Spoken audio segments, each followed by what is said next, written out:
My name's Jordan Henshaw. And my name is Kelly Raybon. I'm the mechanic. And I'm the journalist. Together we're Try and Prove It. Someone has been charged with aggravated murder and is facing the death penalty, so we better figure it out, right? How do we tell the difference between an assertion that is true and an assertion that is false? You've got to start with all of the evidence, and you don't have all the evidence just yet. Okay, well, I have no idea. But it's a dot. Where's the dot? Right there. Science is not absolute. It doesn't say this is what happened for sure. It says this is the best explanation we have. 3, start sequence. 1. If one picture is worth 1,000 words, one field demonstration is worth 100 internet conspiracy theories. I'm gonna ask something at the risk of, being wrong, okay? But we're all just friends here. We're all just talking. Good evening, everyone. Thank you for hanging out with us, waiting after so many delays tonight. We apologize for that. We're going to go ahead and get started here. Tonight, we are working on a topic that is a very serious and emotional topic. Something very bad happened almost a year ago now, and that's what we're going to be discussing tonight. This isn't a conspiracy theory. This is something that really happened, and a lot of people's lives were harmed by it extremely by a lot. And this show is called Try and Prove It. Typically, we focus on conspiracy theories that you try to prove true or false. And with the Charlie Kirk case, we'll have people come on who have a different theory than we do, and we'll sort of debate. We're not doing that tonight, at least not for the most part. We're mostly focusing on having a discussion about what happened, why it happened, and what can be done about it to prevent it from happening in the future. It is basically what happened is there was a flood, and a lot of people, some people died as a result. And there's some questions as to how the response was handled. And this is something that's very close to Kelly because it personally impacted her family. And we also have a special guest tonight who is also directly impacted by it and is impacted by it every single day. And he continues to do hands-on work every single day, just about, for this case and for these families. So that's what we're talking about tonight. Kelly, thanks for coming on, of course. Thank you so much for having me. I appreciate it. And I apologize to all of our audience for the delays. It's been a rough day yet again. A tragedy that, again, and not to sort of deviate too far from the topic at hand, but I'd be remiss if I didn't mention it because the the family who was impacted today was so kind and was absolutely there for us as we were going through so much.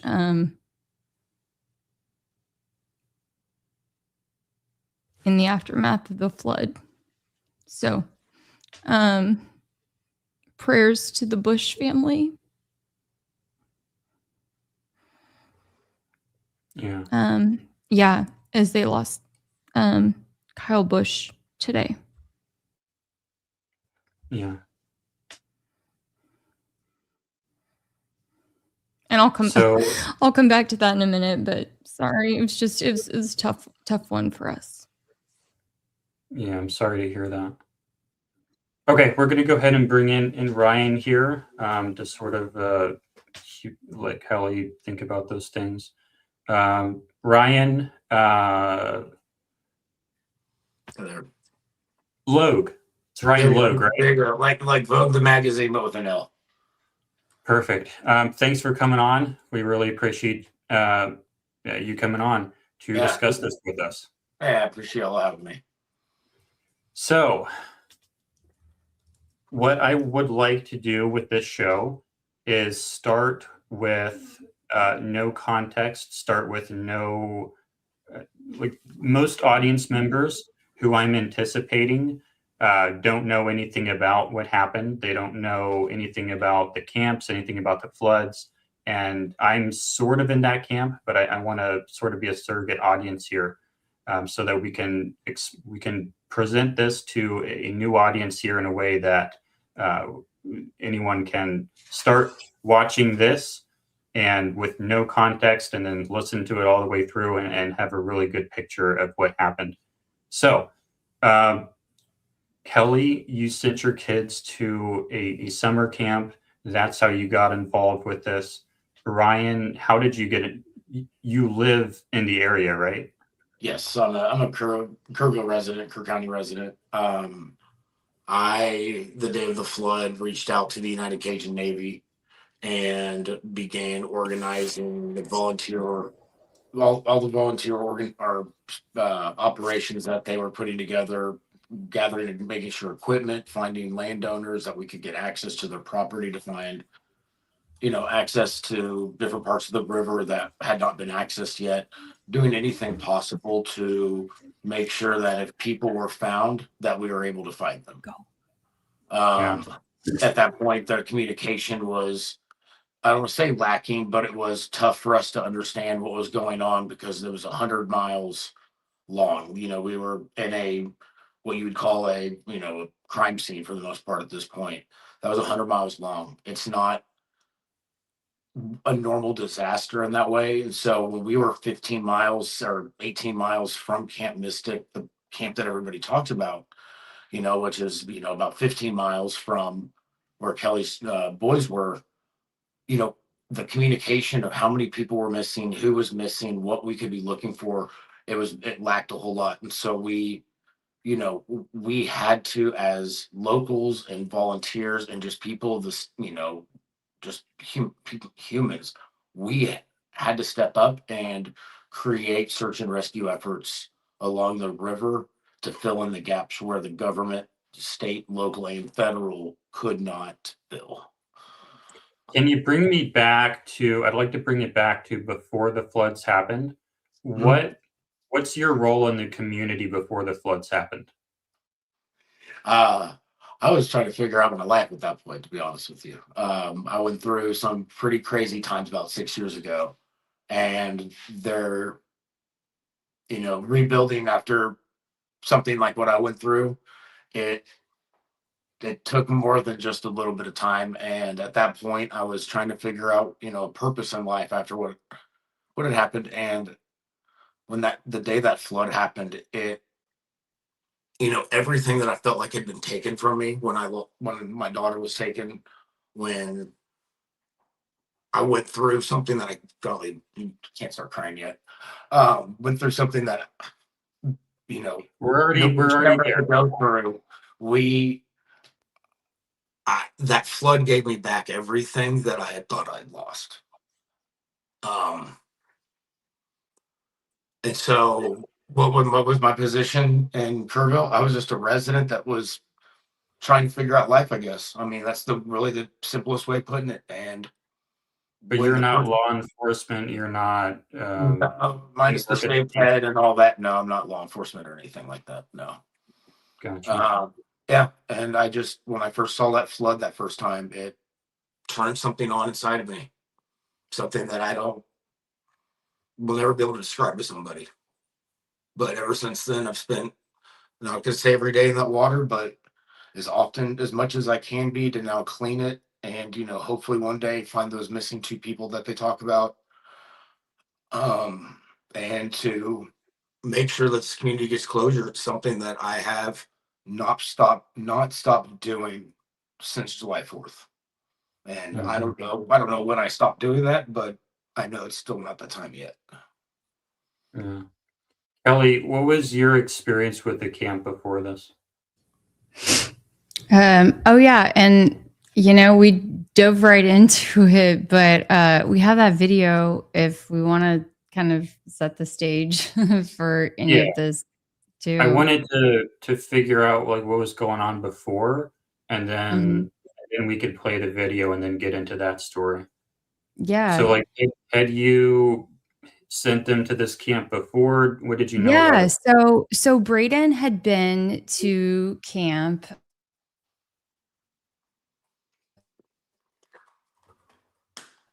with this. I'd intended to have all of these things loaded in, but Braden had been to Camp La Junta, this all boys camp.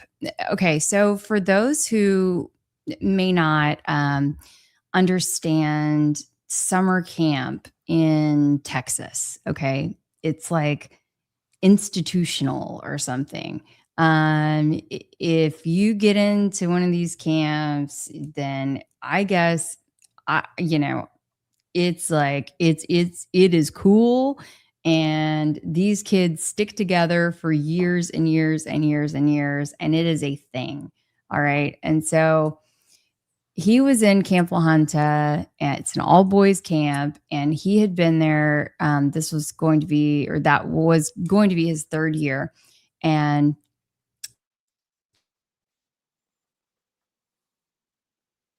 I felt like he was running the show already. Now for Brock, my youngest, who had just finished kindergarten, had just turned 7. That was his first time at camp. And for the boys, that was their first full day at camp. Like, they had just gotten there. That was their first time period, or just in that year it was the first day? No, Braden had been there 3 years. But for Brock, it was his first time. And it was their first day of this session last year. Yeah. And so for Brock, for example, he didn't even know his counselors' names, let alone the other.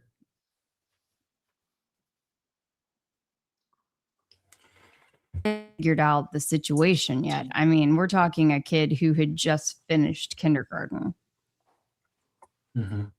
when all of the chaos went down. Yeah. But of course, no one was expecting anything like that. Everyone's just expecting a, good old fashioned, big time. Yeah, of course.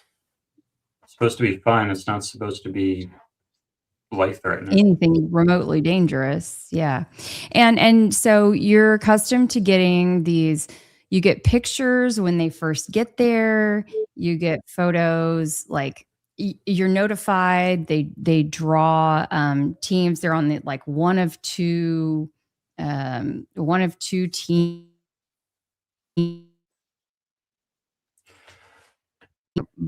kind of like minor little notifications, but that's it. There is no other communication. There are no cell phones. So like no electronics allowed at camp. Not only would those electronics really not work because there's not service there, they're not allowed at camp anyway. Now, did you drive them there, or did they take a bus? Or? No, they took a bus. So it's 5 hours from where I'm located, from Houston. Great. Now that we understand that background, why don't we go ahead and play this awesome video that Kelly has?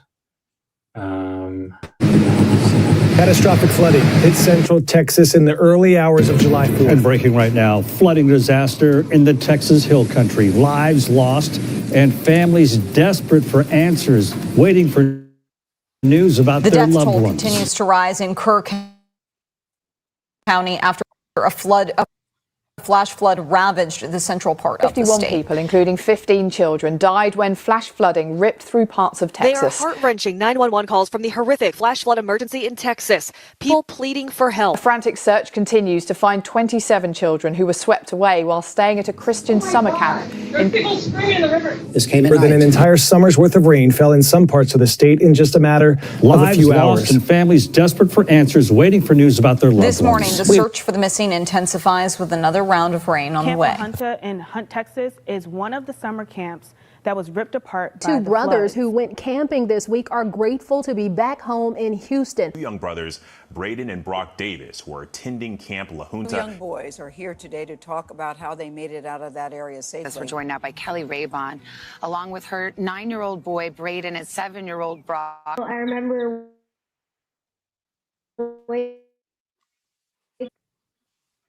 and I hear kids screaming from outside. Our bed starting tipping over, and like we got to the top really quick. The United Cajun Navy's Deputy Incident Commander, Ryan Logue. Now, United Cajun Navy Texas Deputy Incident Commander, Ryan Logue. At this point, it is just doing everything we can to find every bit of peace and closure that we can for all the victims' families. That we want closure from this in a way to where it's not about what happened, but it's about what we can do to make sure that this doesn't happen again. Okay. Back to this one now. So I think, Ryan, you have more awareness of what happened. Like, what was the first thing that happened in this sequence of events? Did you hear something on the weather or in the news, or did you have a feeling something was going to go down?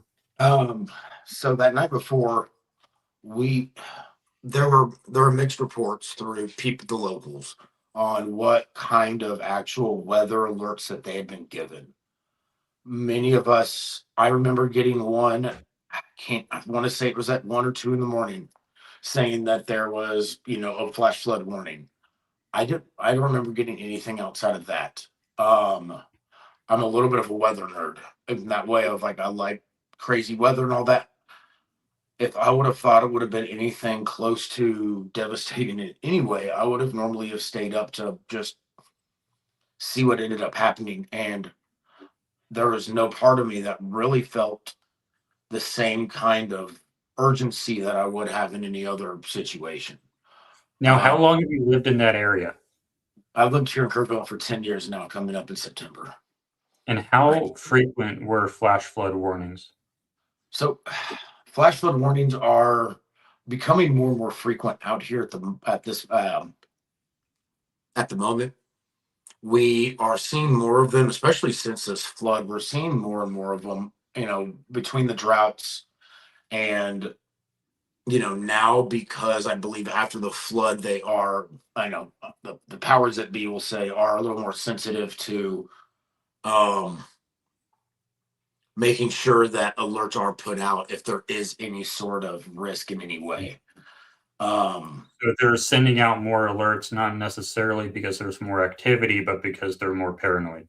That would be a little bit of my assumption, because these storms come through and they are, they're pretty healthy storms, if you will, but at the same time, we've been getting these, for all of history, since the weather, alerts that we get on the phone started, and we're not, these aren't that much bigger than what you saw before. You're just now seeing more of them, and it was like 3 days after the big flood, it was 5 days after the big flood. 5 days after the big flood, we had a second storm that came through, and they told us, get out of the river, huge 5-foot wave coming down, all XYZ. Nothing ended up happening.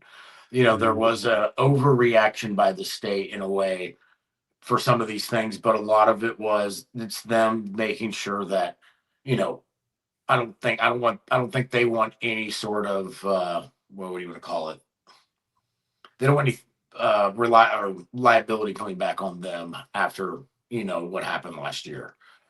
So at 2:33 in the morning when this all happened, the chain of events what happened in the water.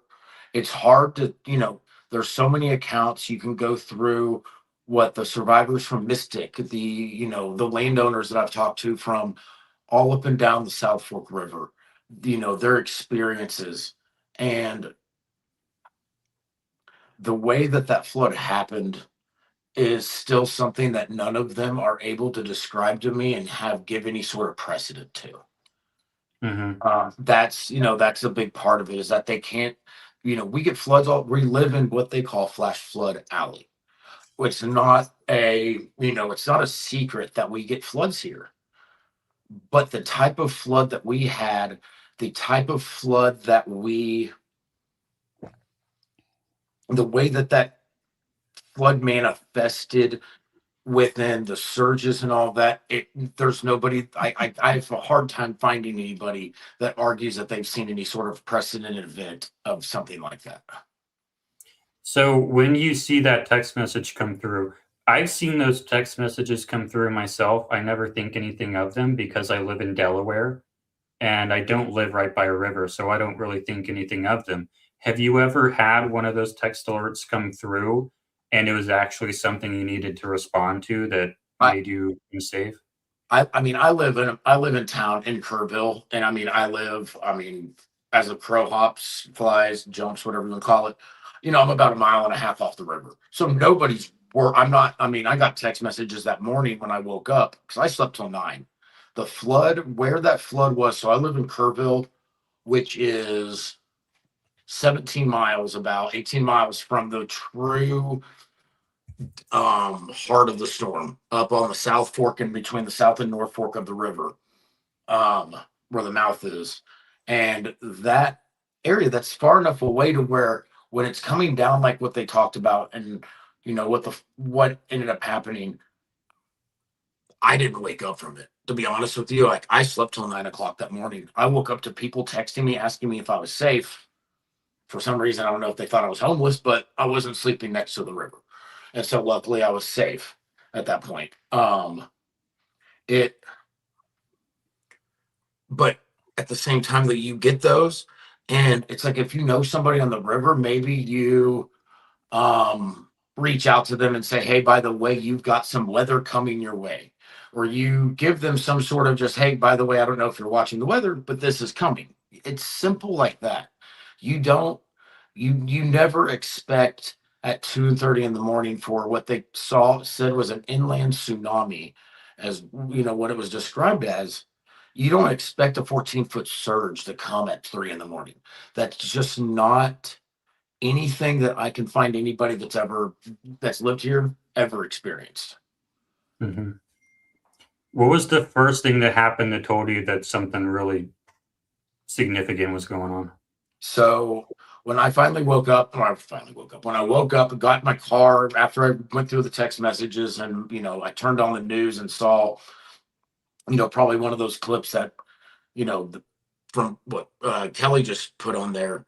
I saw one of those and I was like, what in the, what is going on? Like you can't fathom it, because you sit there and go, how did I sleep through it? And I went to bed. It just mathematically I had a hard time making sense of it. So I got in my car, made my way out of my neighborhood, and I got to one of the restaurants and went out to their back deck. And it looks over what we call Nimitz Lake here in Kerrville. It's one of the dammed up areas where the river gets real wide and deep. It's right in the middle of town. And I went out on that back deck and I looked up river, and it was the first time I saw it. And the restaurant's called The Boat. Um, I went on that back deck and I looked up river, and the Guadalupe River is covered in these 120, even larger foot cypress trees that are absolutely drop dead gorgeous. How one of those could get torn out of the water or out of the ground, I'll never understand. But I saw one of those floating down the river, coming down the lake. And as I looked down to the left of it, downriver, I saw this, what looked like a whirlpool starting up. And at that point, I looked at that tree, looked at the whirlpool, and saw they were right in line with each other. That whirlpool swallowed that tree like a toothpick. I've never seen any. I mean, I started crying. That's the first time I cried about this, because I realized there was much more going on than what I could ever have imagined at that point. The world felt like it was breaking. Yeah, you think of those movies like I don't know, I'm not a movie person, but in days kind of movies, you think about those kind of things and you go, is this what this is? Is this the rapture of the church? Is this, I mean, what craziness is about to happen right now? Because this just didn't, I mean, it just felt like something so much greater than ourselves happened at that point.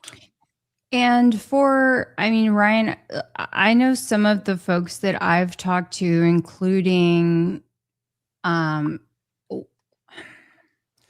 someone who was at my son's camp.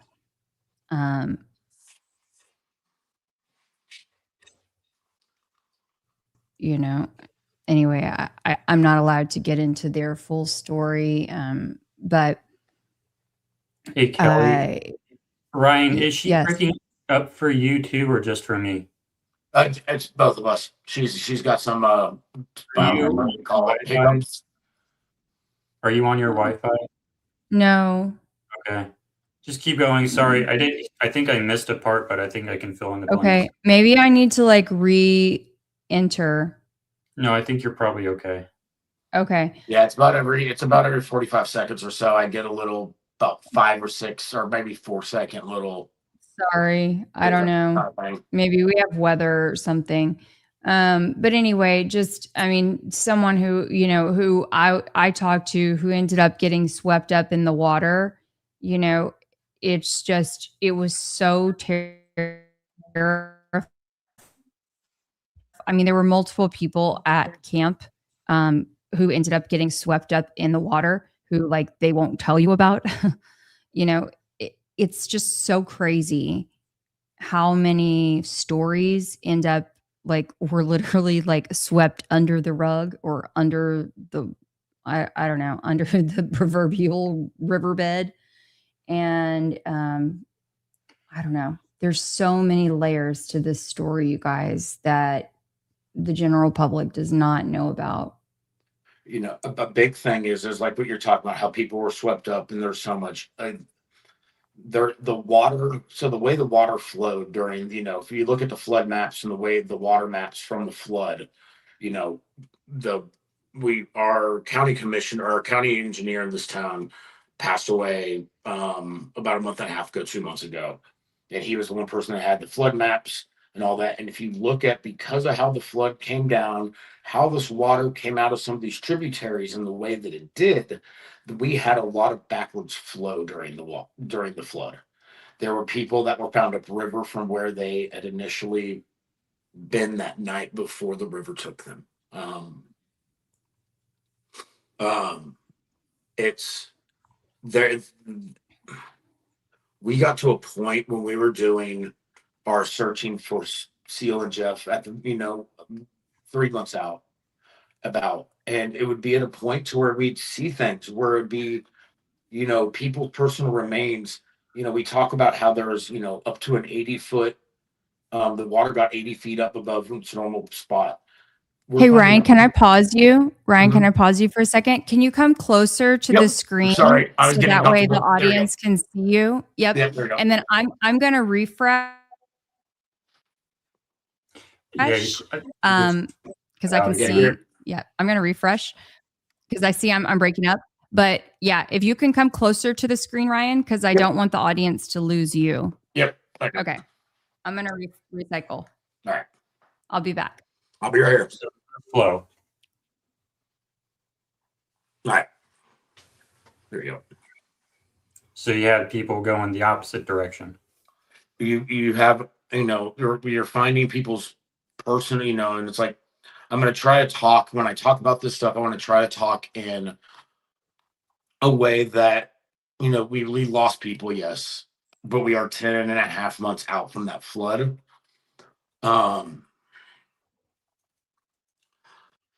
Talking about what happened to those people is something that we've discussed so much. So when I discuss these things, I'm going to try to keep it to where it's people's personal remains. I found upriver, instead of saying we found victims. One, it'll keep me from crying. Two, it will keep me. I don't know. I feel like those deaths have been honored, and we've discussed them enough in that way that it's a little easier for me.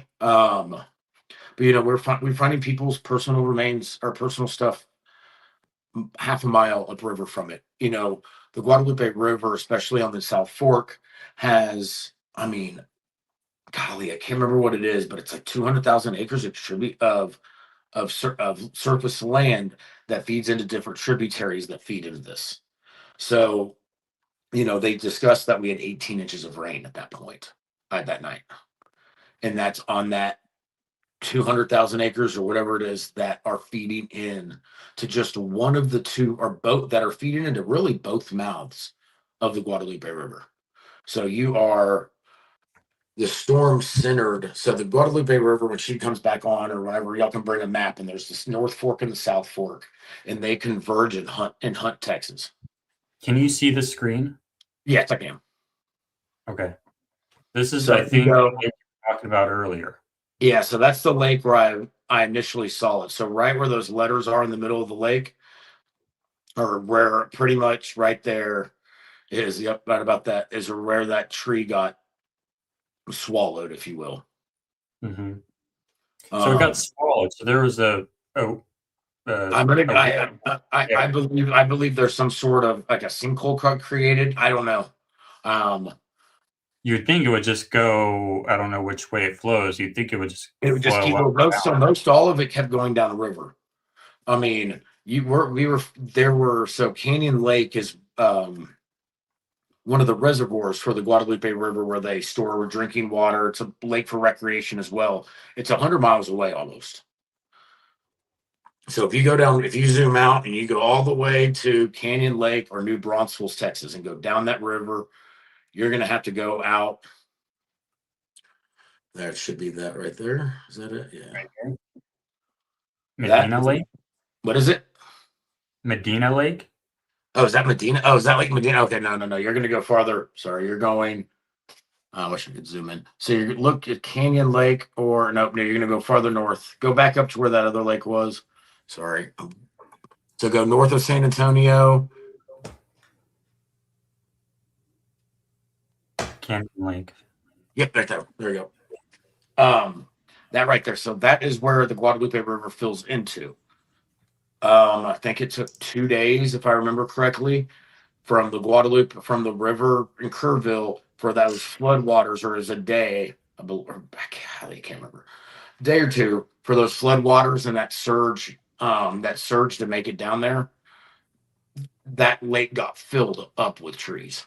I mean, 100-foot cypresses somehow made it all the way down. People's personal remains, the things we don't want to talk about, all of that made it all the way down there. And that's 100 miles away. And there are points of that river that are not wide. They are, I mean, what you would almost call, if you didn't, if you were just dropped off there without anybody knowing, you would think that it was a creek, not a river. Mm-hmm.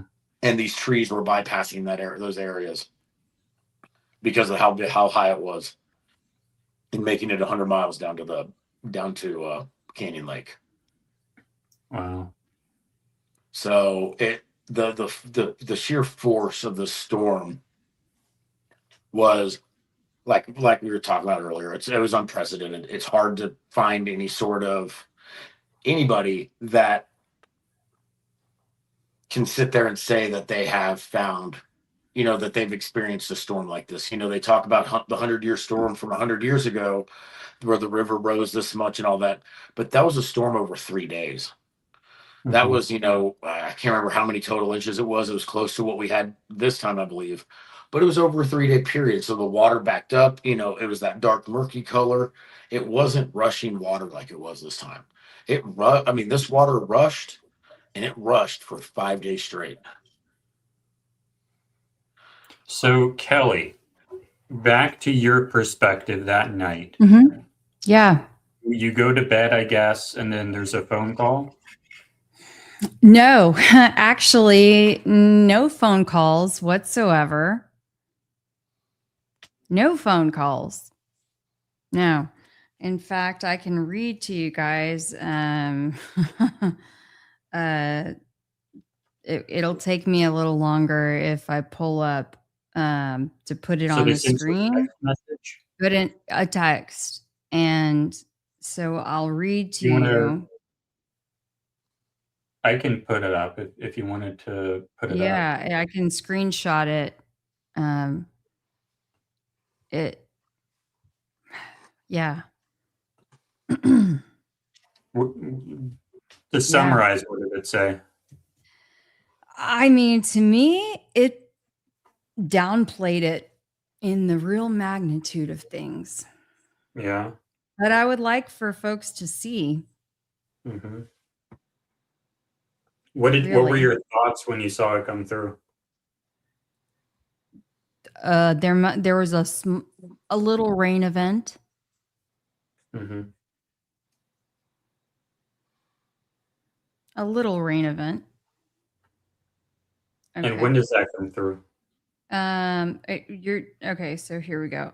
I'm gonna send you the series of.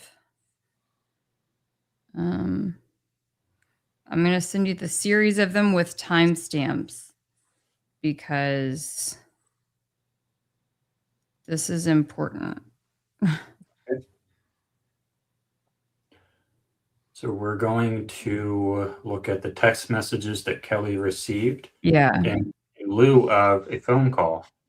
Maybe they didn't have enough people on board to call everybody. Yeah, maybe. Well, I mean, yeah, maybe. They had an email. Yeah, well, maybe. You can give them the benefit of the doubt. I mean, here's the thing is that I think as Ryan could say, phone systems were down. Okay. We could give them that, right? From what I understand, yeah, communication in general and Hunt, once you pass the Hunt store, which is right in the, when you come into Hunt, once you pass that, depending on before the flood, once you pass there, service, depending on who your carrier was, I mean, shitty at best half the time. However, I mean, that does not mean that they did not have any service whatsoever.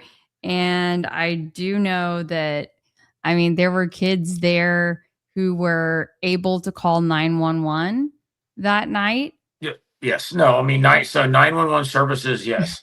From up and down the river, 911 services. I mean, I've listened to as many as I can handle of those calls. And yeah, there are ones coming in from from the Mystic area. Once we got to a certain, at a certain time, there were all up and down. You can get it through.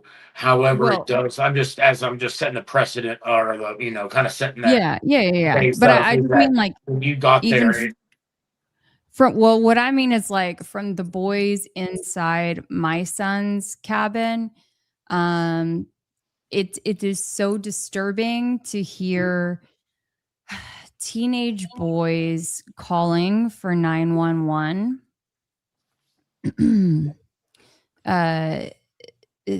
And the owner of the camp, knowing that the owner of the camp is apparently still asleep in his bed, or has not left his on-site residence yet. Okay, I have these images here. I want to make sure they're in the proper order. The one that says text a random code, is that number one? Or text? Yeah. I mean, okay. And is that okay to publish? Yeah, whatever I sent you is fine. Okay.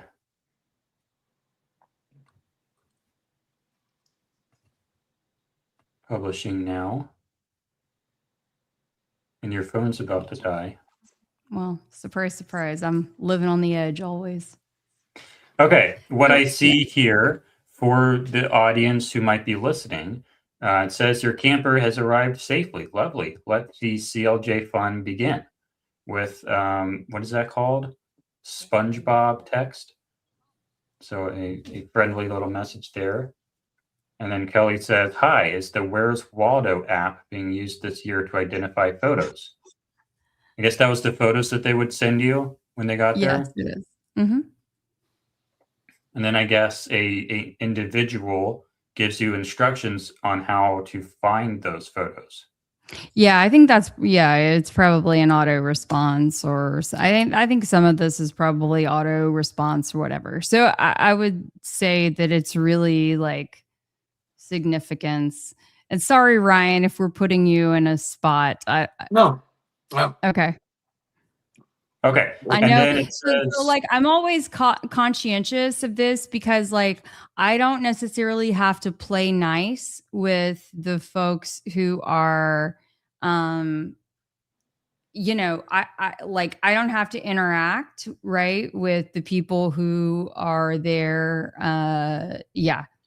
Like all the time. I live 5 hours away from these people, and like Ryan lives nearby these people. So I just want to be conscientious of that.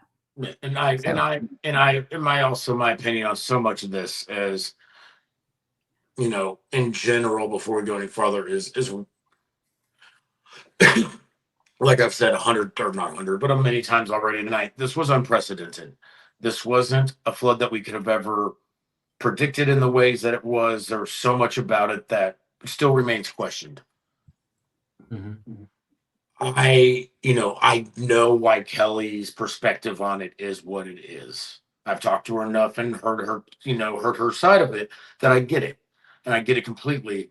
And then I also get from the perspective of the people that live here, the people who are interact at that river or have lived on it their whole lives. And, you know, there's both sides have that valid point. I just don't ever want to be a person that gets into that part of the controversy of what could have happened in that way of that night, because from my perspective, I will never be able to know what exactly happened because of that unprecedented, because of the mixed match stories that you hear. It's hard for me to ever sit there and be somebody who has their position. But when I hear Kelly talk about it, I understand 100% why she has the perspective that she does. That's fair. That's fair. So I want to figure out what this story here is in these text messages. It says Friday the next day at 6:47 a.m. It says CLJ, that's Camp La Junta. CLJ, families, we had a flood last night. Everyone is safe. Power and phone lines are down. We will keep you updated. I've seen a lot of, you've shown me photos and videos of this where it looks like it's in the middle of the night, but this is only being sent at 6:47 a.m. Yeah. And that would have been like sunrise. Yeah. So why did nothing go out like during the actual flood? Beats me. Okay. And then the next message, 8:23 a.m. the same morning, everyone is safe, accounted for, and in good spirits. Was that true? No, that was not true. That was We are not true. working with local authorities for an action plan. The highway to Hunt, that's the city right beside Kerrville, right? Yeah, so Yeah, there's it's a small. It's a small town. Yep. And and I'm sure y'all were probably going over the geography, topography as I was off. But yeah, it's like, yep. So where did it go? Where's Chrome? Hold on. I need Chrome. Where is it? Why is it not coming up? Hold on. There it is. And I can show you some pictures too on top of that. That it's Yeah, just so you can't see. This is Kerrville. Yeah, right so here. If you zoom out, oh, sorry. And I want to pause for a second. I don't know. I don't know. I see this Chuck person popping back in. I don't know what their deal is about Camp La Junta versus Mystic or something. But anyway, like I'm not going to go rewind back through all of the comments, but clearly we are talking about Camp La Junta versus Mystic. Yes. But just because my boys were at La Junta and not Mystic does not mean there were not major problems.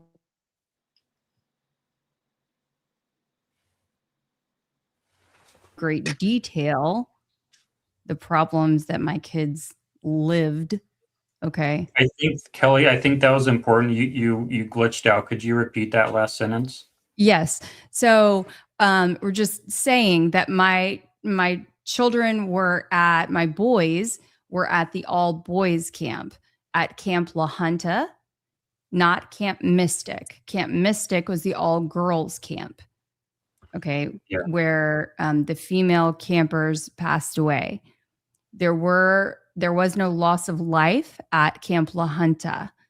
And so want to make that distinction, but that does not mean that there was not major problems at Camp La Junta as well. And so that is what we were talking about.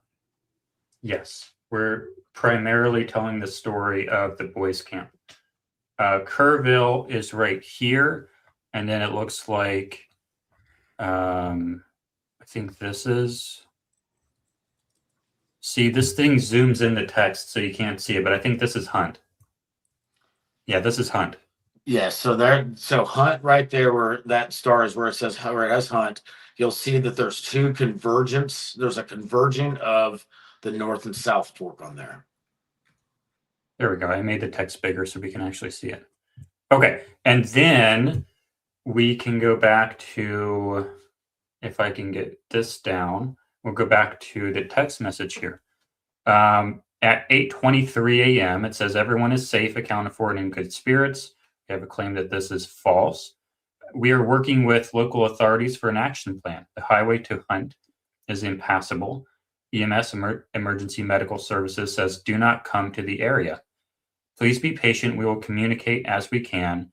Our top priority and focus is your children. Again, everyone is safe and accounted for, end quote. What are your thoughts when, so 6:47 a.m., Kelly, are you awake then, or what's the first message you see?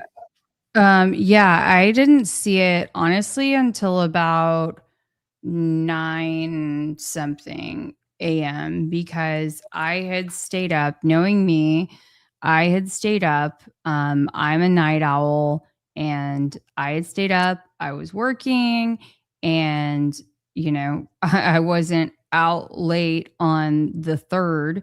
I was just up late working, and I woke up to like push notifications on my phone about a weather event in the San Antonio area. Nothing related to like camp stuff or whatever.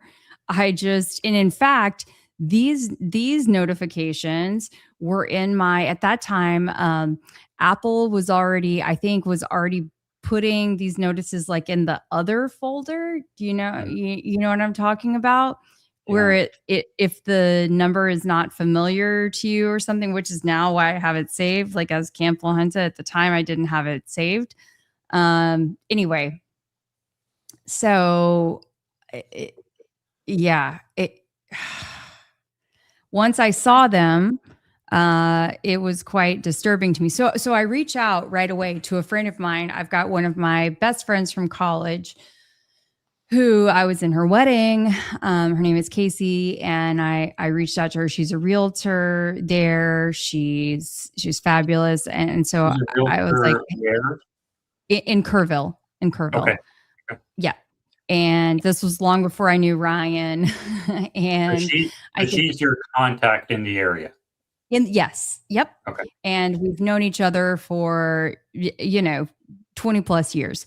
And so I was like, hey, are you okay? First of all, sounds like there was a big storm last night. Like, are you good? I something like that. You good? Sounds like there was a big storm last night. Not thinking that there was a major flood, just sounds like there was a big storm.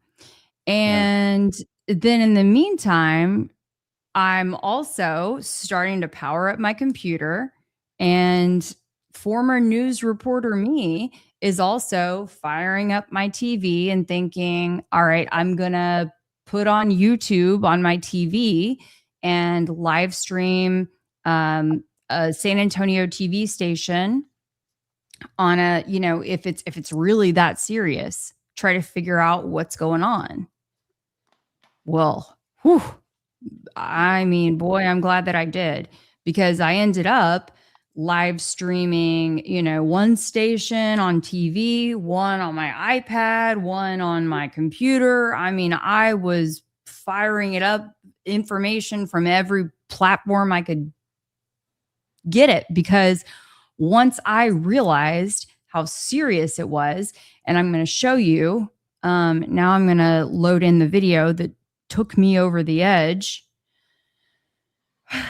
And when everybody sees this, they're going to understand why. So I guess Braden didn't have a cell phone. Say that again. I'm sorry. Braden didn't have a cell phone to contact you directly? No. Was not allowed. No, Oh, was and it not wasn't allowed. And they didn't, did he have a phone and they confiscated it? No, just it's not allowed to bring with you at You all. couldn't even bring it with you at all? No. You want me to add this to the stage now? Yes, please. Okay. There's people in it. Oh my god, there's so many people in it. Please tell me you're getting this on video. Yeah, camp's over.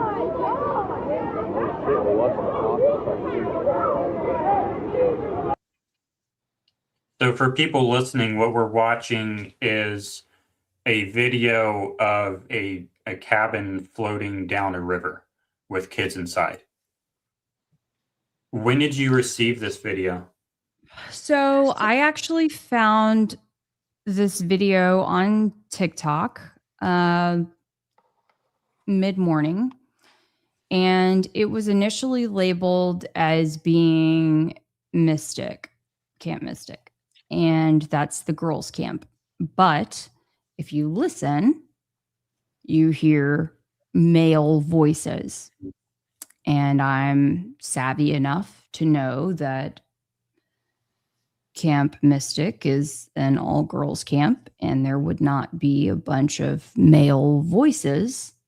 And I knew from having been to Camp La Junta multiple times in the past that I even, to double check my mental work, I pulled up years past of photos from Braden's previous camps. I pulled up pictures and I said, yep, this is what his cabins look like. And I was convinced. I'm like, this is Camp La Junta. And at that point, my heart dropped. My stomach felt like it just went to mush. I called Braden's dad because I'd already called him earlier, and I said, hey, I think that this storm is a lot more serious than what these text messages are sounding like. Mm-hmm. And when I saw that video and put two and two together, I got real worried, and I felt like things were definitely not adding up. Yeah. We're not in the clique. We're not legacy families, I guess you would say, a legacy family. And so like we didn't really know other families to reach out to know like, hey, are you hearing anything? Do you have any news about what's going on? So we didn't know. So there was no phone number you could call. So like if something were to happen, I would think, okay, I'm going to try to call the camp and someone's going to answer the phone. There was no phone number with the camp. No. And there was no website where you're going to see live updates, nothing like that. No. I'm going to pull in the next text message now, I think, if it will work. It's upset with me. What have I done? I think this is the next one. Yeah, here we go. Now I made it big. I don't want it to be big. Can you stop this, please? Just there we go. Oh, and so if I could describe the situation with that cabin that was just floating by. So that was the first thing that gave me I guess you could say more than it wasn't like full blown solid proof, but it was like the leading proof that La Junta was in a beyond a pickle. All right, so let's pause it right there. If you could pause. So the cabin that is floating, it actually has some there were four, is my understanding, four young men in it that were, say, 19, 20. They were actually like staff members. They have a technical name. I can't think of it off the top of my head. Braden is going to be upset with me that I don't know the name off. You know, he's probably going to come down here and correct me. But anyway, so they were inside there. So there were actually guys in there, and I have spoken to one of their parents. And so again, like I'm 100% certain that there were young men, boys, whatever. I don't know. What do you guys consider kids that are that age? I still consider them kids. Anyway, whatever they are, they're floating. They may as well be Huckleberry Finn for all I'm concerned. Anyway, if they would not have, they hit the side of this other cabin, all right, that you see pictured in the background, right? And that is where Brock is. Brock and about 59 other campers. And I don't think you can see my mouse, but the one in the right part, it's like completely in underwater. Foreground. Yep.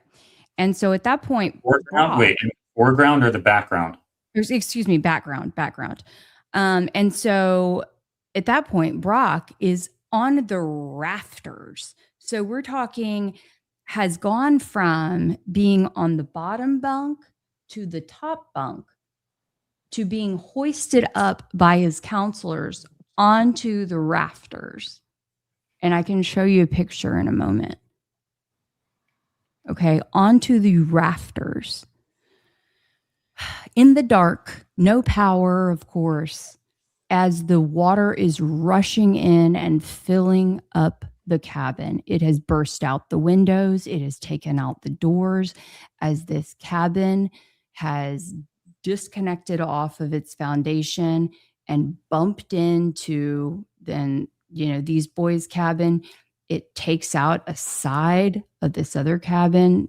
It is scary.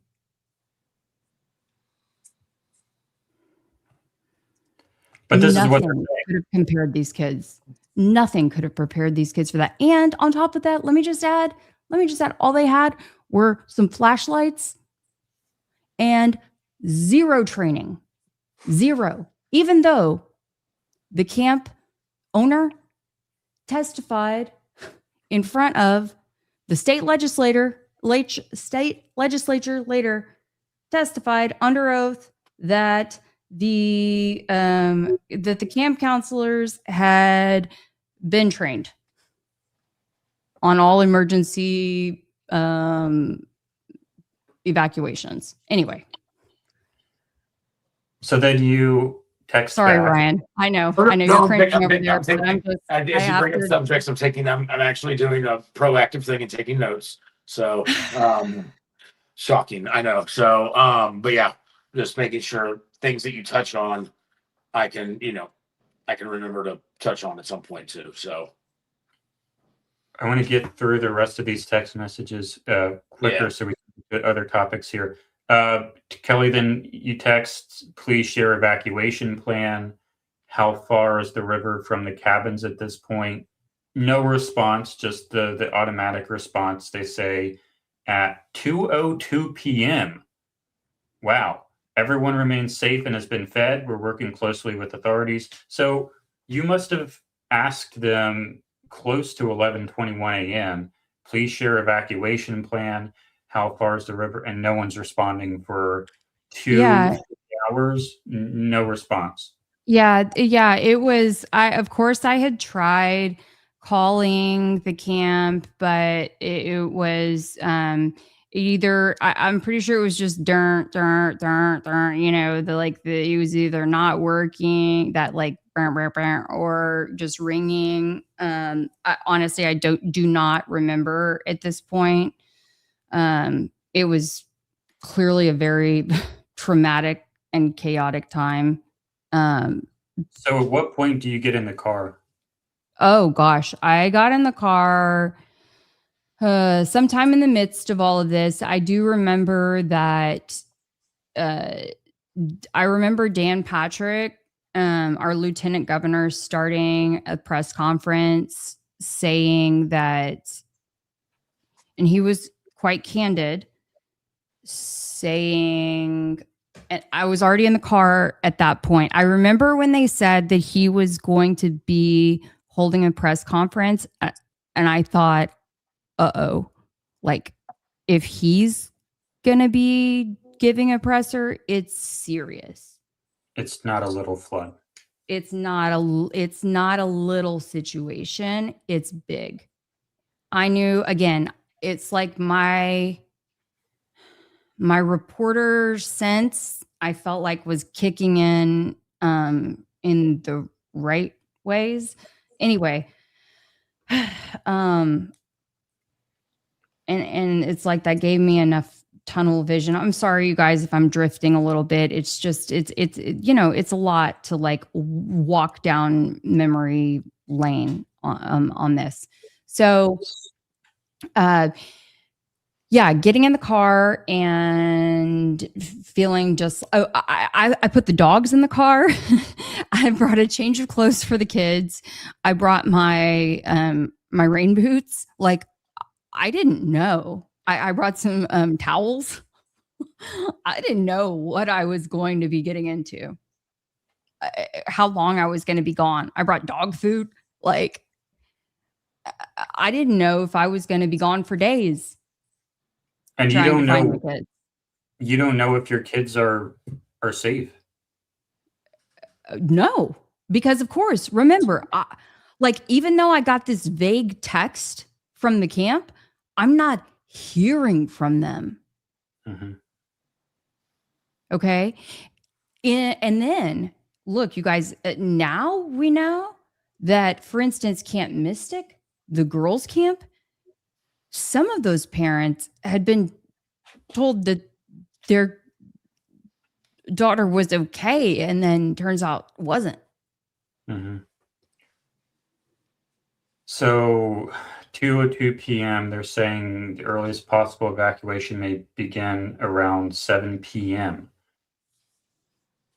The earliest possible evacuation may begin around 7 p.m. In the meantime, families from out of state, Houston, and I think that's Dallas, Fort Worth, please make plans to head this way. Families in Austin and San Antonio, stay put for now. Important, wait for specific pickup instructions. We must avoid overcrowding the area. But why does it take until 7 p.m. to evacuate? Ryan, do you want to weigh in on that? Yes. So the way that, so if you look at the topography, if you will, of the land along Highway 39, which is the highway that runs through from Ingram into Hunt, which Ingram is we'll call it the midway point. It's the town between Kerrville and Hunt. When you get on that highway and you look at the topography, once that highway floods, there's no way of anything getting in there. You know, we had the buses that, they talk about with the Kerrville drivers that pull people out. They got in and out of there within minutes of not making it. When it comes to the evacuation, you talked about the communication part of it. It was hard as a local who was trying to get in there to help for us to get communication of what was going on. They had it locked down. They were not allowing people in unless you had certain certifications, all the things which I get. But at the same time, you're hearing about camp deaths. It's like what Kelly was talking about. You hear about camp deaths. You hear about these losses. You hear about all the stuff that's, very fear-based, but you never got like very much specifics on it. So that's why when I say, like, when I hear Kelly's story, like, I can't imagine what they went through because, you know, as locals, you're trying to do the same thing. It's not a camper that lives in Hunt, but it's a family member, it's a friend, it's a client, it's a whoever. And you can't get a hold of them either. And you can't get for sure answers from anybody what the situation is there. And so the evacuation part of it, when it comes to a lot of this, I don't want to say I have grace for it, but I do understand that the way that topography is, the way that water was rushing outside of Starflight, outside of air support for them to get back across that river. I mean, boats couldn't get across that for a while. I mean, the amount of calls that you hear from first responders going, if I put my boat in that water, it's a death trap. Mm-hmm. You hear that multiple times. You know, they're responding saying, I'm not going to do that. That right there is, you know, it shows that chain of events that would affect an evacuation in that way. So you were cut off on all sides then. Yeah. Yes, you know, they were trying to, you know, for that first 24 hours, they were really trying to regulate who's going in and out of that area. They did for a long time. I mean, there was a checkpoint, you know, for like 3 months just to get in and out of that area. You had to be a responder, part of a nonprofit, or with the state or federal or local government. That you know, for a long time, but they had it locked down to where yes, they were trying to minimize the chaos in an area that was already chaotic, if you will. But when it comes to these, you know, the communication that I'm seeing in these texts and all that with Kelly, you know, that you feel like that would have been a higher priority for these parents. That's something I would. So yeah, the communication for sure. Yeah, So I mean, like I can't imagine the fear. I can't imagine the fear going through your heart when it's your kid there. And so, you know, as much as comms are down, you know, obviously these were able to get sent to some extent. I feel like not a play by play because nobody needs more trauma, but clear communication, yes, could have been something that would have led these parents to probably a few less therapy sessions down the road. now I'm imagining this river here is the one that flooded, right? If you're tracking my mouse. Yes, so when you get to Camp La Junta, right there where the marker is, if you go to the right up, if you go up of that, or let's see, Camp Stewart. So if you go follow that river to Camp Stewart, that's the North Fork. There are two forks of this river, the north and south, and they converge right. I mean, not right at, but just at Camp La Junta. I mean, they are I mean, they are just, yeah, they're just upriver that convergence. And so right there to get past that point for many, many, many hours was, I mean, pardon my French, but damn near impossible. Now rescuers were on which side? They were on, so they were able to get on both sides because they were getting in, they were coming in from air with air support. But the ground people.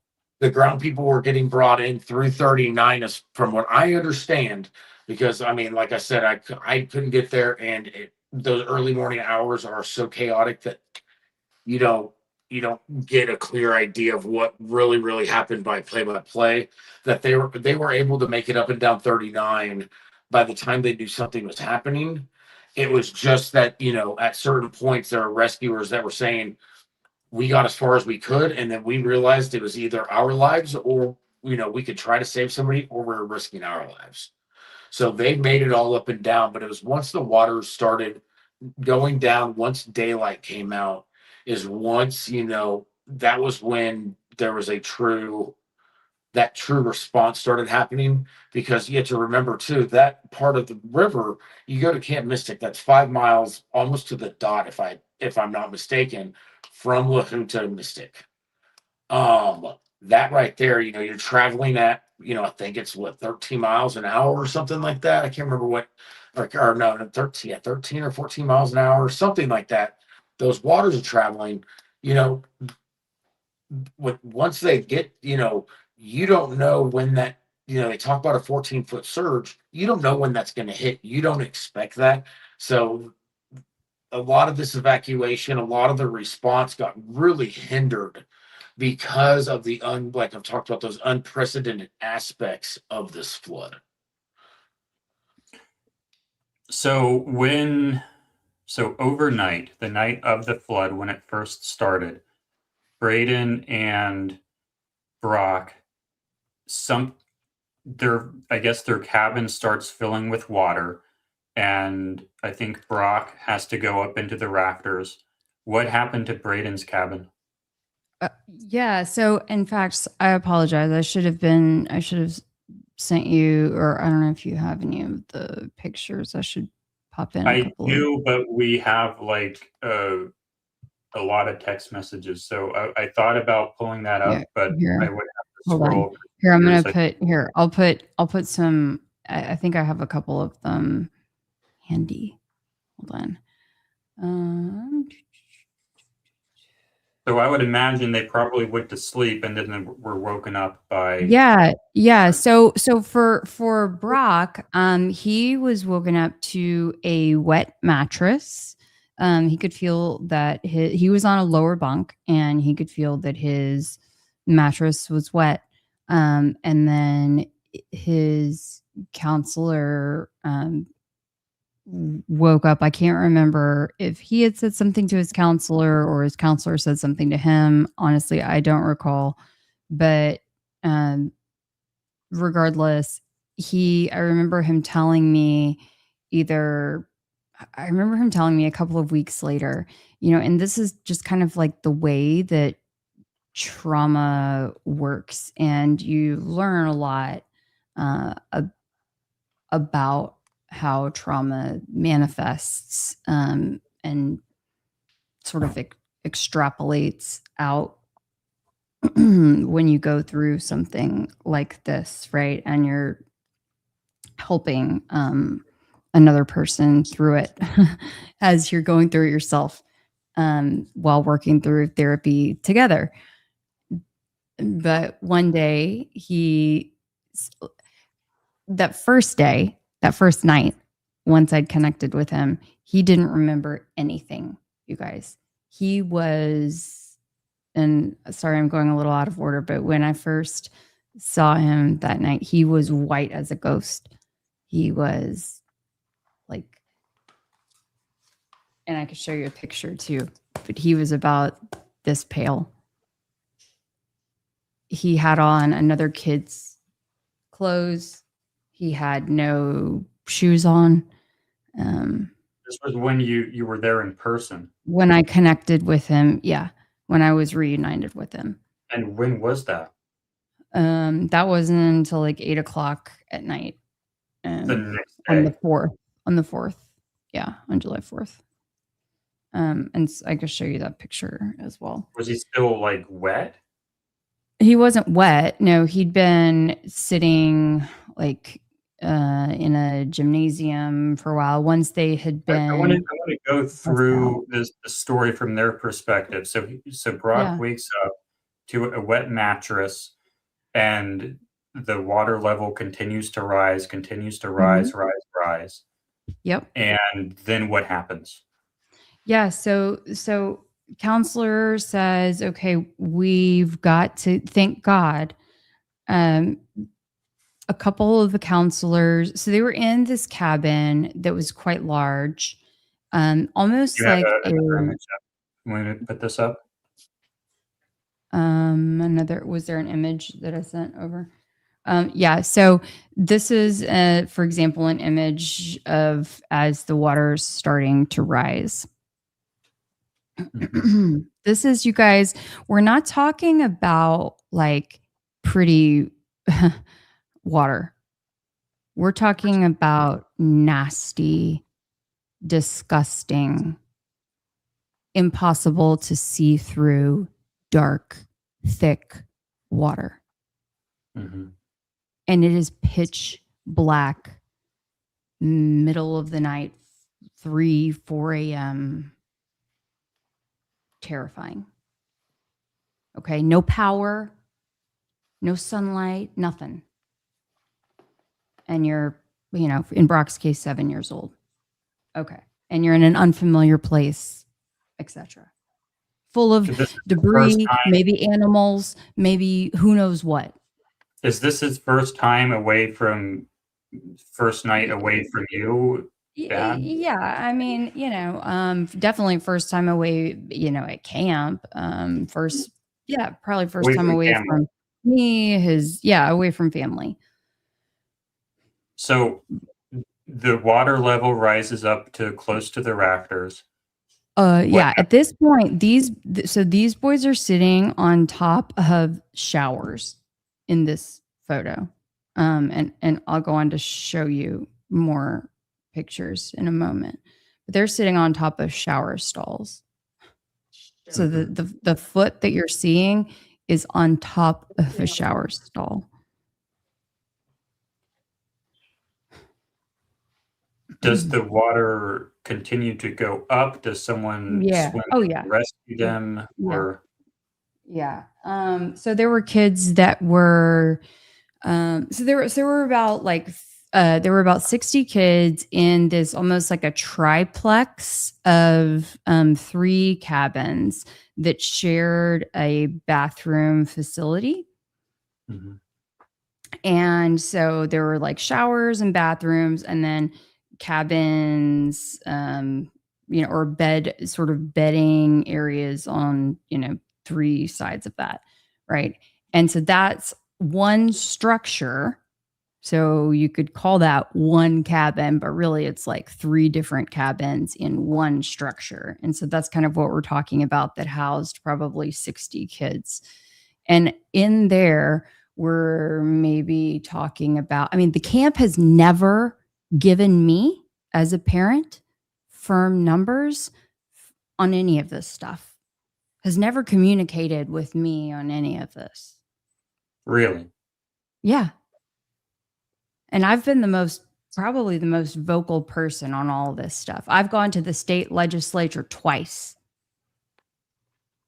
I have gone and spoken to the camp director in person myself. Mm-hmm. I've talked to him on the phone multiple times. They didn't invite us back to camp this year, but anyway, yeah. So anyway, so the boys are sitting there. They're told, thank goodness, there were some Eagle Scouts. Thank goodness they had the wherewithal to climb up. Yeah. Climb up instead of swim out. Yeah. Because had they swam out, no telling what would have happened. Yeah. But how were they rescued? They weren't. How did they get out? They waited. For how long? 2 hours, hour, 2 hours. Time, they don't really know. But the 911 calls, they made 911 calls, which, I can link those in the description later. They are heartbreaking because 911 told them just keep some of the teens, and we're talking, you guys, these counselors are like 15, 16, 17 years old. And they're calm as can be and very professional for teens, you guys, but they're like, hey, we've got a lot of kids here and we really need some help. We're like running out of room. Are you guys coming? Are you coming? And they're like, yeah, we're on the way. But what they didn't know is they weren't coming. Am I wrong, Ryan? So, like I said, it was kind of sit up like a normal person. Like I said, it's tough because lean in closer so we can see you. There we go. I'm sorry. All right. It's hard to say because there's so much. I want to make it clear for anyone just tuning in. Ryan was not responsible for this. Yeah. This isn't in any way he wasn't responsible. He was just on the outside at this point. And he's local. He's in the area, and so that's why I've been very focused on the Charlie Kirk stuff the last few months, and so in the event that I've missed any more recent developments, that's why I keep asking, like, have I missed anything? Is there anything? I want you to please clear up anything that I may have missed. 100%, and that's where, with it, it's like I was saying, as a local and somebody who has continued to be in a part of this process to this point, there are parts of this to where, unless you were there that night, it's hard to really know what happened within certain areas of that stretch of Highway 39 from Ingram to Hunt. When it comes to, them saying somebody's on the way, I do know of stories and people who are first responders in the area and that were part of the state response that said they got down Highway 39 and realized that they had nowhere to go when they were on the way towards these camp areas. I think an overall more failure within this whole system that, it will end up being looked at and all that is that communication within Hunt. Like I was saying, once you got to the Hunt store, communication got varied or got pretty shitty for the most part. What we end up getting now is we need more cell phone towers. We need more communication bases so that if something like this ever happened again, we have a foundation for people like Kelly to not have to be sitting here reliving something so traumatic where she wasn't given the answers that she should have been, at least in a much more timely manner. But when it comes to these kids getting rescued, for them to get extracted from that site, it's so hard to say what happened that night. There were, like, I've talked about them 100 times, it feels like now. There's those unprecedented parts of the flood to where you don't, like, who knows what happened to those people on the highway. They could have easily have had people out there, but they got turned around by that 14-foot surge. I imagine what it was like for the 911 operator listening to when they finally released those calls, that was something about that was, they got flooded with them. They were, oh God, that's a horrible pun, but they were overwhelmed with calls, and they were from people within the same camps. They were from people. There's not even, we focus so much right now because of Kelly's story too on the camps. There was 119 people they talk about whose lives were taken. There was also every house along Highway 39 was also putting in calls to 911. They were getting so many, and they were trying to keep everyone from kids to grandmothers to parents to uncles to animal owners to whoever it was. They're trying to keep them. They were trying their best with the skills that they had and the training that they've been given to do what they needed to make sure that people were staying calm and, less tragedy happened within a tragedy. And that's some of the context that's lost in a stream like this, and in our context, Kelly, is it wasn't just the camps, it was everyone. Yeah. And I told Jordan, I told him before we did this stream, I said, please, like, I do not want to make this, just about our situation. There's so much to talk about with the camps, and like, I mean, I could talk about this entire region like for weeks on weeks on weeks on weeks. And Ryan, you know my heart. You know how much time I've spent there, how much love I have. I still have my sign in my front yard. I still have my I still have my ribbon around my tree. I still have the logs in my front, like, yeah.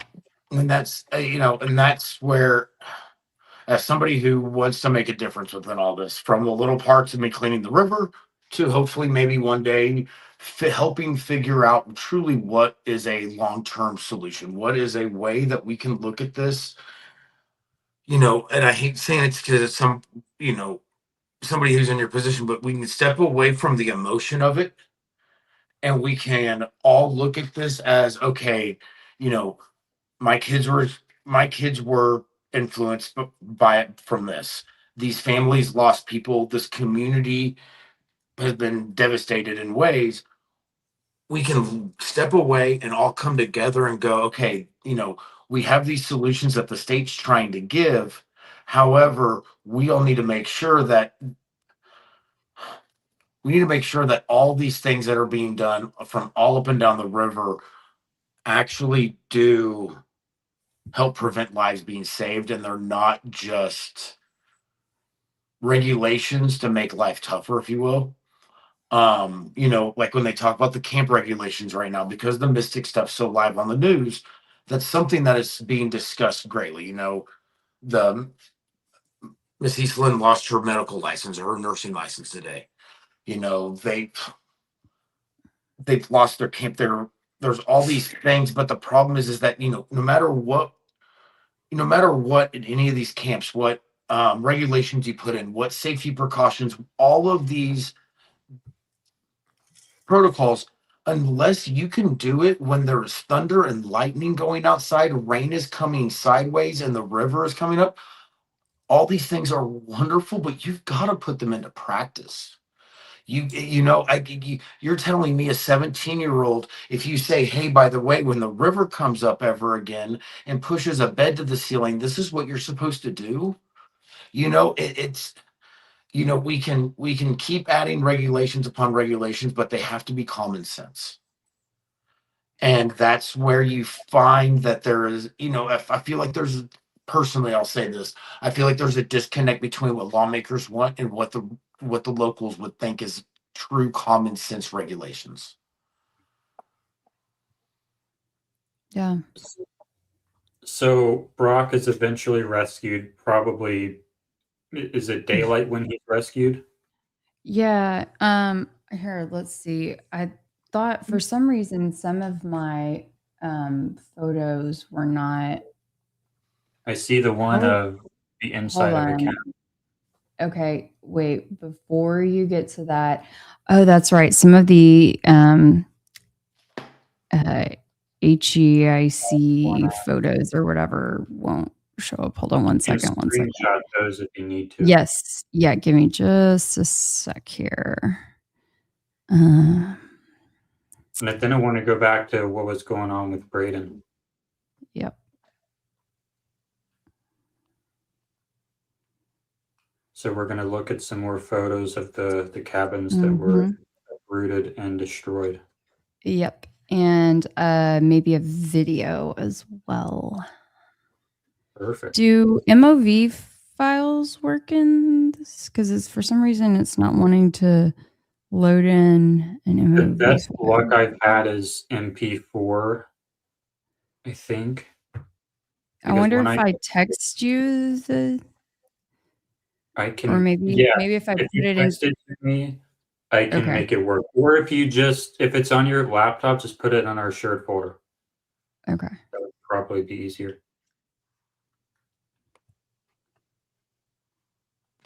But okay. Here we go. Okay. This image here. Oh, I remember that image. Do you want that one up? Yeah, why not? So there's that one. There we go. Okay, so I'm showing you guys this one. It's an example of the boys who, again, they're sitting on top of the shower stalls. And one of the moms who I had spoken to, whose son was 15, a first-time counselor. And I want to again stress that these counselors did not receive, I'm told, directly by the counselors and the counselors' parents. They did not receive any formal training as to the evacuation plan, emergency plan, any of that prior to this. Otherwise, they would have acted on that. As he's sitting here, his job was to look at the emergency exit that was in like illuminated in red, okay, above a door. And once it went under the water, he was to continue staring at it in case they needed to swim for it and push out. And he was going to grab a couple of boys and try to push out with those boys. And there's nothing Imagine under the emergency exit. Like, just imagine how that kid is going to look at an emergency exit sign for the rest of his life. Mm-hmm. Like, it's those little things. Okay. Yeah. It's those things. Another kid whose mom I spoke with, if you see this fan here, said that quietly, yes, and absolutely, lemon curd. In fairness, the counselors did so well. They are the ones who I credit because they, amongst themselves, pulled it together. They did. They did. Absolutely. So, and they had to keep these little boys who they literally had for like 24 hours. They didn't even know all their names yet. I mean, they didn't have a rapport with these kids yet. They were young anyway, and they're in a high stress, unpredictable situation. Okay, so anyway, in this moment, they're talking about if they had to pull down this fan and use like the hole in the ceiling as a way to get out. And if that could be a way out of the ceiling. Yeah. These are the things that you would never think that you would have to potentially consider when you go to camp, when you wake up one morning, you know? Mm-hmm. What's going on? This is Brock's. What's going on with Braden? So Braden is hearing, there were a couple of cabins that did evacuate. And so Braden, because this was his third year, Braden had actually been in one of these cabins previously for 2 years. This is where typically the younger kids are. And the reason why, and much like with Mystic, they keep the younger kids closer to the water and like further closer to the river and like further sort of downhill, I guess you would say, it is because it's like less of a climb. It's closer to the dining hall, closer to activities, things like that. Like it's less of a strain to walk. Mm-hmm. So anyway, Braden is hearing a lot of the ruckus. He's hearing definitely a major storm. He has no idea what's going on with Brock, but he's seeing a lot of flashlights, but he has no idea what's going on with Brock. And so that entire like day, he knows that there's chaos. They're forced to stay inside their cabin all day. Braden was essentially unaffected in terms of like, he didn't go through the trauma that Brock did in this way. But he was terrified as to if Brock was okay because he didn't see Brock until they were finally until we were all reunited. He wasn't even on the same evacuation bus. Mm-hmm.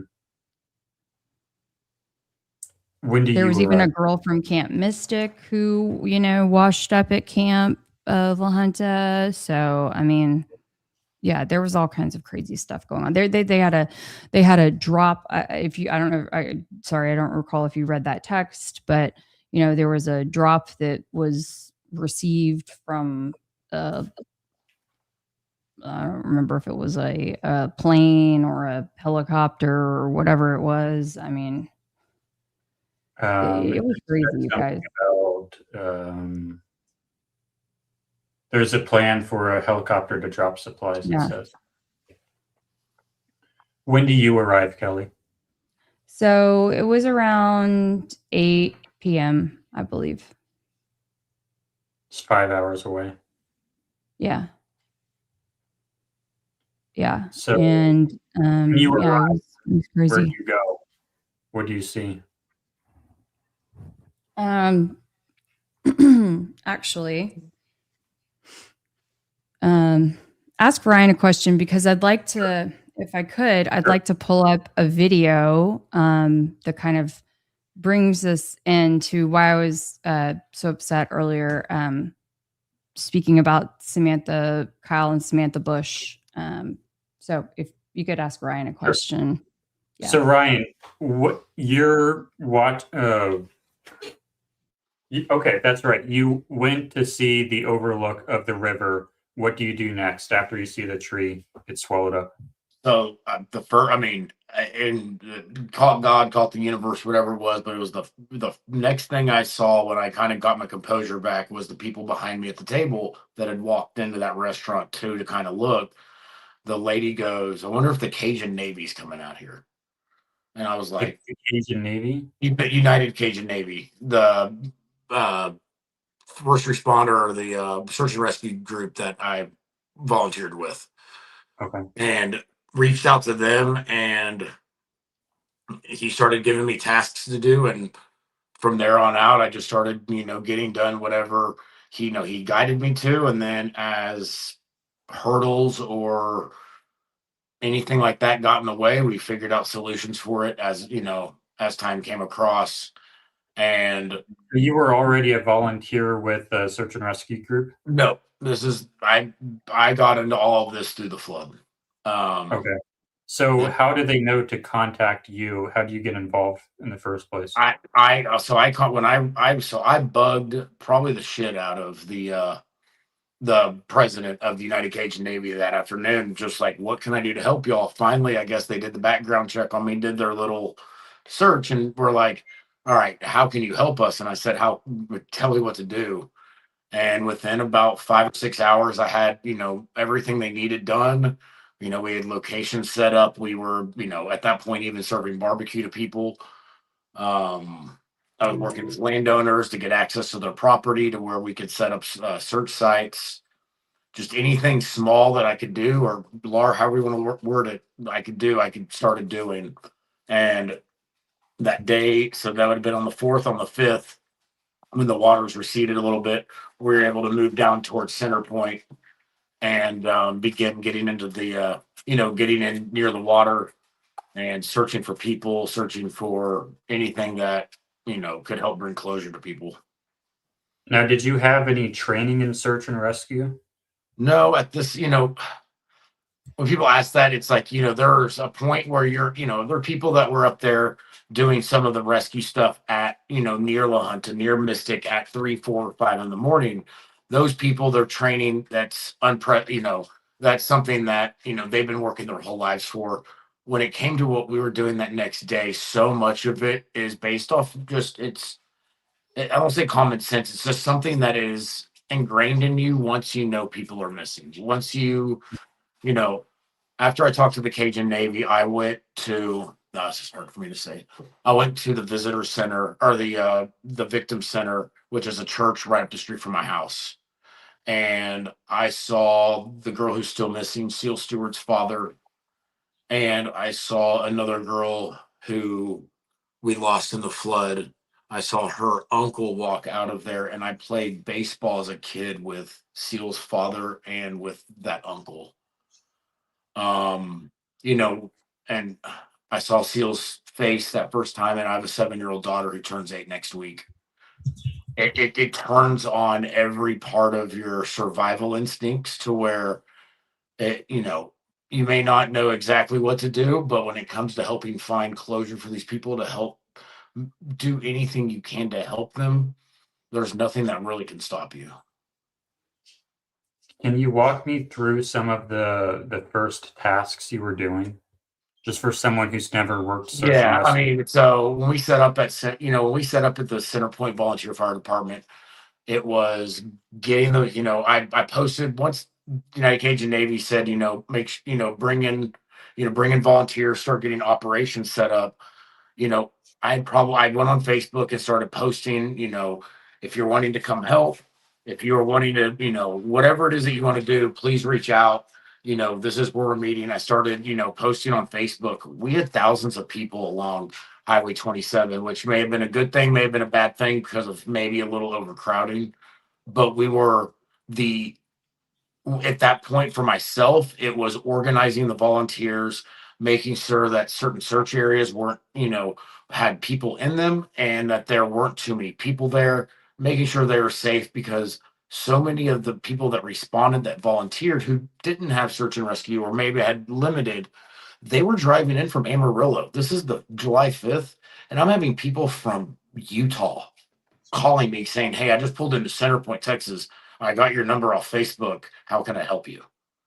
And I'm like, "You just drove 16 hours and this flood happened 24 ago." And they're showing up and they're willing to do whatever it is. People driving down from Montana with tractors, with all their equipment from their ranch on the back of a trailer, pulling that into Kerrville. The response, what you saw as a humanitarian effort by not people who do humanitarian work, but by humans themselves, was something I've never seen before. From Western North Carolina to any of the disasters we've seen since this flood, Texas showed up, and the whole country showed up for this community, and it's something that it's hard to even describe what we saw here. What were some of their names, their first names? Pardon me? What were some of their names, their The first people that names? those people that showed up. Yeah. If I could, geez, let's see. There's from East Texas. People within 6 hours of the flood from East Texas were showing up. Two Alexes. There were people from storm watchers that were showing up. There were people from nonprofits all over. If I started naming people, I feel like I'd leave somebody out. And I feel like no matter what anybody did in this response, what they did made a huge difference. I hope if anybody's watching this that ever did show up as a volunteer, search and rescue, filling pantry cabinets, Mercy whatever it may chefs, like, go on. So don't eat too much Mercy chefs at one time and you'll be all right. But they just showed up. In that first week, I will say $1 million in barbecue was possibly wasted in a good way because that many people showed up at their barbecue pits and were just cooking along the highway, dropping off sandwiches to people at search and rescue sites. People who had hydration companies, the IV hydration companies, they were set up along search and rescue sites to make sure people weren't getting dehydrated and, we didn't have any more victims from the flood from the aftermath. The response was something else. It really. But Ryan, you dove in literally too. What's that? You dove in literally too. Once that water was safe, it was hard to keep us out of that water. You don't want to. No matter how many skills you have in that water. Luckily, as a child, water's never been that. Water's something that I'm very comfortable in. However, like I said, those natural instincts kick in. And it doesn't matter what skills you have, you just know that people are missing and you want to make sure that they're either found, they can be saved, or whatever it may be. But we found that, starting July 5th, in Center Point, which is 20 something miles from Camp La Junta, Camp Mystic, we were finding victims, 15 or 12 miles from Kerrville, we were finding victims down there. And that's when we realized how powerful this flood truly was, because those waters came down, but 15 miles away, you're still finding these victims. It's like, imagine your kid is drowning in a pool and nothing is going to stop you from jumping into the pool. It's like that for weeks on end, and it's way more kids, and it's the whole country. It feels like it. And it's the whole country watching, people wanting, because of how politicized and how much media this flood gained, there were so many answers that were expected real early on. We're 10 months out, and the questions that Kelly and I, when we met at the hearing, the questions we were asking are still being asked. But at that point, people were wanting immediate responses to something that, there's no possibility of getting that immediate response to, or that the immediate, solution or answer to that we were hoping for. And that's where, we sit at 10 months later is a lot of questions. They talked about cloud seeding right before the flood, or right after the flood, they talk about cloud seeding. And, a lot of people address that. It's something that's commonly talked about now. However, when it comes to these hearings, when it comes to what we're talking about within this event, that's being ignored. There's cases. I saw somebody, I was trying to read these people commenting on the podcast online, and somebody talked about how the river rocks, there's an increase in the limestone bottom, and there's these large river rocks on there. We have a lot of displaced earth around the river now that doesn't make sense from what the kind of event that they've talked about is. That's my personal opinion. I don't know what the solution is, but there's a lot of discussion about aquifer issues, shifting of the ground. There's a lot of things that, as we've moved out 10 months, the questions that Kelly and I were once asking, they've seemed to have shifted, but those questions are still there, because it's all about what put Kelly in this position.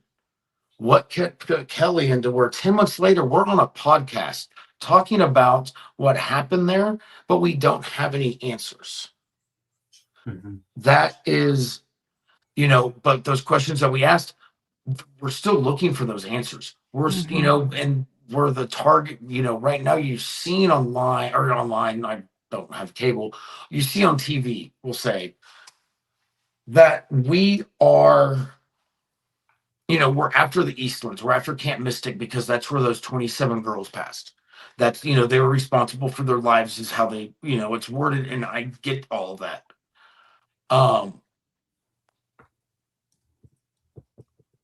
But they're focusing on a group of, they're focusing on these 27 girls' lives, when there's 119 people that we talk about that passed in this flood.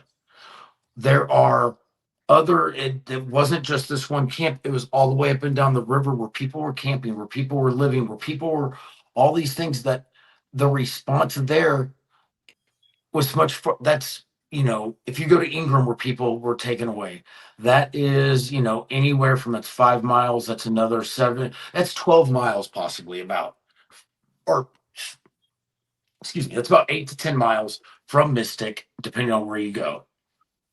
You do that with the water travel speed. Ingram had so much more time to respond, but people's lives are still taken. But we're worried about what happened literally within miles of the true heart of this whole storm.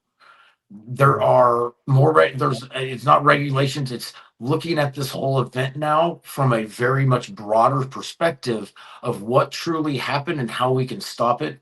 And if it's from, local governments pumping, chemicals into our aquifer system that made it unstable, or if it was just rain, that 18 inches that somehow created a larger flood than we're ever used to seeing. Whatever it was, we're not looking to blame. We're looking for answers, and we want to figure out how we can stop this from happening if it happened again. Yeah, And right I now mean, it's just a blame game. And as a local who, like I said, like I get where Kelly comes from. I get where the families of the Mystic families come, the parents of the Mystic girls come from. Like I'm friends with them now because of what I do. It breaks my heart to hear this stuff about what they're going through now, what Kelly goes through still with her kids. It, but they're putting this on there without us finding an answer, without solutions. We live in the past as opposed to instead of looking to the future and knowing that we're safe, we're still living in this past scenario. And it's not getting us answers from the state level, the federal level, the local level. It's not getting us answers. It's just creating more chaos around it when I believe there are other, I don't say people to blame, but there are other factors within this that we need to be looking at as well. yeah. And I think that that is a principle that applies universally, like whether it is we're talking about, a lot of the folks that follow us or joining us or, are used to us talking about the Charlie Kirk case, or other topics, like whether we're talking about that or the floods or a variety of other things. You guys, this is a universal issue. The fact is, until you get to the root of the problem, you cannot fix if you don't fix what's actually broken, it's just going to continue to break. It's going to continue to cause more pain. Yeah, if you don't fix what's broken, the ones who got broken by that situation will never be able to fix them. Will never be able to heal. And not saying never be able to heal, but there's a part of that healing process where answers are that was called detrimental to that process. And on an individual level, I see it with a lot of the people that are out here that I'm friends with that survived. And then you also see it at a communal level. Our community is looking for an overall, like, okay, here's what happened. It's not going to happen again. Or if the event happens again, here's what we have set in place. And we can move forward with it. Right now, it's like playing pinball with a solution because it's just a blame game outside of a discussion on what we can do about it. So we have the video. Would you like me to share the video now, Kelly? Yeah. I put a few different media So this is pieces. the video. This is the video you texted me. I converted it to play now. So this is after the fact. So there's a few different things. This is Ryan probably knows. Well, this is Oh gosh. But yeah, this is so here. Is this the pile at La Junta? Mm-hmm. So this pile's at the back entrance of Camp La Junta. It's the trunks. It's the personal remains or the personal effects of the campers there. Scott, the director of the camp, found me there because I was not aware of what it was, and apparently this pile was from the campers' families who picked up their stuff and tossed it out. Can I verify that or not? No, I leave that to Kelly, but that is what I was told at that point. Since then, this pile, from what I understand, has been buried. From what I understand. And I shot this video I shot this video on July 31st. I went out, August 1st. I testified in the public hearing on July 31st, and then I went out there on August 1st, and then I did speak to Scott, the owner of Camp La Junta, on that day as well. But yeah, that's just one of multiple piles. You want me to play the Instagram one now? Yeah. But I mean, I just wanted for folks to envision, like, and that pile also, it is dug into the ground. Like, I don't know, how deep would you say, Ryan? 8+ feet Wait, deep? say Like, again. Sorry, I got it. How deep would you say that? Oh, that pile right there from the bottom to where that spot is right there, that was 12 feet. Yeah. It was, I mean, massive. Just, yeah. It's like one of these things that you have to just see to believe. Like, it's bizarre. So that pile right there, just to put it in perspective as well. So that pile right there, that was 20 yards long, 8 yards wide. Like I said, probably 12 feet high. Those piles, there were probably 400 of them from Camp Mystic all the way to Ingram. And that's not to minimize what this is. That's just to put into perspective how much debris was up and down that highway. Yeah. And that's not including the houses and parts of camps and parts of like I have videos and stuff and that, and I can do another stream on that, another time. I don't want to, belabor the point too much, but it's just, it's a lot. It's a lot. It's sad. It's a lot to take in. When it happened, it was weird because it almost felt you didn't realize I'll word this another way. You didn't realize the extent to which all of this was because it felt very normal after a very short period of time. It was a weird feeling to have that you would see this, but because it was so much everywhere that it was a weird, what do you even call it? It was something that happened from the flood that was so bizarre, but you saw so much of it that you almost became used to it too quickly. And for the folks, Ryan, who were living there, right? Okay, so also want to remind everyone, and sorry, maybe I will pull a video up for perspective, because it is important to remember that people were live in this beautiful area because the river is magical. Okay. It is gorgeous. It is special. People love living by water. Like, water is life. It is. And so anyway, then you look at this and it's like it giveth and it taketh away. And so suddenly this thing that drew you in and made you want to live here, suddenly you're living next to something that you resent and that you feel all of these negative feelings toward. And that is something that Ryan is combating. I think the entire community is combating.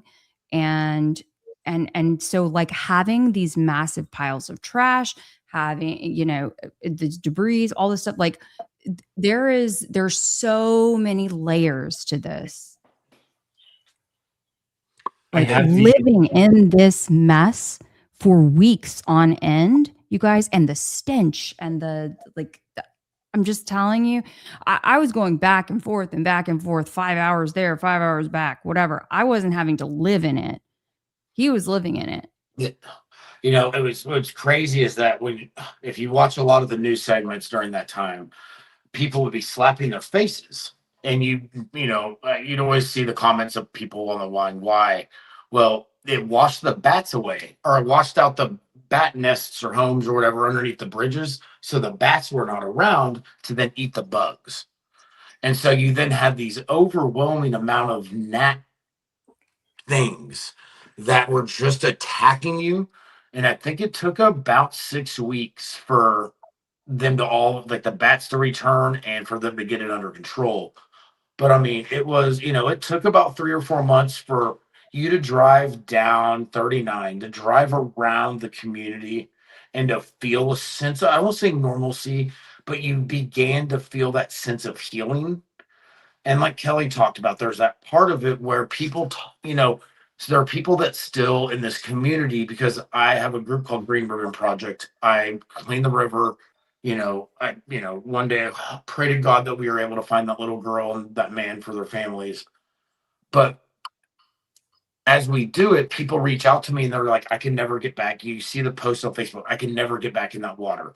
That's sacred ground. That's all that. And I get part of that mentality of it. I can get where people can see it that way.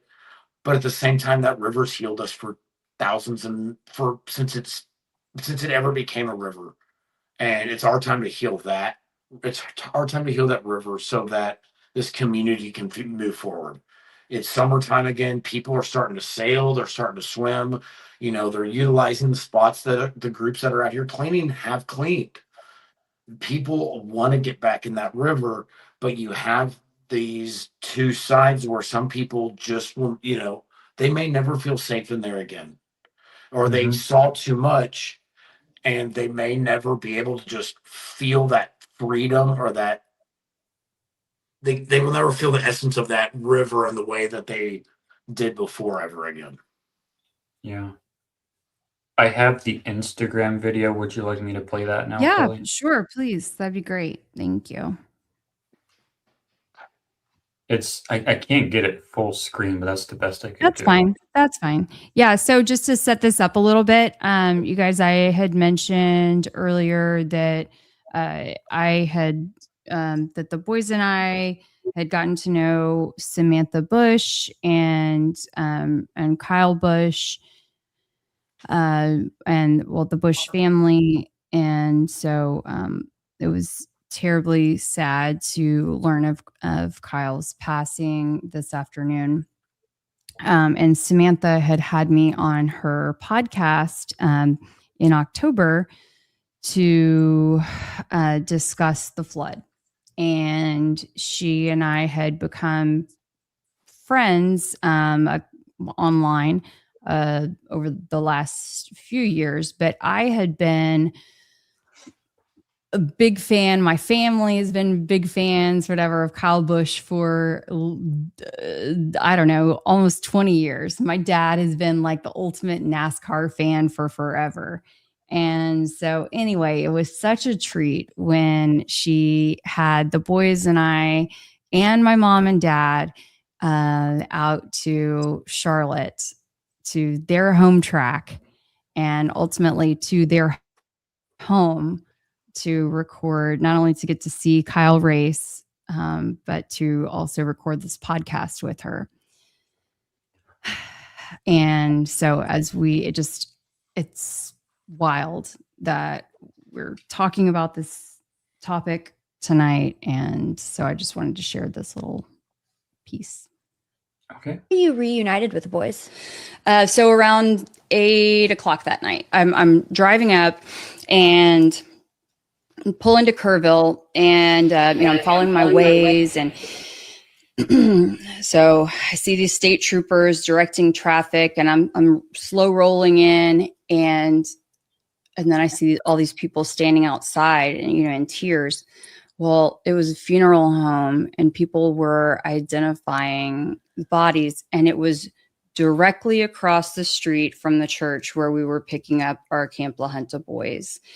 And it just still like breaks my heart to think that it was the story of two very different situations, and it's just not, it's just not fair. It's not fair.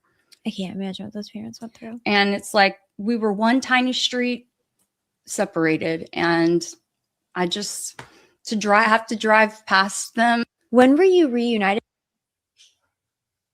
So that was the first thing that you saw? Yeah. And as I was saying, we were just one tiny street away from the families who were identifying the bodies of their loved ones who had been recovered.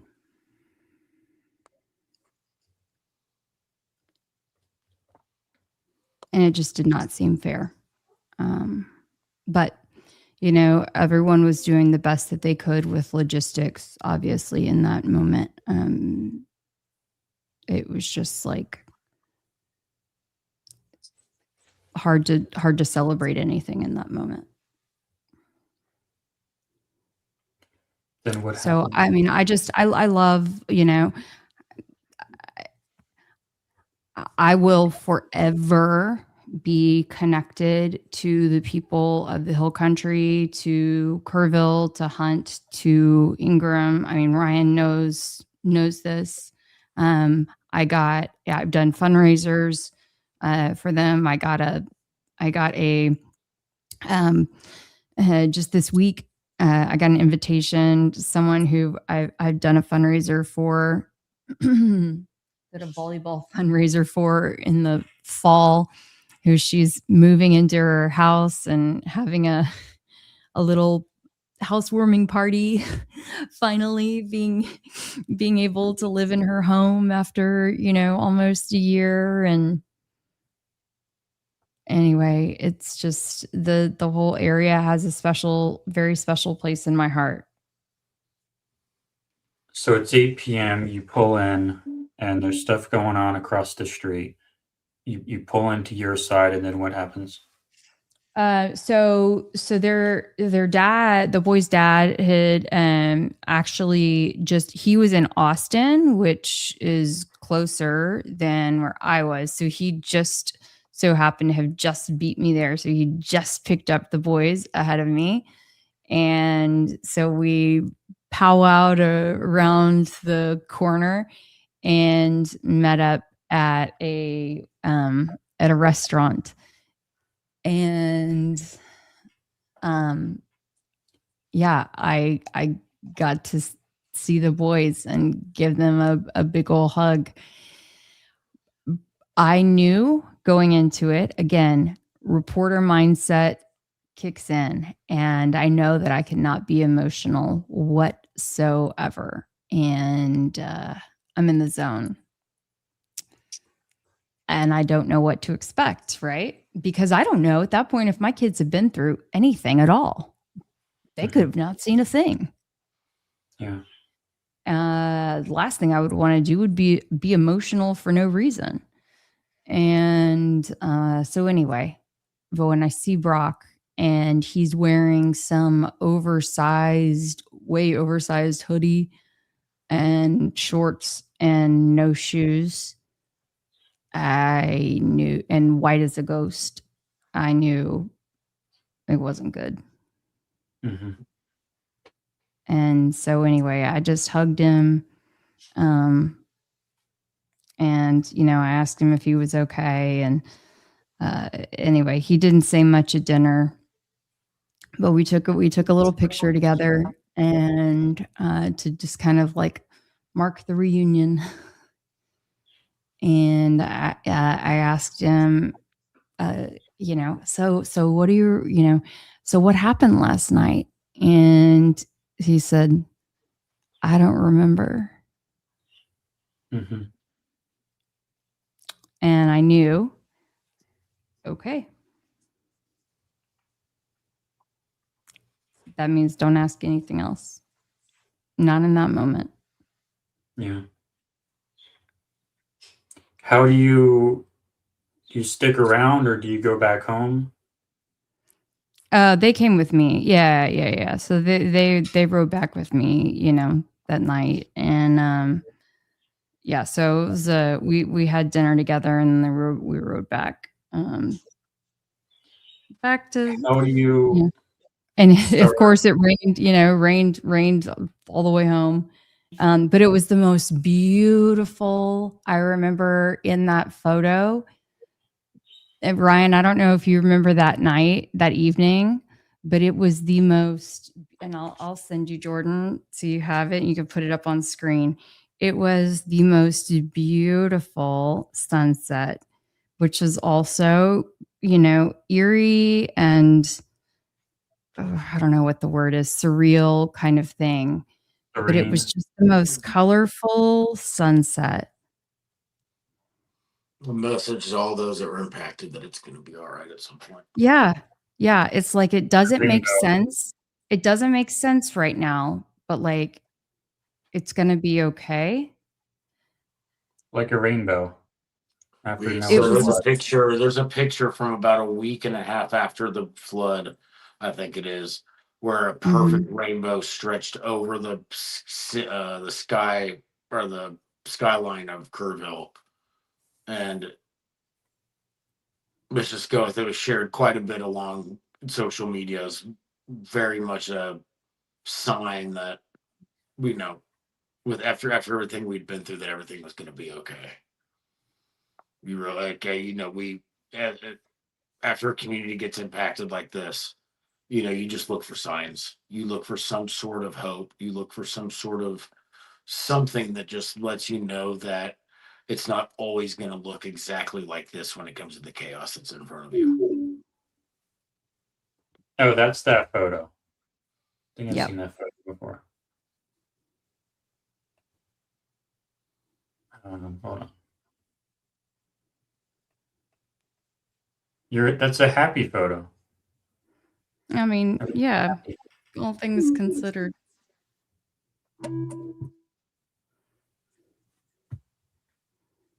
Oh, it's HEIC. That's why you can. It's a happy photo. And you can see, I mean, even Brock's face though, like he's like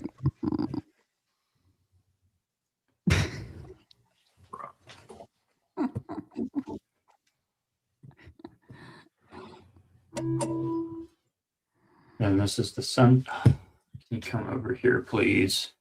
Then there's the sunset photo. That is a beautiful sunset. yeah, I mean, it's crazy how vivid it was. And so the place where the weird thing is the place where we're eating is right. Ryan, you might recognize it. Golly, now I can't think of Trying to look at what that. it's called. Hold on. I'll be able to pull it up on it's Ringo's on the river. Yeah, so that's right. I mean, that's 100 yards down from that first spot that I ever saw the flood at the boat. And so you can see right there, like all the sand or dirt, whatever, you can see how the water had risen, right, all the way up, and then that it had gone back in off the bank. And it looks so serene, but is what a contrast in that exact area, right, of what it must have been like. Oof. So you guys go back home. When do you start asking questions? When do you start coming back? When do you start trying to figure out what happened? I mean, I get the next morning. Yeah. Yeah. When did you first start I realizing started that the next day. something? When did you first start realizing something was off? I knew the next day. Like, I mean, I actually started doing TV interviews the next day, just because I knew, again, as an investigative reporter, that no one else was going to be in the position to talk. And I knew that in my heart of hearts, there was something wrong. And that if I did not, at least I didn't have to like say that something was wrong, but if I did not share if I didn't speak up at all, then the media does not pay attention to the story. Okay. That's just the way that it works. Mm-hmm. If no one is going to interview, if no one is going to return the calls, then no one pays attention to the story and the media moves on. Simple as that. And so, I'm like, I've got a story to tell. And what's so interesting is in that moment, the boys wanted to talk about it because they were proud. All right. And at that point, I had no idea that I was just grateful that the kids had survived. I knew that it felt weird, whatever had happened at camp, but I didn't know that it was as much of a failure, in my opinion, as it had been. And it was, Brock had not shared any details, right? Because so far all he had said was, I don't remember. It was not until that media interview that he first said, well, we went into the rafters, and it was the reporter who said, that doesn't make sense. And I had never heard him talk about the rafters before. And so anyway, I didn't really think much of it, but sure enough, that little boy was telling the truth. So anyway. Can you tell me about this photo? Yeah. Actually, Ryan was there for that. That's one of the times that I went back. That's in an area behind where I'm standing. Thank goodness, the camp that is in that area was not in session that day, because there probably would have been a massive loss of life there. But sadly, the owner of that camp did lose her life as well. She was there. Yeah, Is that right, Ryan?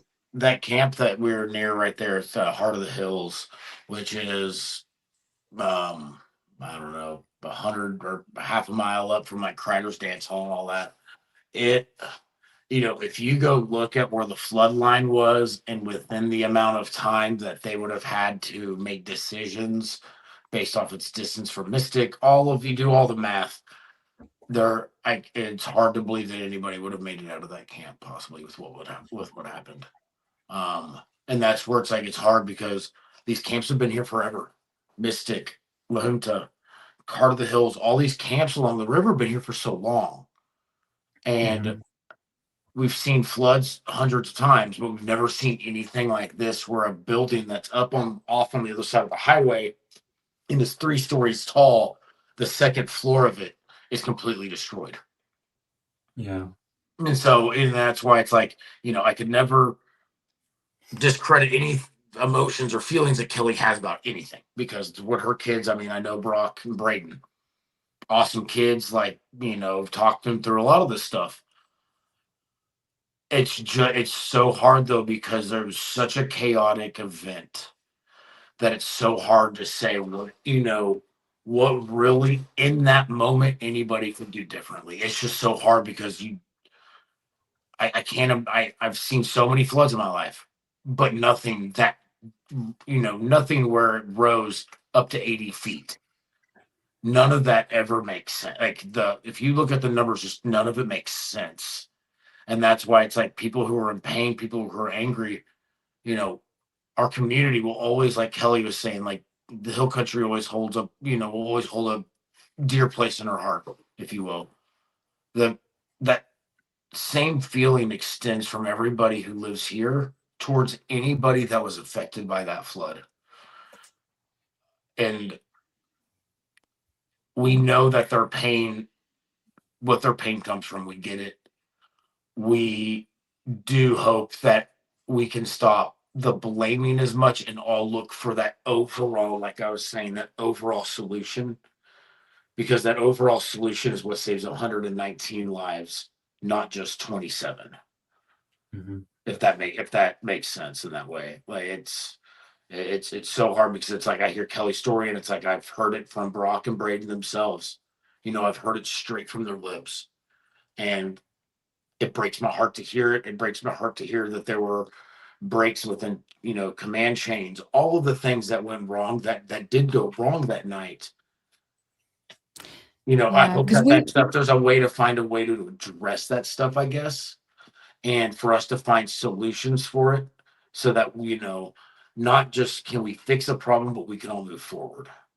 From people in the community to Kelly alike. and to Braden and Brock and to everybody that was affected, so we can all move forward.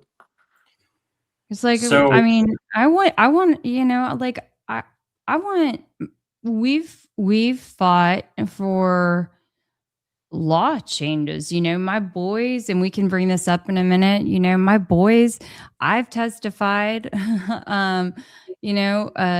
now twice before the legislature, and even my boys have gone to testify in Austin as well. I'm so proud of them for that. But it's like we couldn't even get an apology from the camp. Instead, we got kicked off of their mailing list. You know, it's so disappointing the way that things went down. And we were very, very respectful.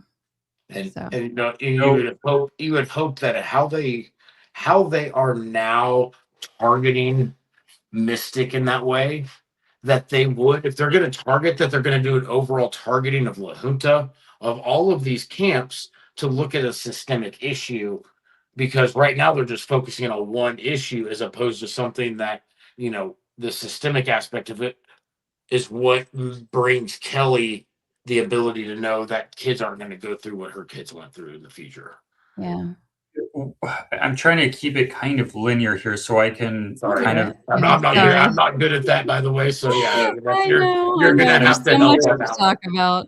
I'm a little I'm trying sensitive. to like get first this happens, then that happens, then that happens. And you guys are going all over the place because you guys have lived it for so long, but I'm just hearing it for the first time.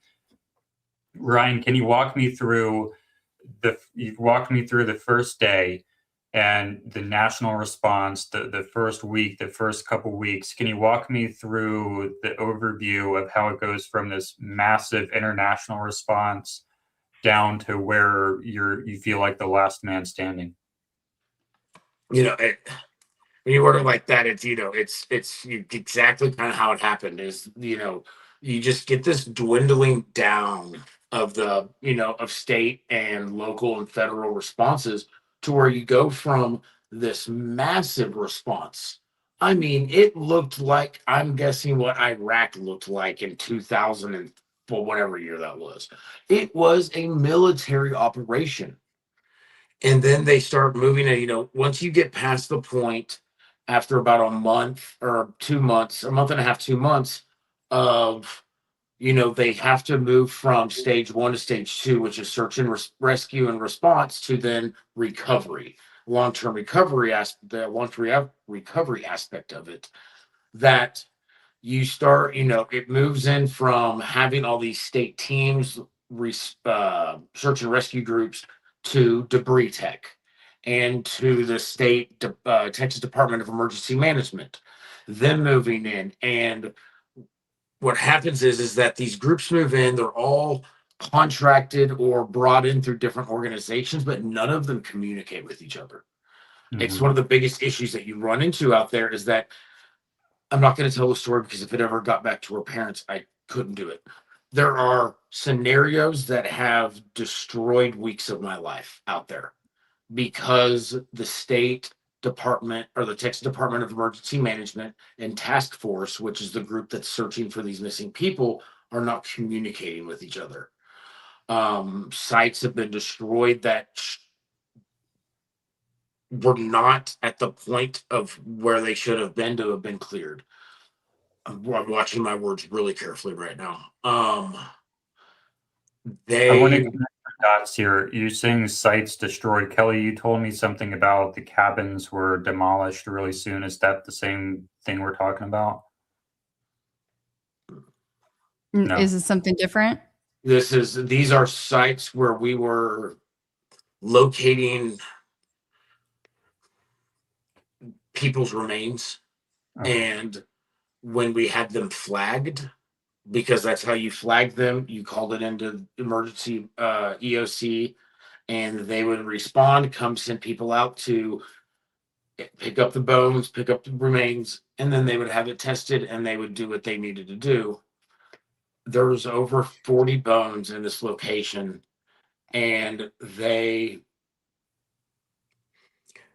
brought in an excavator, picked up every single one of these bones with the flag, turned it upside down, and then brought in another excavator that was on track. So it's a big excavator, like a big son of a gun, picked up a tree that had come out during the storm, and they leveled these 3-foot mounds of rocks where these bones were. The bones had never been picked up. That area had never been re-hit by dogs.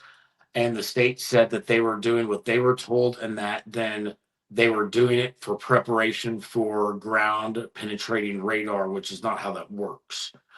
There was so much miscommunication and chaos, and this location that I'm talking about is so close to where it would be a it's a high probability area, we'll call it, that why these decisions were made, I'll never understand. But those decisions within it are what created so much of this chaos. So as groups came in, there were so many chiefs that as they left, there was no communication between them. So you had multiple operations going on during one operation, if that makes sense. Mm-hmm.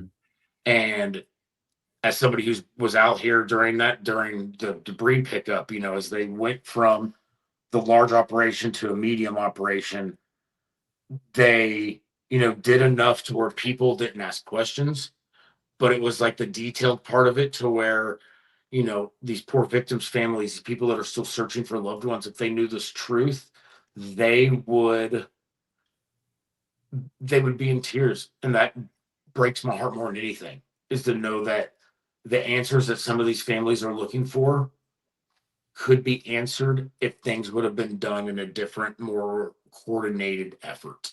And that's in the long run aspect of it. At the beginning part, I still will always say, like I said before, it was so chaotic. As much done could be done, but it's this long term, through the multiple stages of what it looks like as they close this out. We get closer, and as people move away, or these groups move out, the news moves out. And so it's left to volunteers like myself, Rampart Vigilance, another group that's out here, people who are still searching, still cleaning. It was left to us to be the ones that made sure that all of every nook and cranny, we could call it, was searched.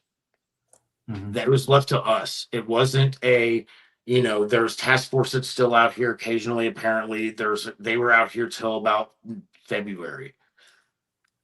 We've been actively doing this since then. We cleaned the river, but we hope to find that young girl, and we're the only ones left out here. The state is cleaning, but that's it. They're pulling stuff out occasionally, but that's it. So they found everyone who was missing except for one. There's two. Seal Stewart from Mystic, and then Jeff Ramsey, who is a Navy SEAL who was camping at HTR, which is in Ingram. And he is still to be recovered. And Ryan, when we think back on the timeline, nearly everyone was found was found within what time frame, would you say? I mean, the ones that we discussed, the 119, many of them were found within those first 2 weeks. 2 weeks. Within I'm not going to give you an exact number, but I mean, it was, there was a point to where within a few weeks that we were not sitting there going, are we looking, how many people are we looking for? We were at that point at least a little bit more specific on what we were looking for. It wasn't a broad question we were asked or answering. It was a very specific one. But I would go with, I think it was about 2 weeks, but within the first couple of days, as that water went down, it was pretty quick that victims were starting to get pulled out.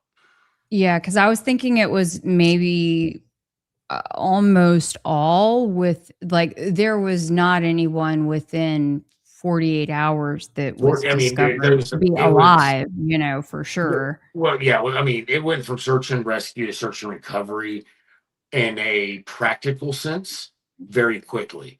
It was, they said search and rescue, but based off the water flow, all of those things, it was a search and recovery effort very quickly within those first 20, after those first 24, 48 hours of the flood, because anybody that was pulled into that water, I breaks my heart to say that I can't imagine how anybody could have made it through, you know, especially coming up from as far up as Mystic and those camps were.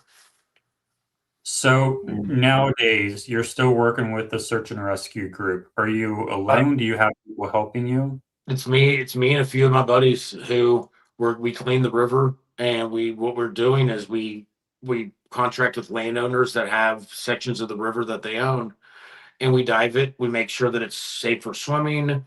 If there's any trees, anything in there that was left behind by the state or by any of the clean crews, is that it's searched. I dive. I'm a diver now, I guess, with this all. And so it's like if we find a tree in the water that is big enough to where nobody could have seen underneath it, I'll search that tree to make sure that any victims that may remain are not there. You have to, at a point, change the narrative of what you're saying you're doing from looking for a victim to cleaning the river, because of that closure aspect of it for our community. And and I know that doesn't help with the stewards at all, like the Ramseys, but you do it, but you also are doing it under the guise of still searching for them. You're cleaning the river, but I live here. I mean, that river's why I moved here. I've been free diving it without tanks for ever since I moved here. I will always look for that girl. I will always be searching for that girl to some extent for the rest of my life. But at the same time, it's hard for I can't openly go out on the news, or I can't openly make a statement that I'm still searching for her, because that right there, like we were talking about, that sets us back in the past. That's not a forward movement. What I think you're saying is, if like a visitor who doesn't know anything about the floods were to visit and go fishing, and they see you out in the river down there, and they ask, "Hey, what is that guy doing?" If the answer is they're looking for a victim, that signals one thing. But if the answer is instead, "Oh, they're just cleaning the river," then it signals something completely different. It signals a new phase within this recovery effort for the community and for visitors as well, because we are a river community. People visit us, that's a part of the tourism aspect of it, and we don't want people to sit there and believe that this river is dangerous, that it's cursed, that it's all these things. We don't want them believing that. And so if we say, yes, we're cleaning it, then people go, awesome. We know that it's a secure, it gives them that mentality. It's a secured water source, a place to enjoy recreation. But if you keep saying, yeah, we're looking for that missing girl, people are like, shit, I'm staying out of there. I mean, it just sends a totally different message to everybody in general, but anybody who knows me in this community, anybody who's gotten to listen to me talk or type or however you word that, they all know that I'll always look for that little girl. They always know that it's not there for, that's always going to be part of what my story is for the rest of time. Now, when you say cleaning the river, you're removing large trees. What else are you removing? So, large trees that can impale. So you want to keep some of these trees in there because it's good fish habitat. It's good wildlife habitat.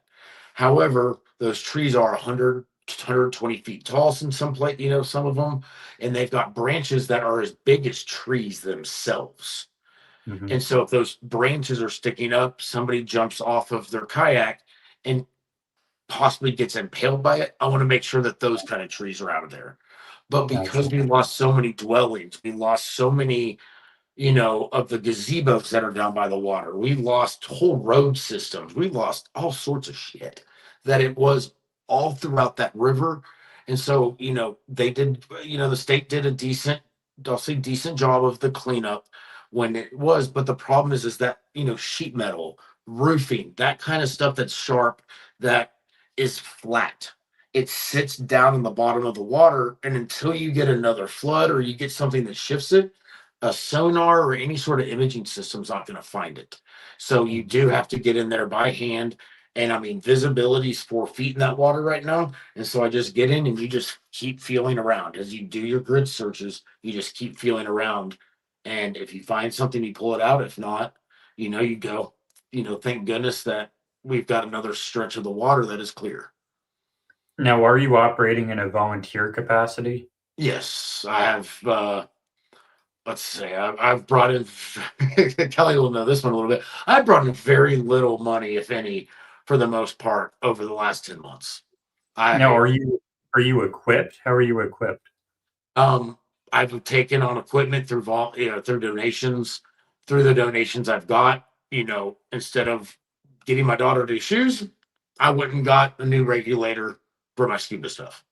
Or I went and picked up whatever it was that was needed for the river and just prayed to God my mom would send me some money to take care of my daughter. I Do you mean, have like a GoFundMe, like any crowdsourcing links we can share with people? I've got a Venmo for it, but I'm not a nonprofit. I'm not any of that. And everybody that's donated knows me. I've never done it through the way that a lot of people do this stuff, only because it felt weird. I was put in an extraordinary circumstance to be able to make an extraordinary difference. And I don't know, with everything I'd been through in life, I didn't feel like that was a big part of it, but I'll definitely share with y'all my Venmo. And if anybody would ever You put it in the private chat perhaps, and then we can get it. We have it. Yeah, there's a lot of folks who are very interested and wanting to get your information. It's weird because I mean Kelly knows a little bit about this about me too, and I think there's a few people possibly listening that understand too. I have a hard time asking for the donations part of it. The $150 million is brought in to this whole flood through the people, if you will.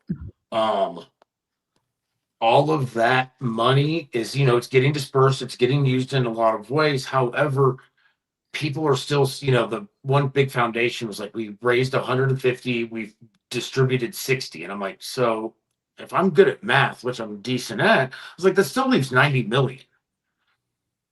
Like, yeah, where's the rest of this money at? And to access that, they've got so many barriers up on it. And people have started understanding that the funds that they sent in have been used possibly for some fluff, if you will. We'll call it fluff. Call it an SHIT word, but we'll call it fluff here. I felt it feels weird asking for help because I feel like people don't trust where that money was going from the first place, and I don't ever want to be a point of controversy within this flood myself. And if funding is the way that gets me to that controversy, I don't want funding. I will keep doing it however I can do it. Well, I don't know about anyone else, but I would trust the guy literally swimming in the river every day trying to clean stuff up. That's who I would trust. I appreciate that. I mean, it's just weird because you see so much of what people were wanting to, what they wanted that money to go to, and it didn't end up going to those things. It didn't end up going to people's houses. They're having trouble getting money to secondary homes. If that was your vacation home, they're not getting you funding to remodel it when, people think of Hunt, Ingram, Kerr County as this very wealthy place, which it is. There's a lot of wealth here. But most of these landowners are generational landowners. They fight to pay their property taxes every year. They own it outright, but they fight to pay their property taxes every year. For them to get $200,000 to remodel their house takes that's their whole life savings. That's plus everything they can get, and they're not being able to get it because it's considered their second home. I'm cleaning the river for a family who it's considered legally their second home, but they've lived in it for a year and a half because they've been waiting to sell their house in San Antonio. Luckily, some churches showed up with their own funding and have put some serious money into it and helped them get their house back. But why are they having trouble when $150 million came in? That's, there's so much where if you look at how this money trickles down from the foundations into these smaller nonprofits, there's so many admin fees, so many different studies or consultants from global empowerment missions, all these groups that, I don't know, if you were a Trumper, you'd call them a deep state kind of person. Yes. There's literally. There's a lot of that out here. Look, when we're talking about the 150 million, and that's just like a rough estimate, okay? That's not even talking about the amount of sweat equity that came in to literally be boots on the ground, helping work, do things like pull apart houses, help do work, like all of the things that happened, the supplies that came in, all of that stuff, the donations, etc., physical donations, right, that happened. But where did that money get distributed? And I know, Ryan, you are being very diplomatic right now because, again, you live in the community. I don't live in the community, so I can be a little more aggressive with what I say. And I say it stinks, and I cannot wait until those 990s come out. I am ready to dive in. And that's the big part of, because I was part of, and this is something I'll speak freely about now. I was part of some of this fundraising for the river cleanup. And because of what happened to me 6 years ago, plus some of the bureaucratic aspects of being part of the United Cajun Navy, I was kicked out of funding for purely bureaucratic issues while I was doing this out here. They were struggling, a group that's out here was struggling to get us $60,000 to clean the river. 60,000 when we were having 150 million brought in. And why is there money going into these arts foundations in Kerrville? All these weird things this money's going to, when why aren't we putting it into the one thing that brought us here from the very beginning, which is that dang river? Why is not getting the one thing that put us here, the river, the biggest priority of getting its health back? Because the houses will get rebuilt, our community will get rebuilt, we will heal. But at the same time, that river should be the priority. And that seems like, for all this money, that seems like the last bit of the priority. It's like, we'll get that clean, but we need to make sure that we've got a theater in town that, will provide place for the rich. It's a very broken system. And nobody's looking at it anymore because the world's so chaotic. It's 10 months out. Everyone just goes, it's back to normal. But if I donated $1,000 to a foundation that was for a flood like this, and that was $1,000 I'd worked my butt off for, I'd really want to know where that damn money went. Pardon my French again. But that's where I would want that money. I would want to know where it went. Because that $1,000 to me is the same thing as $1 million to other people. And so it boggles my mind that it's turned into, we're this far out. They're saying they've only dispersed, what is that, 2.6 or whatever. My math sucks right now. They're only distributed that much money, but they're bragging about it online and nobody's asking questions. They're bragging about it on Facebook posts. Nobody's asking that question. Okay, I see we've got a comment here. Sorry, Jordan, from Mary West. Hi, Mary. Born and raised in Hunt. We should have another episode. Get down and dirty with the truth of what happened and what's still going on. Story needs to be told, and I am here for it. Mary, okay. Hi, just I'll just say hi, Mary. I know Mary.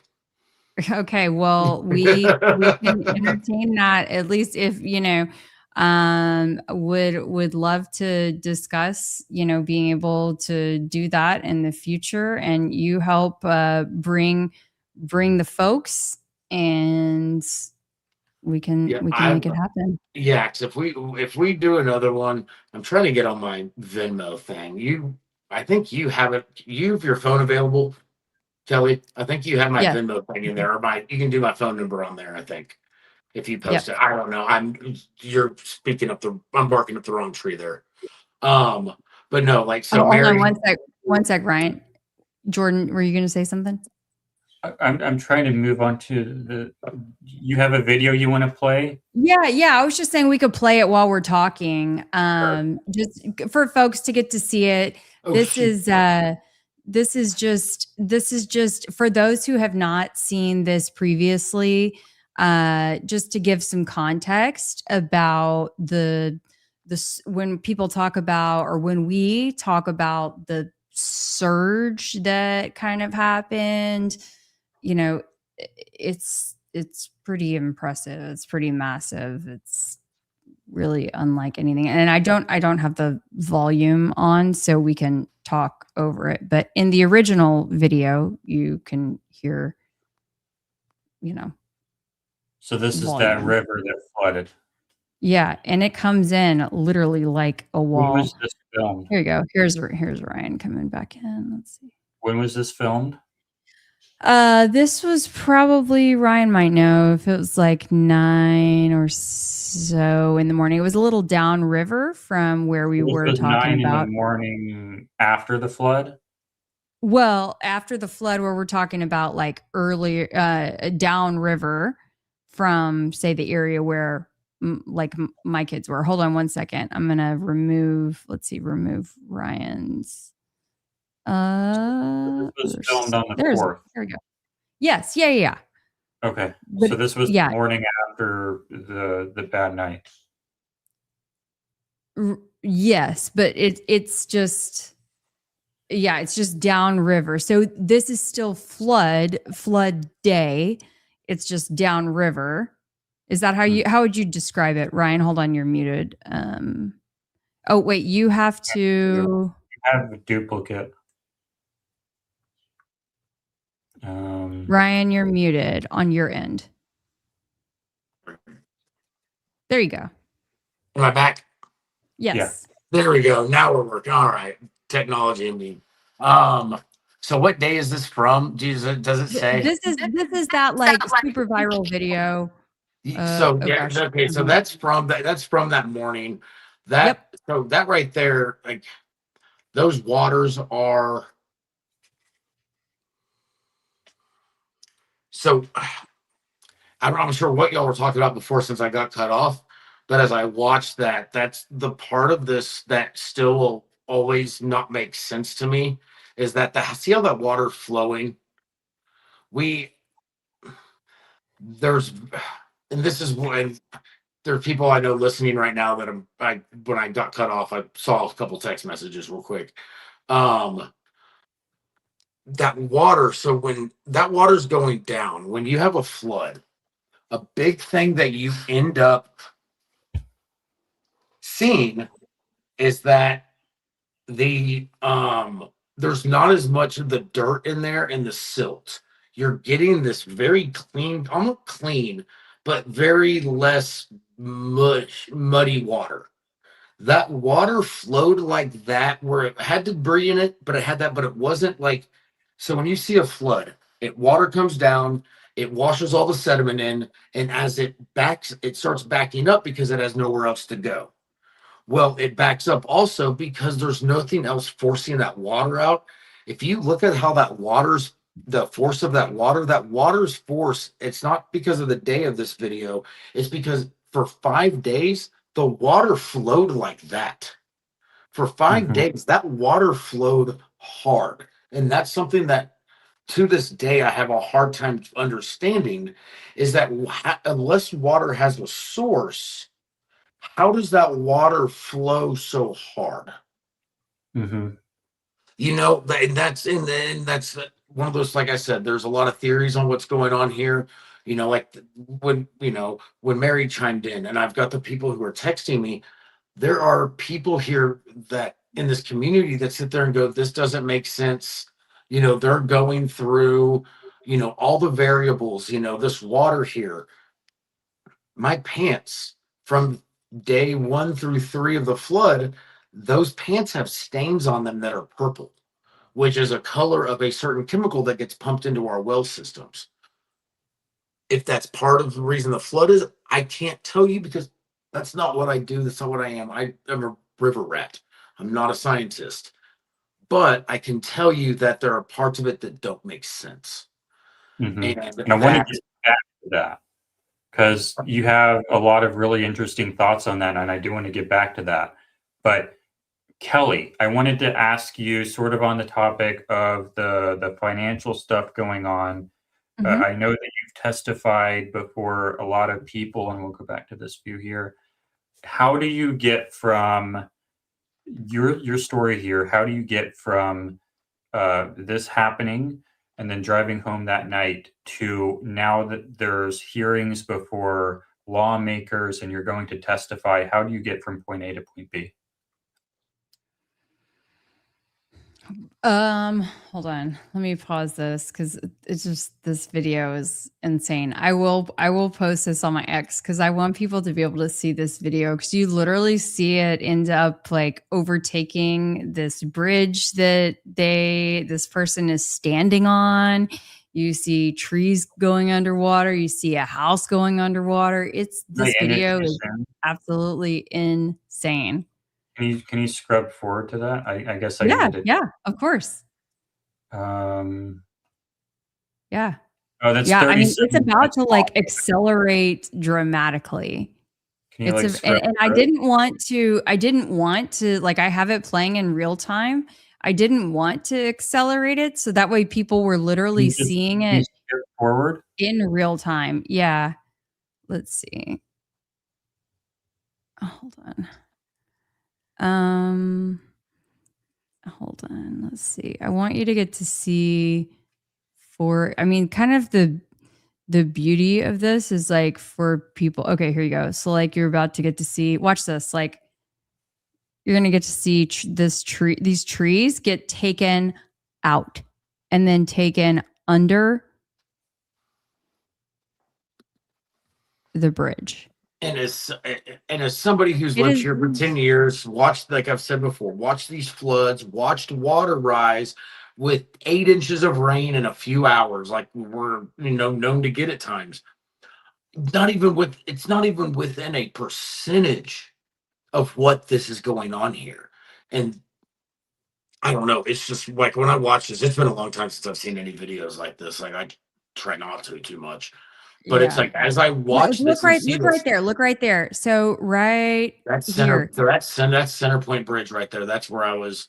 That was that day is where that's where I drove down. In just a moment, this tree is going to get consumed by the water. Here we go. It's going to get.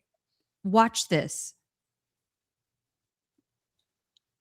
That is real. There is nothing. There's no AI. That's not AI. Fake Yeah. AI, whatever. Look, there's cars going by. There is nothing fake about this video. Okay. And you hear the guy, if the volume was on, I mean, the guy he is professional as can be. I could not believe that this guy was so kept his cool as best there you see his finger, you know, in front of the camera. He just kept his cool and was standing there like he knew the drill to just keep rolling. So this eventually gets up to the level of the bridge? It does. Yeah. You see his finger again right there. Okay. And then it gets up to the bridge and he realizes like okay, look, it's getting up to the top of the bridge here. I mean, y'all, hold on. I'm going to scrub back to the beginning. Let's remember, here's where it started.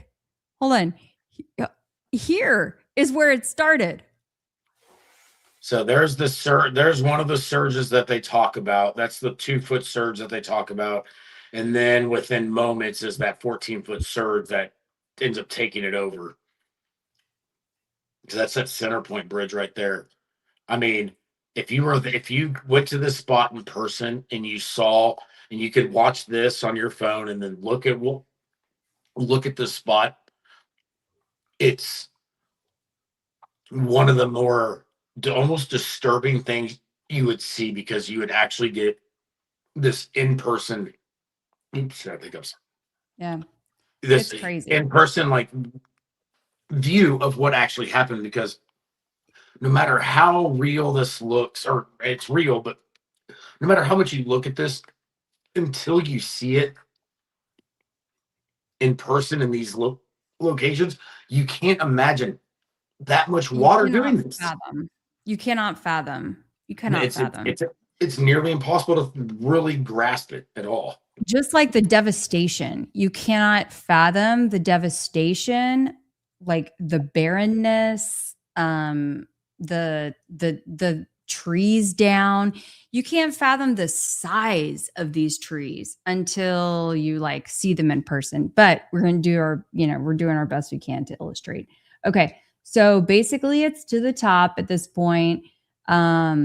Now it's like, okay, really, really, really almost to the top. He's all right. He's still all right. Their cars are really slowing down.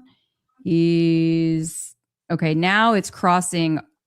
Yep. It's okay. It's about crossing over the bridge almost. Here we go. He has a lot of faith in that bridge, huh? He sure does.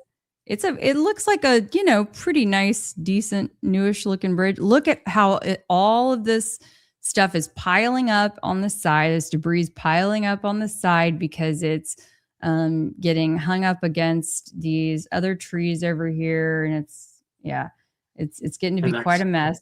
Well, there's a house over here. And if you have the audio on, I think there's a cat or something inside. I don't want to hear about a stuck cat that's about to die. Okay, nobody's saying it's dying. Kelly, what kind of morbid Okay. stuff are you trying to make us listen to? It's not more. Who said that it died? Who said that it died? It's right next to it's right next to the bridge. I'm sure it made it out just fine. He probably saved it. He probably saved the cat. I'll leave my dark jokes to myself. Okay, once he turned off the video. Anyway, here's the house. Y'all, look at this house. That's somebody's house. Yep. And stuff like that. So when a house would go down like that, especially up like towards the Hunt area, it would start falling apart through the water, through the rapids and all that. And that's the kind of stuff that, not as much now, but at a point, groups like Rampart and all that, we were pulling out of the river. I mean, that's, it wasn't just trees. It wasn't just a piece of sheet metal. It was whole sides of houses that were getting pulled out of the river. Mm-hmm. I mean, all this debris that you're seeing too, at some point has been filtered through. Personal remains have been brought out. I mean, it's been a long time, like I said, since I've seen these videos. And as I watch it's crazy to think how far we've gotten through all of this. I mean, vehicles, RVs, trailers, everything imaginable. Because the other part too is that how the Guadalupe work out these hiccups. It's too many nicotine pouches. How the river works is that it flows and it has pinch points to where the velocity picks up, and then you get to areas down the river like Ingram Lake, Nimitz Lake, Kerrville Lake, and then down in Center Point where the river widens out. And so what happens is you get these push points, the water goes through, picks up that velocity, and then it hits these wide areas, and so it loses velocity. Where it loses those velocity, like I was saying, are our lakes that are dammed up in the river. Within those lakes right now, you can take a drone video over it, and because their excavators and their removal equipment couldn't reach that far, we still have trees, or we still have cars, we still have diesel tanks, propane tanks, all sorts of very large man-made items that are pollutants, certain other things that are still sitting in that river. Mhm. And you see, before we take this just off the screen, then you see the video basically ends right here where the water has completely crossed over the top of the bridge. They have crossed, barricaded off the bridge. Yeah, and there's just a massive amount of, not only water, but various debris and whatnot coming across the top. So that bridge at Center Point, if you had I wish I had a picture of it available. And that's within 30 minutes, you guys. By the Within time the flood was 30 done, that bridge minutes. was 15 to 20 feet high in places of debris once all of it was said and done. It went over that bridge, and I mean, it was displacing all sorts of stuff over it. There. From let's remember, from there to completely for people listening only, we start off with a small little stream, and then it comes up what seems like 40, 50 feet up to the bridge where the person is standing, and it's basically up to the bridge. It's crazy. Yeah. Just unprecedented for that area, I think, right? Yeah. So I mean, you could glue three or four floods together, and you wouldn't get that are big floods, and you wouldn't get anything like this. Yeah. Okay. So I'm trying to get to the last two plot Sorry, points. I know. We have so much. There's so much to talk about. So the last two plot points are like testifying before lawmakers, and then what we think might have happened. I want to get to those real quick before we end. Okay. How do we get so that we have like a complete full story, even if it's not as detailed in some of the spots? Yes. How do we get from going home that night to realizing something is wrong to now there's hearings about it, and I don't know if it's Congress or who it is. How do we get to that point? Yeah. So, and I would love to be able to, if I can, share just some of my testimony as well. Just because it's raw for me, but I think that it's important to get to be able to share that. It's because we're all friends here, right? Share a little piece of my heart. And do you have that? Okay. So basically, I mean, I am just I'm someone who can't just sit by and what's that? I pressed the button for it to add to stage, and it does not add to stage. I would like for it to add to stage. Okay, maybe I need to take something off. How about you want me to take something off? And now mine disappeared. I don't understand why. I wish that when I press the button, it should do what I ask it to do. Okay, I can take. Okay, so what's the context of the hearing? So I'm getting impatient now. I'm getting so impatient. That's okay. Sorry, what is the context of this hearing? So I'm just not someone who can sit by and, take the status quo and wait for someone else to handle it for me, I guess. Never have been that way. And the Committee on Disaster Preparedness and Flooding. Yep. And so I drove my booty up to Kerrville and went to show up there, and I was quite nervous. So this is in Kerrville. This is in the same city. Same town. Yes. Yep. So So about at that point, it was like 4.5 hours or whatever that day. and was like, anyway, I ended up being the only camp parent who testified that day. And I felt bad going into it because I just want to know like what's going on here. yes, yeah, sorry. But this is important. This is hold on. Let me just tee this up, Jordan. Okay, so I'm the only camp parent who's testifying this day because they're holding a special hearing to start. They knew that so there was a special legislative session. Okay, Texas only holds their legislative session once every 2 years. It's very odd. Okay. But that's the way they do it in Texas. I don't understand their legislative session. So the purpose of this committee. This is why this is please let me explain to you. So they were out of session. That's why so they were out of session.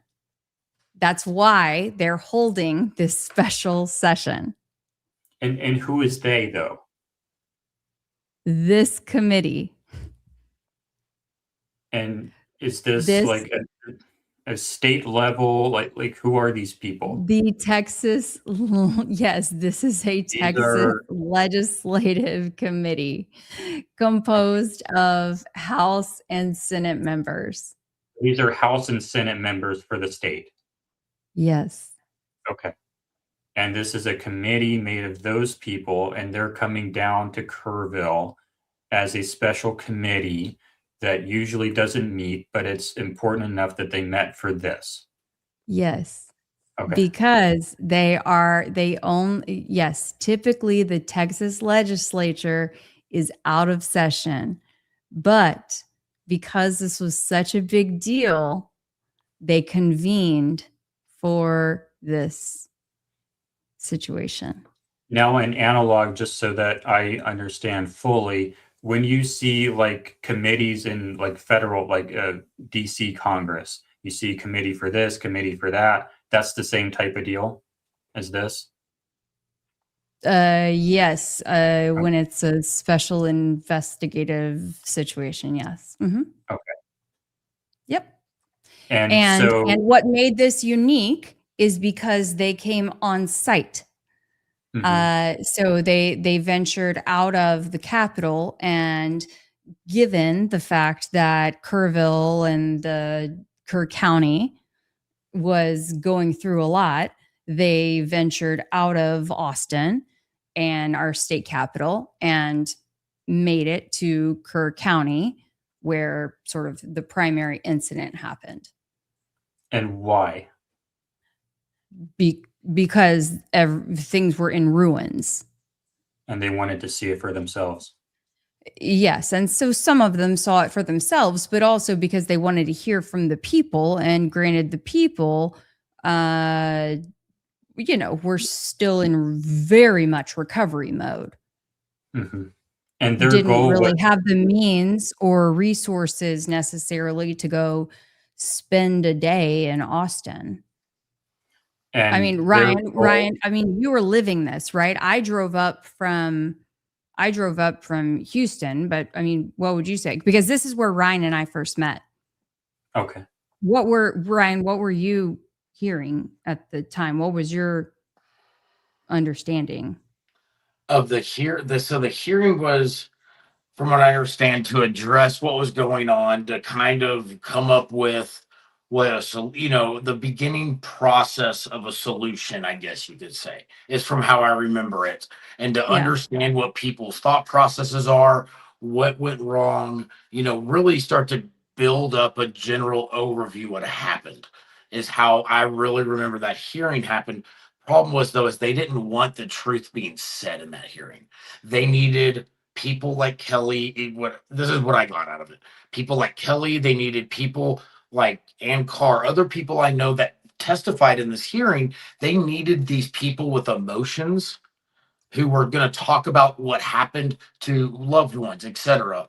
However, there are people like my buddy Camden who Kelly, you remember how he got arrested outside of the hearing so that he could never testify? Mm-hmm. Is that There why you are said they just want to hear the truth?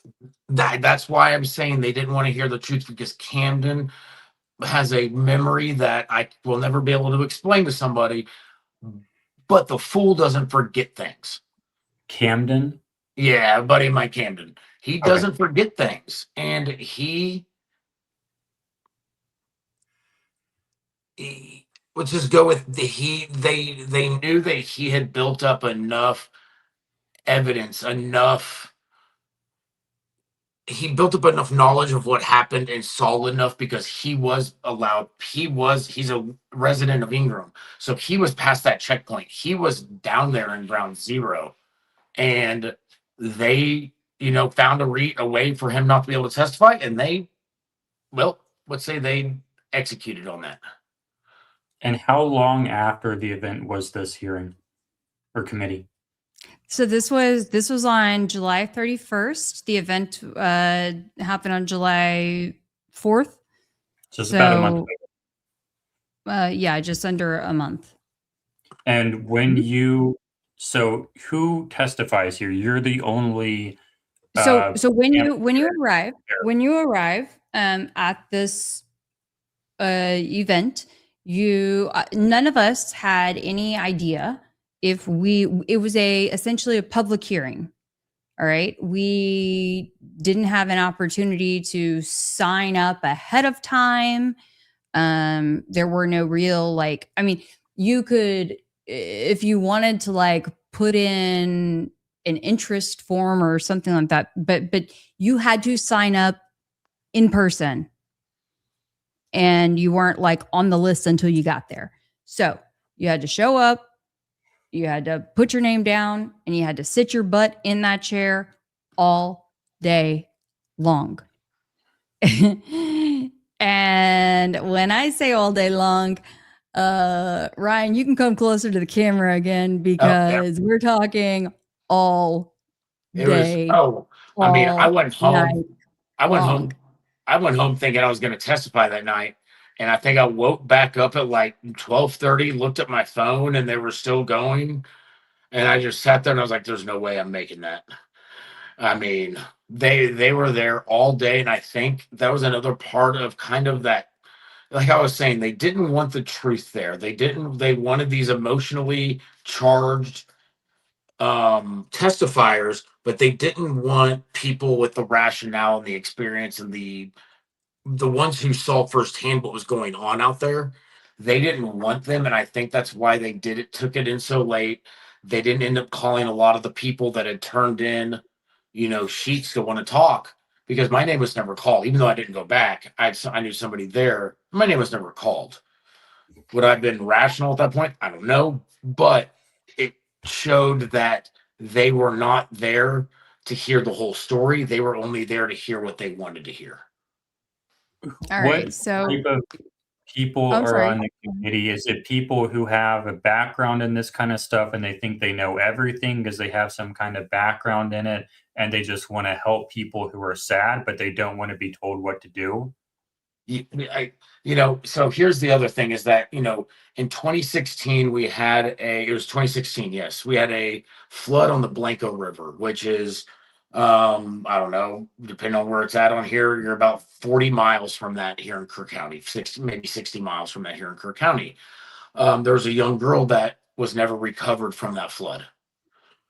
During that time period, there was a big push, just like we had during this flood, to have warning systems put in throughout the river. That was denied, and the funding, I can't remember exactly how it went, but the funding, the voting on it, all that, they ended up not doing this. If they would have put in that alarm system, maybe the things that wouldn't have happened during this flood wouldn't have happened. That's why I believe they don't want the truth. That's why they're focusing on Mystic, is that because this has already been an issue, and it was supposed to have been addressed, and the state fell flat on their but actually trying to take or addressing it. They let it fall through the cracks. They didn't do it. And that's why it's easier to have it's easier to have this, evil family, apparently the Eastlands, like to blame it on as opposed to looking at themselves. That's, they've done a lot of distracting from when I believe the people that we need to be looking at are the ones investigating. Well, just like how the world is right now, I feel like we need to be investigating the investigators. Ellie? Yeah, absolutely. Absolutely. I mean, it's, sorry, no, go. Did you want to say something before I go ahead and play it? No. Okay, let's go ahead and play it. Good afternoon. My name is Kelly Raybon, and I am a mom from Houston, and Representative Johnson, I am one of your constituents. So on July 4th, I got the text that is every parent's worst nightmare, that my sons were caught in the Hill Country flood at Camp La Junta. I raced to Kerrville to learn that my 7-year-old, just finished kindergarten, Brock, had survived only because his brave teenage from the bottom bunk to the top bunk to the rafters of his cabin, riding out the storm as the structure literally fell apart around him. My 9-year-old was in a higher cabin, and for 12 agonizing hours, he had no idea if his little brother was alive. Today, my sons are physically safe, but for our family, the storm is not over. Brock scans every room for higher ground. He checks the weather constantly. He battles nightmares of water dripping from the ceiling or his mattress being wet. His fear is so profound that he's now anxious about the tsunami in Hawaii. He lives with the terror that no child or any person should have to carry, but so many of us now do. I have tried to find help. I've asked the camp. I've asked FEMA. The answer is the same. Sorry, we don't know what to tell you. You're in Houston. While Texans are showing up for each other in extraordinary ways, and the people here are just phenomenal, I shouldn't have to rely on a Facebook group of volunteers to find trauma care for my children. I'm a former journalist, and I understand how politics work, and I pray that these hearings are more than just for show, because every day that we just focus on political posturing instead of people is another day that families like mine are falling through the cracks. And as Representative Moody noted last week, we are better than this. Please remember that this disaster impacted families from every corner of Texas. I pray that this beautiful community gets every resource it needs to rebuild, but do not forget the thousands of us who were just visiting, who are now weathering the storm alone from outside the disaster zone. So today I have a couple of simple urgent requests. First, release the emergency funds for the recovery now. It seems obvious, but apparently it's still hung up. Second, make mental health care a central funded part of the state's official disaster response. That means creating a system to identify who is impacted and proactively providing them with care, no matter where in Texas or beyond they call home. If they were here, they need help. And third, after hearing about the camp emergency plans or lack thereof, please address that. That should be mandatory and frankly published on every camp's website for the public to view, not just in an office somewhere. My sons didn't ask for this tragedy, but as their mom and a lifelong Texan, I am firmly asking for your help. It's time for the state government to do its job, and please help the wounds that cannot be seen, because they will not heal on their own. Thank you. Thank you, ma'am. Why did it matter that you were in Houston, the FEMA response? Well, apparently to FEMA, it mattered because we didn't qualify for any emotional assistance, any sort of assistance. We were not victims. The boys were not victims of the flood, even though they were physically there. And, Brock especially looked death in the face. Yeah. Because so from what I remember is at the very beginning a big a mistake they made, how some stuff kind of got screwed up was that you didn't qualify for the mental health stuff from the state unless you lived actually within the recovery zone. Yeah. And And you then saw that's where Kelly, I mean, after that hearing, I remember when you met in the back with whoever that one Congress lady-ish person, yes, whatever it is. Yes, Kolkhorst. Yes. She finally came back there and was like, we're going to get this taken care of. But unless Kelly would have said something, that issue could have gone on for months because nobody may have addressed years. Years. Was it You know? fixed? Yeah. Was it fixed? Yes. Yeah. Yeah. You got So that that was fixed? just one aspect. Yeah. I mean, and at that point, like I was the first camp parent to speak up. I think a And lot of them were scared at that point too. of course. Yeah. Yeah. So I knew that I had to use my voice. I knew that God gave me a voice. Stuff happens. Okay. Stuff happens in my life. And I have been given a voice. And so I just know that I have to use it, as hard as it is at times. And so that's why I get my butt up every day, as hard as it is, and I'll drive wherever I need to go, or I'll get on this camera and this mic and I'll cry my eyes out, as hard as it may be. And I suck it up and I do it. Because somebody needs to hear it. You talked about the emergency plans and posting it on the websites. What can parents do to better not prepare for, but anticipate this kind of thing? Maybe not just floods, but just in general, natural disasters. I think just ask more questions, not take things for granted. It doesn't mean that you're a bad parent or that you are dropping the ball by not asking those questions, because you do understandably make an assumption, right? That a professional has taken these things into consideration when they're running a professional licensed operation. But apparently you can't take that for granted. And you can't take for granted that our government has certain laws and regulations in place to protect you either. And so asking questions is important. Being the squeaky wheel is important. And as they say, there's no such thing as a stupid question, right? Just you would rather ask the question.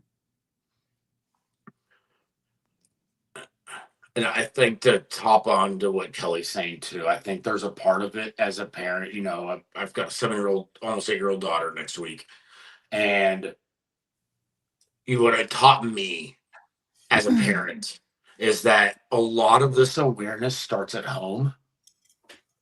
I never thought I'd walk my daughter through protocols for an emergency, in this world, but this taught me that, if we go to a certain area or there's a certain thing that you can do, that there's ways that you can prep your kids to understand what they could possibly get into. And,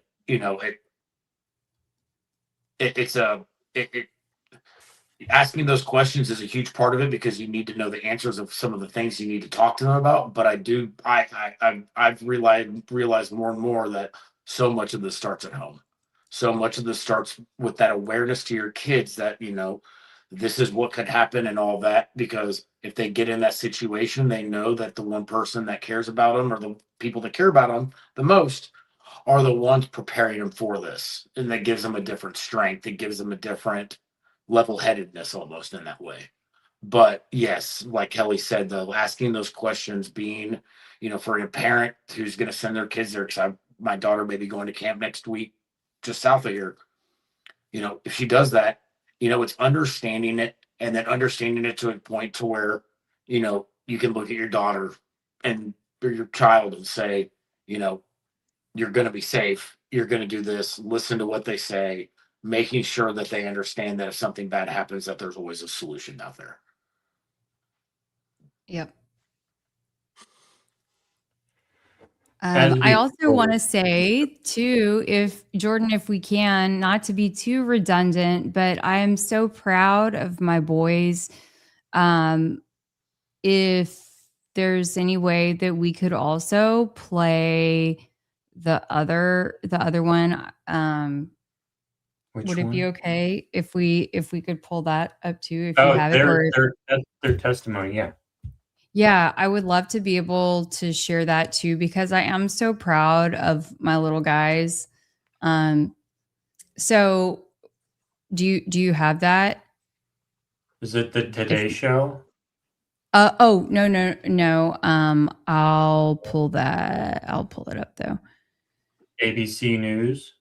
No, they went to Austin and they testified actually before the legislature. So it was another hearing. That's right. You just told me that. Yes. I'll pull it up though. I don't immediately see it, but I don't know what Okay, way to no search problem. for No it. problem. I'll pull it up. But while I am grabbing that, I just wanted to say that, like, I don't know where I was going to go with this. I mean, we've learned so much from this experience, but it haunts us every single day. Like, I mean, Brock, as you guys, if y'all have followed me for quite some time, you probably know Brock's like sleeping underneath my feet right now. He's been asleep under my feet for a long time. bless his little heart. And he's my little angel. Okay. And Ryan has had, I guess I would like to say, the pleasure of getting to meet the boys a few times. And they're super special little guys. And I just think that they're meant to do special things. And they have a testimony, but so do the families who lost their loved ones too. And so it's like, it's with very mixed emotions that I would talk about this stuff, because you feel this level of guilt. I'm very involved in the survivor community in this space. Okay. When it comes to like therapy and all this stuff, right? Because I want to help people who are recovering, and we are all going through different journeys. And there are people who have lost not just physical things, but loved ones. Everybody has a different story. And so it's like, I don't know. Like, I don't have the right words. I don't have the right words. So all I can do is share what I can share, and just know that, like, I'm not going to say the right things all the time. And I'm sorry. I think I found one, but it's really tiny. Is it? Okay. Ryan, how do you work through that when, like, because randomly you're probably like running into people who maybe sometimes like will have lost a loved one or a friend or something. I mean, as you know, my journey through this has been something I would have never expected. Knowing the Stewarts from childhood, knowing Abby Pohl's uncle from childhood, knowing some of these people in my community that lost loved ones now, and all of that. Most people just want somebody to listen to them.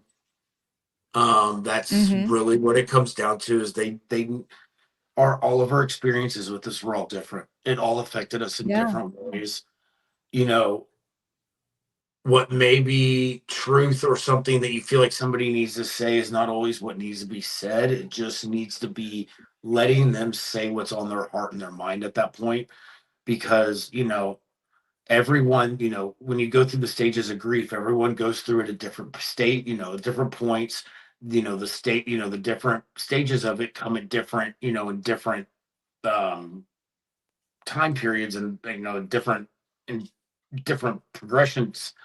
And you you just have to let people feel what they need to feel to process this because as I got to know Brock and Braden, when I first met them, they were scared of so many things. They had been impacted so strongly by this. But then as they got to know me, who's somebody out there searching the river, doing all these things, it brought them a peace.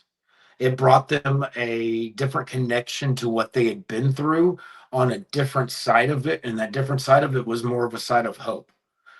And that's what right now I'm seeing with so many people is that the grief is there. They have either lost a loved one, a house, whatever it may be. The grief is there. It's now giving them a hope that somebody may not have to live through what they've lived through, a hope that, you know, a community that was so torn comes closer together and heals and gets to, keep moving on. That's what I've seen the most part of is that it's providing hope to these people and really, when we address what happened, addressing it, talking about the solution, finding out what the problem was, and really moving forward because when it's part of your community that you live through this with, when you keep going back in time, the community never heals. But the problem is too, the community never heals as well when they don't have this correct answers. When they don't have any answers to what's going on, they can't heal as well. So you kind of ride a fine line between those two, between not going to the past, but also giving everybody the answers that they need for an event like this. Is this the video?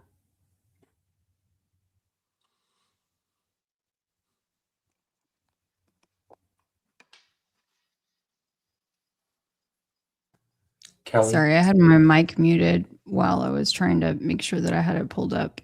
Or do you have it better? Yeah, I just downloaded it and I think I just there it is. Yep.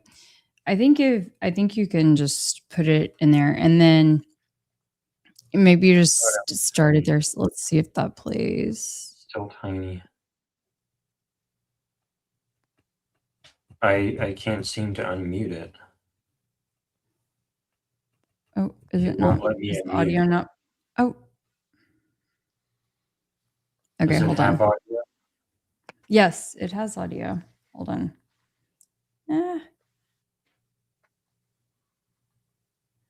I tried to download it from my. I mean, you can play it from It's the same size, so I really wish this button would let me add it to the stage. I don't need to press remove. Here we go. Like if I press add to stage 10 times in a row, it should add it to the stage, in my opinion. I should not have to go hunt for the one that's already on stage and press another button. Okay, I think the audio should work. There you go. On July 4th, and they are alive. Are there any Yeah. specific parts that I should play? Because it's Just 15 I know minutes that it's a long. long video, so you can just play like the main. You can kind of just play the main part, and then you're going to hear the representative who she speaks to the boys, and I think that'll like capture most of it. Yeah. Okay. Why is this always mute? But because of the quick thinking, brave teenage counselors who saved them. I wasn't sure that I would speak again, but yesterday my 7-year-old Brock looked at me after hearing about some of the testimony from earlier this week and said, "Mom, can I please go and tell them what happened?" Like that campers practiced emergency drills on day one. My sons say that that never happened. We heard that there was an overnight security guard. So my question is, how did an entire dining hall start to fall apart without anyone noticing or calling? It was pure chaos at Camp La Junta that night. I still don't know what their emergency plan was, but whatever it was, if it even existed, it failed. And they're just lucky that all the kids are still here to tell a story. The truth is that it was the brave teenage counselors with no direction from leadership who saved my son's life. They are the heroes of this story. And any testimony that does not acknowledge their pure courage and bravery is quite upsetting to each of us. And I'm speaking on behalf of so many who don't have the courage to speak up today, but they will at some point. I said pause. I said pause. I didn't say, okay. Okay, I'm trying to find the part where they're talking, I think. I think you're gonna have to go back a little bit. Go back. Because I don't want to be rude, but I'm trying to find the part where they talk. And it muted again. I didn't mute it. Well, thank you so much for being here and for you all being this morning. Continued to reach out to us ever since then. If either one should go back a little bit more lately. I mostly. I think you could go back a little bit more. Really. Well, when I see the rain, I mostly think, well, yesterday there was really hard rain and, well, I wouldn't say flooding, but where my dad lived, there was like high waters a little bit. And that kind of freaked me out because I went through something that I probably shouldn't have, but camp that day affected me, and it will probably for the rest of my life. You were worried about your little brother. Yes. Makes you a really good big brother. We really appreciate you coming. Brock, we're so proud of you and so appreciative that you would come. How about when it rains for you back home? I'm scared. You get scared? Yeah. Did you get scared before? Yeah. So before the camp experience, you weren't scared of the rain. And so do you know your mom has wanted to make sure that y'all get all the support and help you need, right? Yeah. Well, we're really proud of you both and appreciate you being willing to come to Austin. You represent a lot of little boys and a lot of little girls that need us to do some good work. So thank you both. Chairman Darby. Is there any other parts? Or are there any other parts? Yeah, I mean, they were very complimentary of the boys. They asked them some great questions, and it was just, it was nice to hear. And they asked Braden, about if they had practiced any sort of emergency procedures, and he had confirmed on his own free will, that they had not. Mm-hmm. So we can link that in the description, I think. Yeah, So yeah, that yeah. I mean, I know this is getting late, getting long, but yeah, I mean, that's the long and the short of it. yeah. Anyway, yeah. If we can get to one more plot point, I know, Ryan, you have a lot of thoughts on what physically happened. Where do you think the water came from? That right there is kind of that question that I wish I had the answer to at this point. That's a question that right now our community is asking more and more and more of. We have a community member who, similar to Kelly, will say likes to dig into things that don't make sense. This person has, started exposing concepts about aquifer issues, about how our city treats wastewater and how it gets put into our well systems and how the chemicals they use could break down, the aquifer shelves within it, and how the weight of the rain that night could have blown it out. There's things that are said that, as somebody who's lived in that river to the extent that I have since that flood, they if you start looking at them from a very stand backish point, I don't know how to say that right now, so late. When you look at it from that point, it starts to make sense.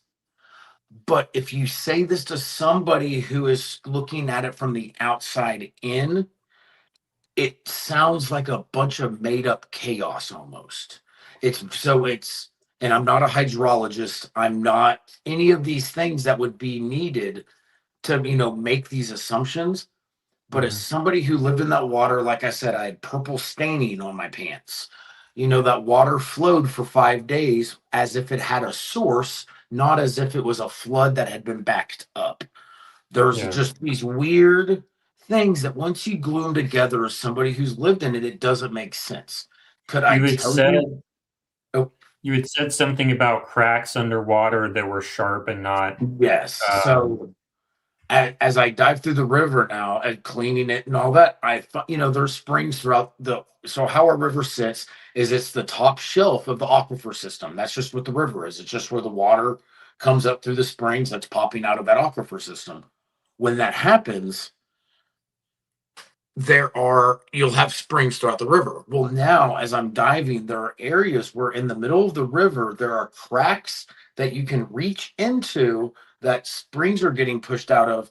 Well, older springs, most of them are not this open. Two, if a spring has been open for that long, water's been running along those limestone shelves. When that happens, you're going to have a rounded off section of that edging where that crack is.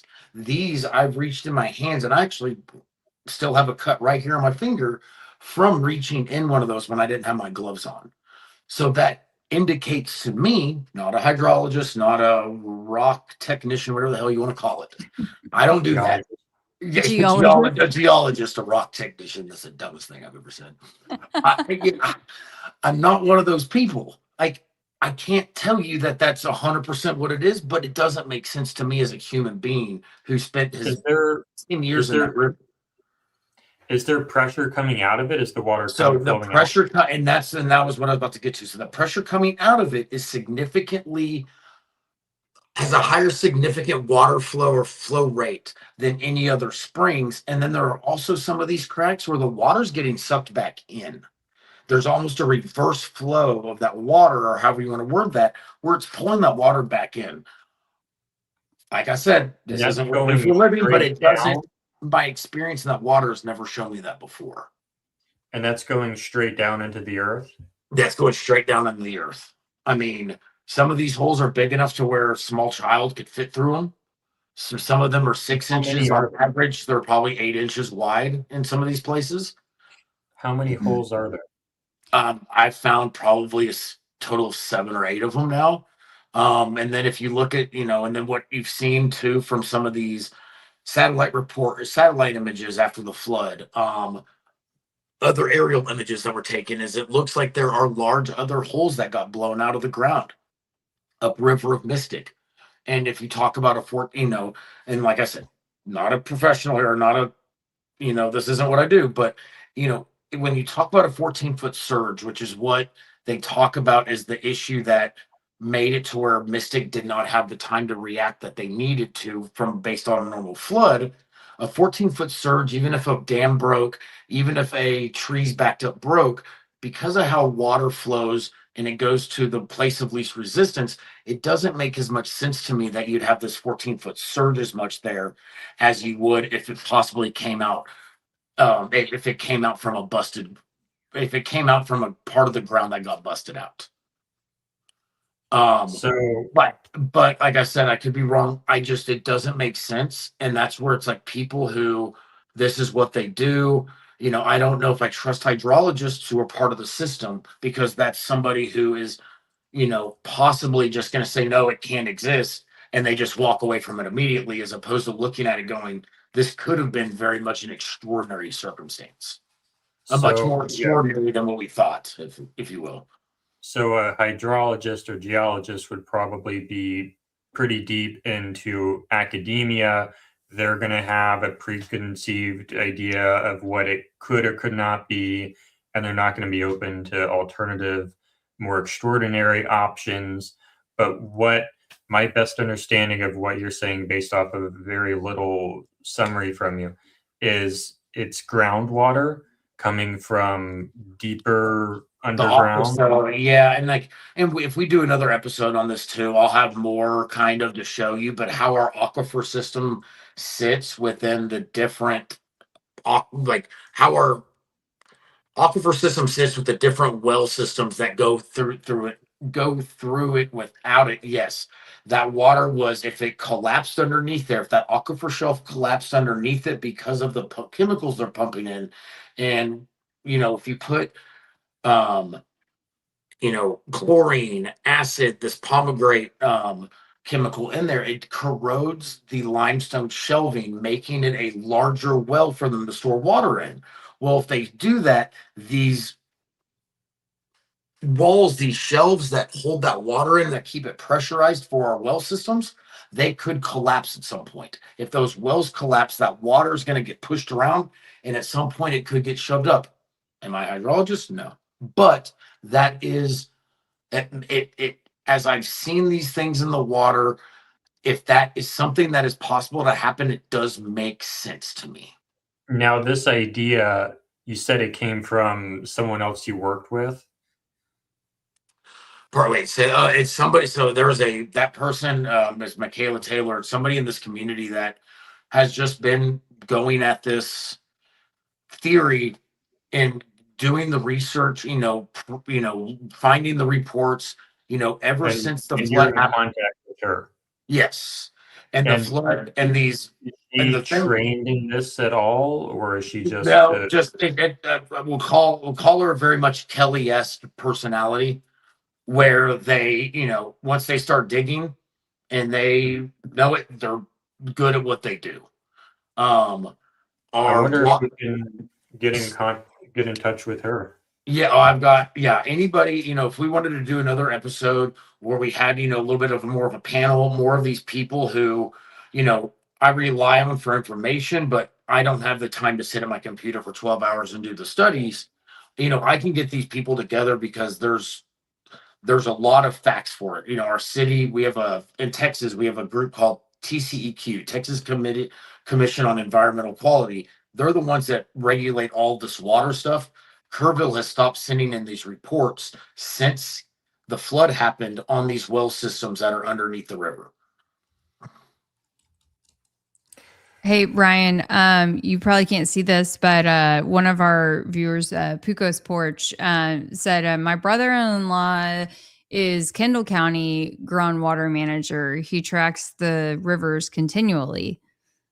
I'm like, that's Kendall County, Texas. Well, that's Kendall County. So that's one county down. So Kendall County is where Comfort is, which is the edge of our county. Okay.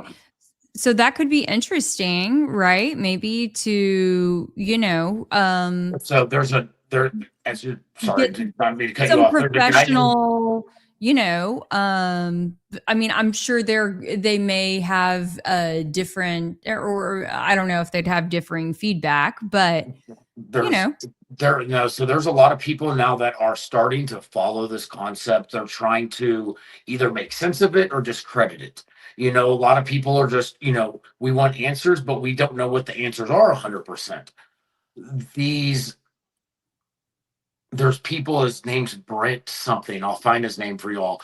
But he's been studying the water issues that we've been dealing with in all of Texas because of how I said it drains down to Canyon Lake. Canyon Lake has had water disappearing out of it since the flood. Like it's losing like 1.5 million gallons a day, even when we get rain.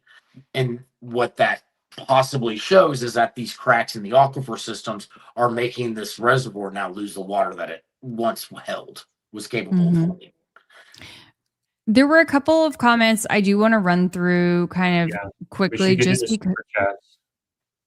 Yes, and sorry, Jordan. I know it's getting super late for you too. And my goodness, we've chatted. There's just so much to talk about. But I had this one up a minute ago. Christina Little, new cracks because the water hasn't smoothed the edges.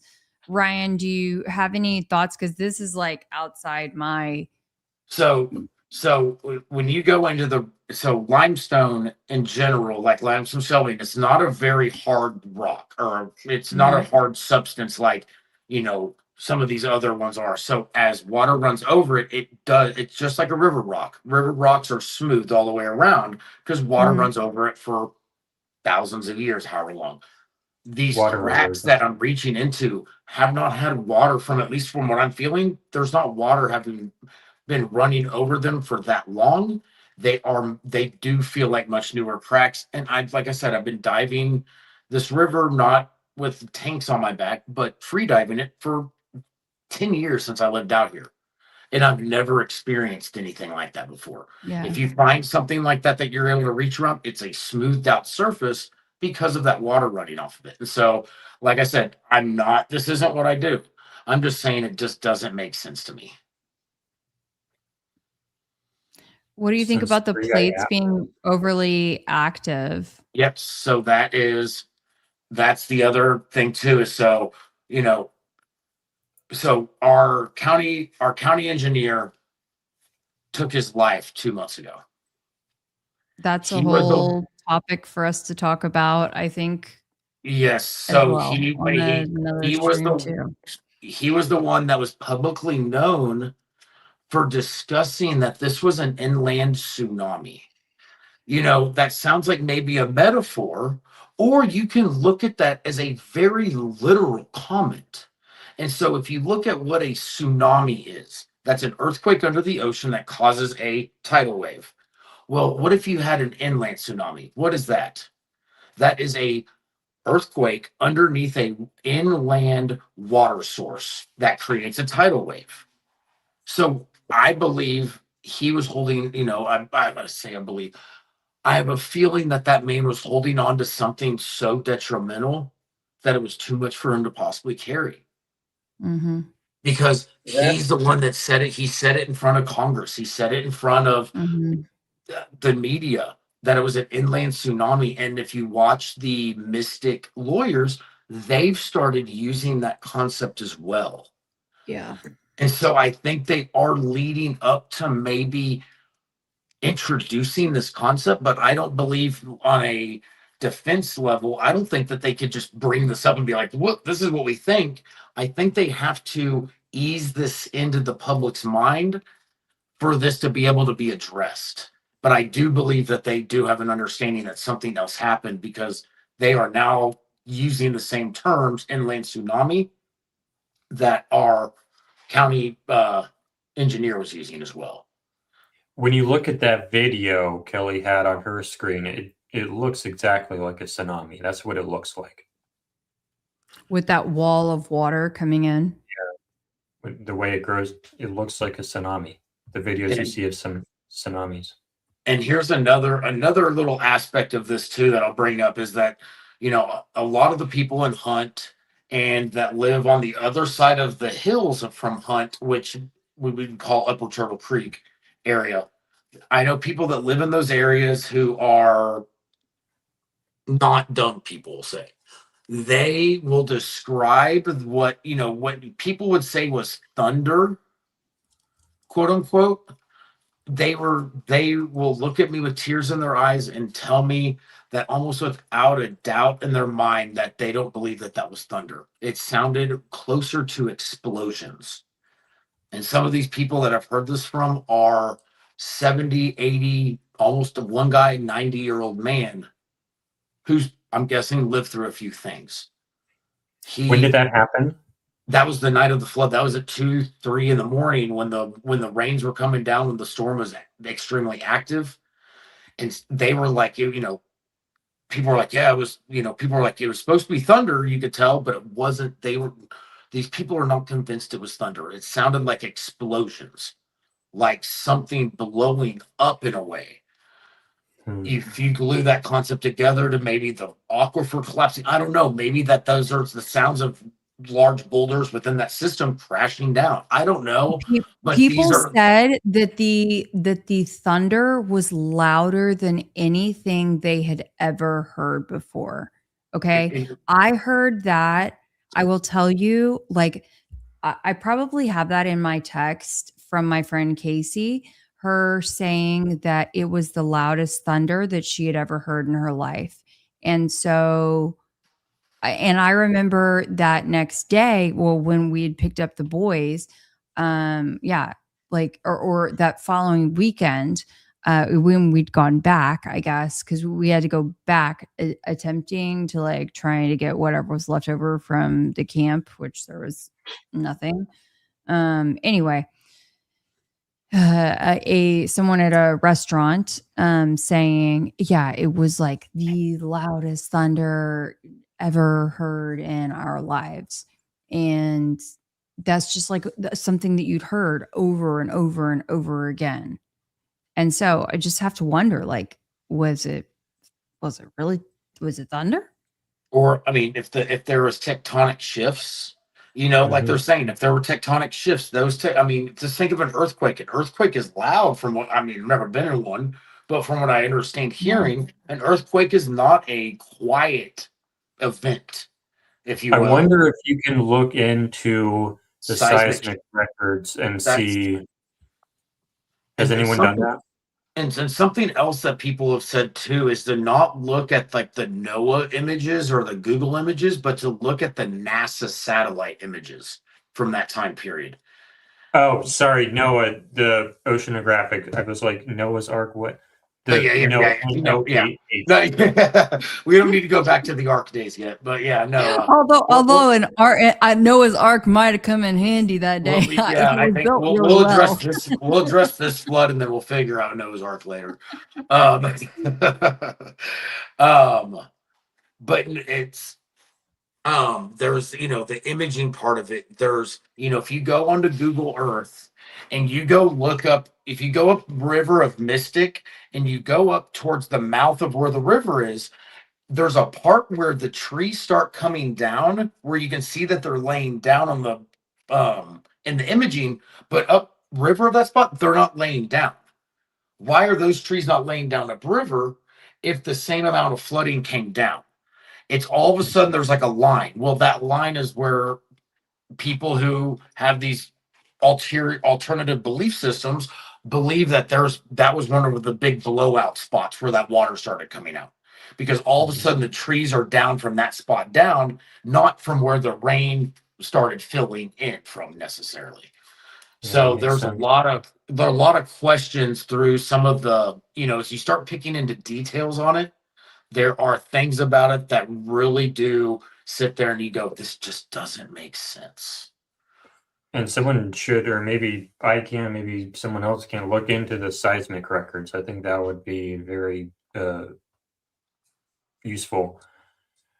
Chicago Baker, I think she was in the chat sort of at the beginning of the show saying she was having some difficulty becoming a channel member, but it looks like she was successful, I believe. Pretty sure that's on Kelly's channel. Awesome. Oh, thank you so much, Chicago Baker. Welcome to the club. I want to follow her. No, I'm kidding. You better follow. I mean, Kelly, do you think the weather modification project caused any of this? Let's try to keep that short. I grew up in Cedar Park outside I think it's a Austin. good I think there's a good chance. I think when you start tampering with Mother Nature, right? Like Mother Nature's gonna kick back at some point. Yeah. And that's But I don't want to just blame this also on outside tampering, because what was the it's so late now, I'm gonna mess up the phrase that I usually use, but it's something like, this was a natural disaster full of man-made errors, man-made failures. This was a natural disaster full of man-made failures, in my opinion. Yeah. And that's where, and it's, now we're at the point of narrowing down what are those failures? What are the variables that got us to this point? Because, you know, you look at, like, it's bizarre. Like we talked about earlier, cloud seeding has been around for 50 years or, for 100 years. If you go look at the patents, why would they just bring that up the day after the flood?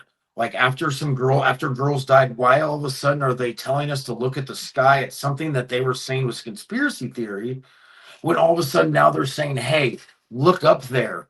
Like, I don't know. I've read enough Twitter. I've done enough in life to where I sit there and I go, I feel like they're redirecting us. They're saying, look up, when possibly the problem really is down below us as well. Now, did cloud seeding play an effect on probably the rainfall? I would go with, yeah. I mean, look at the world now in general. I don't think that's just a isolated to Kerr County thing. I think that's all over the place. But I don't think that cloud seeding and all of that, I think that's, them trying to point us towards looking into that. I think that's, I don't know if you call it a false flag or whatever, but it's misdirection on possibly what the other aspect of this is to look at, which is the state with no, you know, warning systems in place, failing on the 2016, flood, and then also with whatever possibly happened underneath the ground. That's the only reason I could say they would be like, hey, let's finally announce to the world that yes, we do cloud seed. That it just didn't make sense to me that you would all of a sudden, like, kids died. Let's talk about it now. Doesn't make it, just pattern wise doesn't make sense to me. Yeah. Meshel Mabel says, Kelly, I can't wait to hear your full story. When you are ready, you rock and are doing a great job. I couldn't Thank agree more. you. Thank you. Kelly and Ryan, thanks for sharing your emotional story. Hope it helps in a way. Jordan, props to you, and you did a great job. Everyone did. Yeah. ECC Curry says, Kelly, the flood of Lake Travis rose 44 feet in 1991. I lived in Cedar Park. The water was all the way up to our subdivision miles from the lake. Ryan, you probably have heard a little bit more about things in Cedar Park and the Austin area. I mean, considering that flood, I mean, the July 4th flood was the July 4th and July 5th flood. I mean, that it extended that storm series extended past just the 4th. They lost a firefighter in Marble Falls. Oh gosh, Sandy Creek outside of Austin near Leander Cedar Park. They lost people and they had massive flooding with, I mean, I don't want to minimize what happened here, but they possibly had shittier response than we did because everyone was focusing on this. I mean, Sandy Creek got left behind, and that so much got flooded within all of that so many places got left behind that needed the attention that Kerrville got as well. It just happened the day before, and we had a camp with girls that lost people. And so we made more national attention, we made more national media, and people paid attention to it more. But it took about It a week. helped. And it helped that Jenna Bush, you know, had gone to the It's, camp, and oh, that, I mean, like, no, there's all this they politicized it. mystere, you know. They politicized Yeah. this. They did everything they could to make it a big thing. And you know, it's what's crazy is if you watch what's that dipshit's name? Dan Patrick. Sorry. Mhm. Yeah, he is a dipshit. You go watch him, and first days after the flood, he's praising the Eastlands for all the work they did and all that. Oh, yeah. And somewhere along the way, he gets bought out, he gets tainted, Yep. he gets something, and You his know. narrative goes from mystic families, the Eastlands are heroes, to all of a sudden that they are the work of Satan, if you will. I mean, they really, really, really not. That sounds familiar. I Yes. will you know what? Let me tell you, I'll be real quick. I'll tell you exactly when it happened, Ryan. It happened when, do you guys remember when it made national news when the Texas Democrats were, you know, they'd fled the state and they were holding things up and They were. they were causing all the problems, right? So nothing could get past. Yeah, that was the switcheroo. That's what changed. And you know, Okay. because there's a lot of people who believe that this is a land grab. That's what changed. There's a Money. lot of Anyway. There's a lot of people who believe, and I'm not going to say names on this one. I don't want to burn any bridges that may possibly be still standing.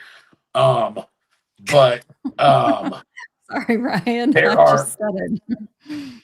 there are people who have donated that are massive landowners along the South Fork of the river, and they have donated massive amounts of money to Dan Patrick, Greg Abbott, all the ding dongs up there in our state government. They have donated money to them, and a lot of that money coincides as well in the time period when this narrative changed. That person, from what I understand, would possibly like the water rights because if they owned all the land, especially the Mystic land, and were able to buy it, they would own almost all of the water that flows into the Guadalupe. I'll tell you that name after we get off the deal, all that stuff. I don't want to do that one online because I don't, like I said, I'd like my bridge to be there still at some point. But yeah, there's a lot to this to where, you know, there's a lot of people who, you know, I'm not sure on this one too and need more surveys and more studies.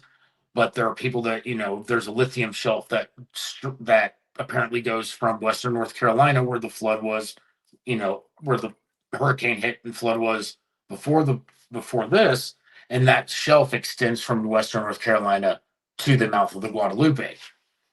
Lithium can't be mined, it has to be leached out of the ground. And so apparently that's another theory that people go onto, is that this was a reason for them to grab that land to be able to leach this lithium out, which is, as we know, one of the most expensive minerals now in the world. Can I prove that one? Nope. Do I believe it? 100%. I have no idea. But that one, And there were some foreign volunteers who came to help out. But anyway, that's worth another stream. I know Jordan needs to go to sleep, so we're going to power through the next few. Sorry, Jordan. Sorry, Jordan. For those who don't know, I'm an hour ahead of you guys. Sorry, Jordan. Emily says, why are they not trained and proficient in incident command and how that works? This should be standard practice in these situations. This was a mass casualty event. I can offer a little bit of experience here. I was trained as a type 2 firefighter, wildland firefighter. I didn't actually get to use that training, but I did do a lot of training and like classes on incident command for wildfires. And there's a lot of training on that. There's a lot of people who are really smart on that. And there's a whole dispatch system across the whole United States whenever you have a wildfire, you have people sent out there, you have all this equipment sent out there. I went on one of them as a camp crew guy, but I didn't actually get to fight the fire. But I saw how the whole system worked on just one small little tiny fire. They have incident command down to a science. They know exactly what they're doing for wildfires, but I don't know how it works for floods. So I would be curious as to what similar infrastructure and systems are in place for flash flooding and how they do or do not compare to wildland fire. So, from my understanding on this right here, too, is that, when you have an emergency plan at a camp in any sort of public place, an incident command system is supposed to be part of the setup. Who's at posts or what, who is at, stationed at certain things. If somebody leaves a post, you can't leave it unless you have a replacement. All of these things, that is part of what's supposed to happen. Now, like we talked about, much earlier, kind of what I was saying is, you can put all these things into place, a command, an incident command structure. You can do, ICS, all this stuff. It doesn't, it's great when you're working with a bunch of 42, 30-something-year-old men who get calm in chaos, if you will. Now, when you create an incident command structure and there's supposed to be 17-year-old boys and teenage girls involved because they are counselors at the camp, and then you're also going to put in thunder, lightning, and raging water, you already, based off that criteria, you already have a failed incident command structure because of what's in there. That's why it's like when we talk about regulation, I have a hard time with saying it's just regulation that's enough, because regulation needs to be you need to be able to actually put it into place. Well, ICS would be something that happens like afterward and like the days, weeks, months afterwards. So I get that as far as like the emergency planning, but ICS is like longer term, I think. I'm saying like an ICS style structure in general is what emergency plans are really supposed to put in. I'm not saying it's actually like a government search and rescue one, but that concept is what's supposed to be what an emergency management plan is based off of, is how does this command structure work if something were to happen? And then something though that I do believe from my experience within all this, what we saw with the response from the state, federal, local governments, plus the volunteer response, is that if something like this were to happen, is finding a way to, like we were talking about, create an what's it called, an ICS that integrates not just the state and bureaucratic groups that come in, but it helps bring in these other volunteer groups as well to be part of that system much earlier on than later on after the fact. Because right now, a lot of these groups, and they don't deploy any groups until there's a certain point. That deployment of these nonprofits, these search and rescue groups, if it's earlier, you have a better response as long as you do coordinate them and integrate them into the incident command structure that you have set. Ryan, I have a question. So if granted, like camp season is going to be starting in, I don't know, a week, 2 weeks. Yeah, this coming week. Are they ready? Yeah. I mean, outside of Mystic, I think most of all the camps out here did end up getting their licenses approved for the most part. I mean, from Waldemar to La Junta, I'm pretty sure, to, even, we were talking about Heart of the Hills, the one that was right there by the picture you took. They relocated on the North Fork, and within 3 months, they built a whole camp. I mean, these places, they really did go in and really make sure that they were going to be able to be open. And it's like, kind of we've discussed vaguely throughout all this, 100-year, this is, they talk about 100-year flood, and the last time that happened was 100 years ago, XYZ. This wasn't a 100-year flood And so many people that are locals and people that are that experience within this river who didn't have that emotional impact still see that the likelihood of anything happening like that again is very minimal. And so there is a much less of a hesitation to send these kids back to that camp than what the media is presenting to the public, if you will. Now, there are people who would never go back to those camps. They're going to have that. But when it comes to if you're going to do it based on grouping people, there's a larger majority that would say who are familiar with the area that they would send their kids back. But it's like I said, because of your situation, yes, I see why Brock and Braden would never go back. However, not everybody had that experience. And so there's not as much of that emotional attachment involved to it. Yeah. Yeah. I mean, yeah, it's the accountability for me. Yep. Well, that's where it's like there's accountability. There's so much to this, but it's until we figure out as a society on how this really works, so that 17-year-old boys and girls who are camp counselors are able to execute a plan correctly within a chaotic moment, we're still falling short. That to me is where we will always have is we'll fall short until we figure out a way to integrate 16 and 17-year-old boys and girls into a incident command structure. For sure. Jordan, you want to keep powering through? I know you're so tired. I'm sorry. I would like to try to pick up the pace a little bit so we can get through all of these.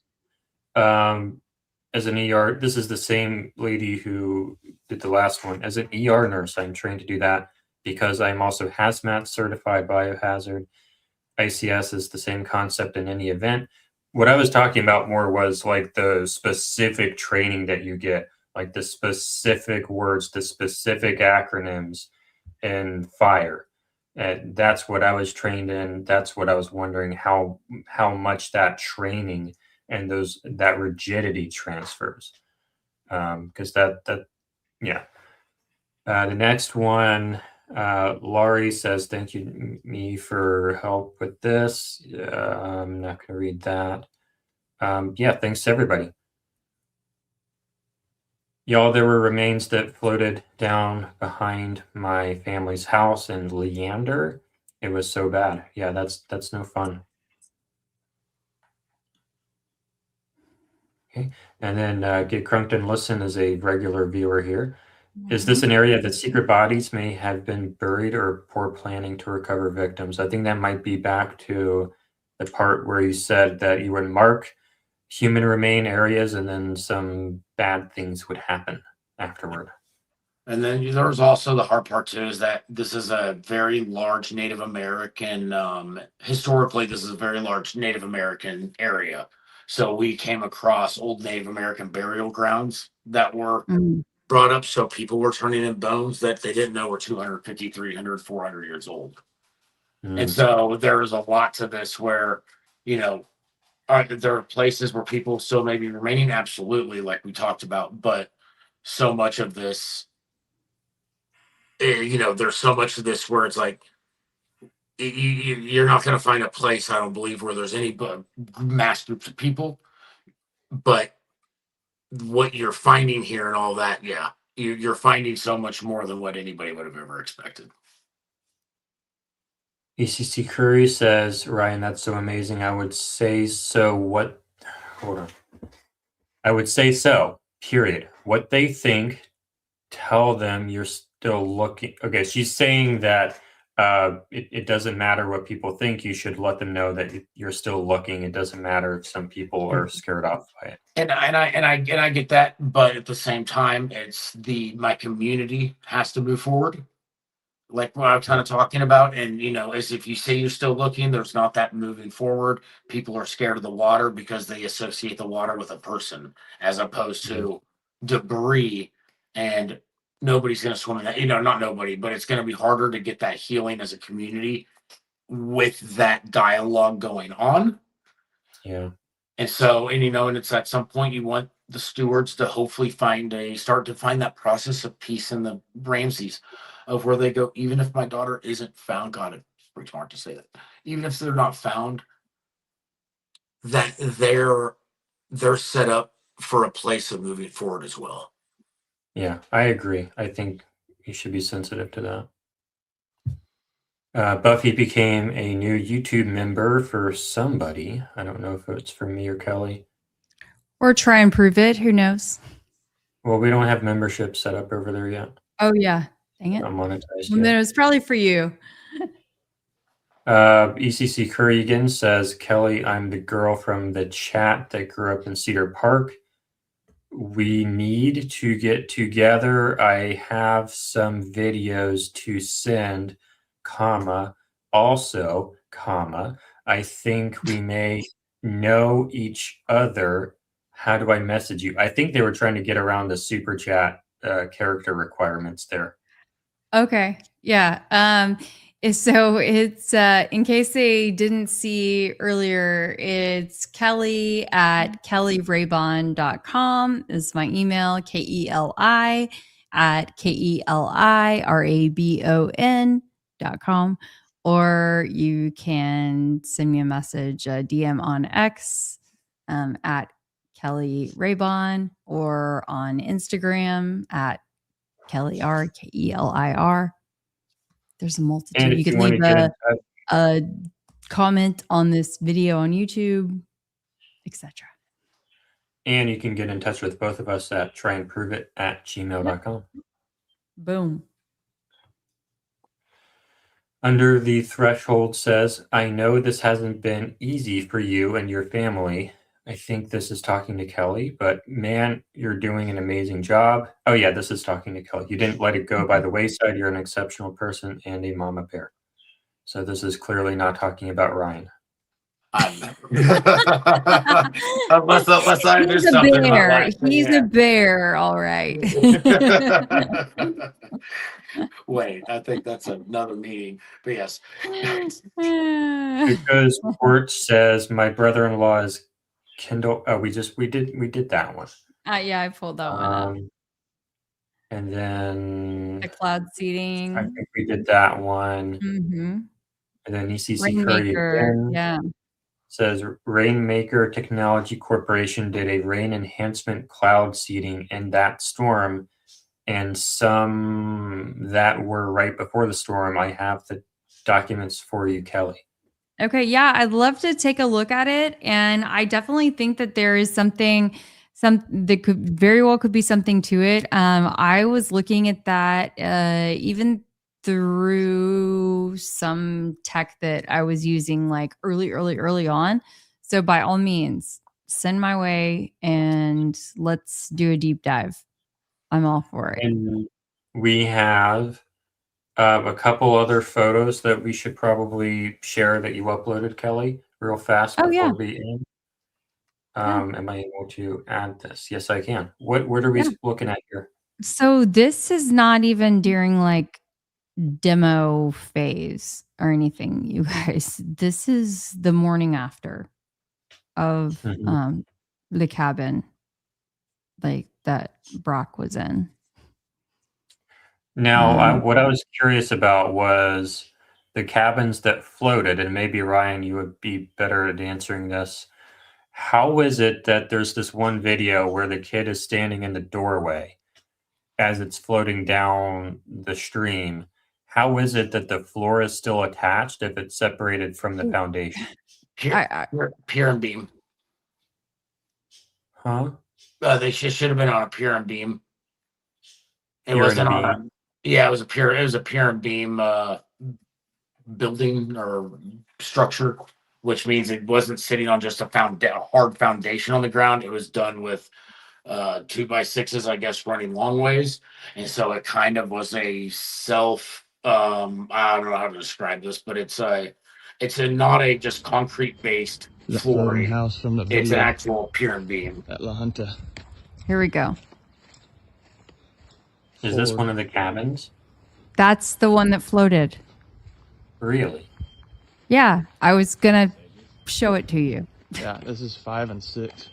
So Sage is on 5.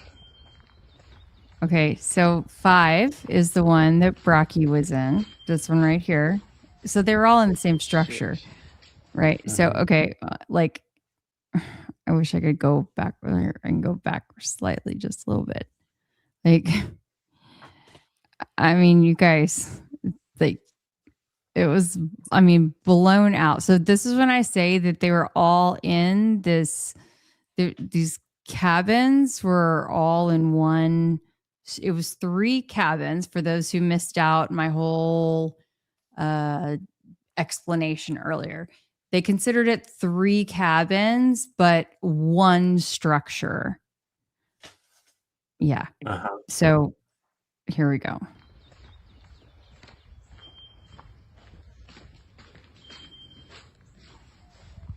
Shit. That's a bunk bed. Sage's cabin.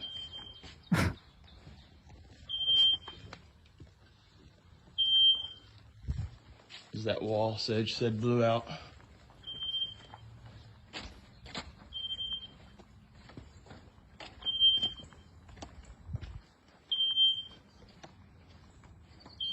Yep, here's a Zig trunk. I see it. Made it.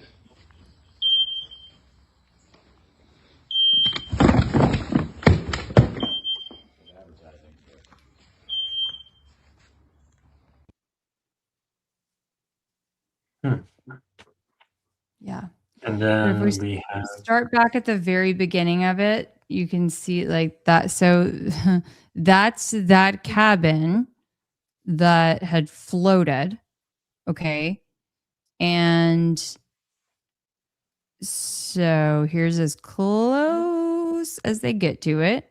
It had floated and it kind of came to it had hit the structure of the 3 cabins, the triplex, if we want to call it that, right? So that probably kind of like broke its stride to an extent. And then it hit a tree. And it's my understanding that that is what helped it like kind of come to a rest. Otherwise, it could have been long gone. And then we also have, I think there was some other one. Oh, this is the one you just did. And then I have this pier and beam. So this makes sense. If that's your floor, it'll just come right off there. That makes sense. Because I'm used to like basements and slab and crawl space. I guess it would make sense if it was crawl space. I guess that's the most similar to crawl space because I used to build houses with Habitat for Humanity, so that was just kind of interesting to me. But I think that's all the photos and videos you uploaded, Kelly. I mean, like here. I think there's probably Sure, she can find more. Oh yeah, you tempt me with a good time. This is also a camp.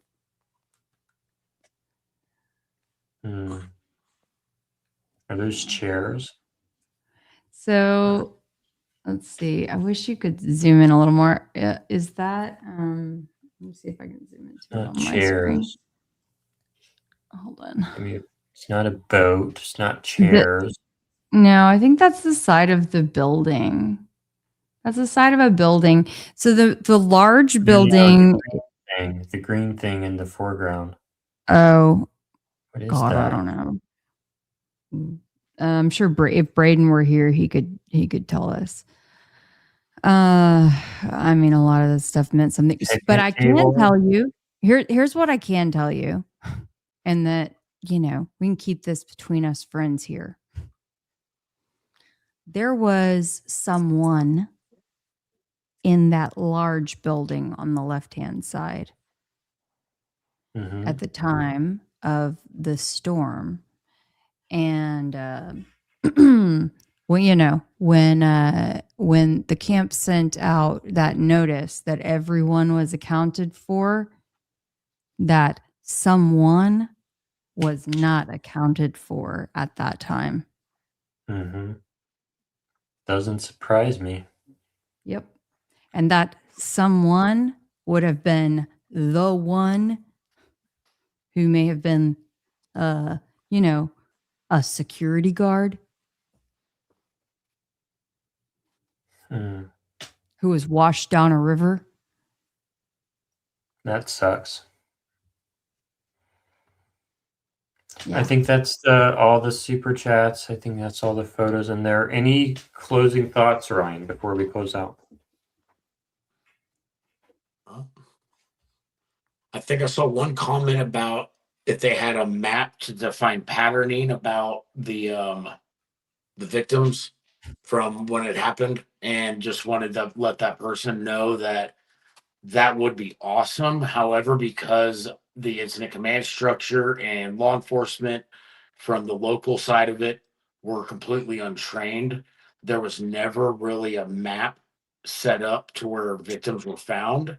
Most of it was done by volunteers who got together and put their minds together on where they found people and glued their own map together. But law enforcement and authorities were unable to produce anything like that that was actually legitimate ever throughout any of this process.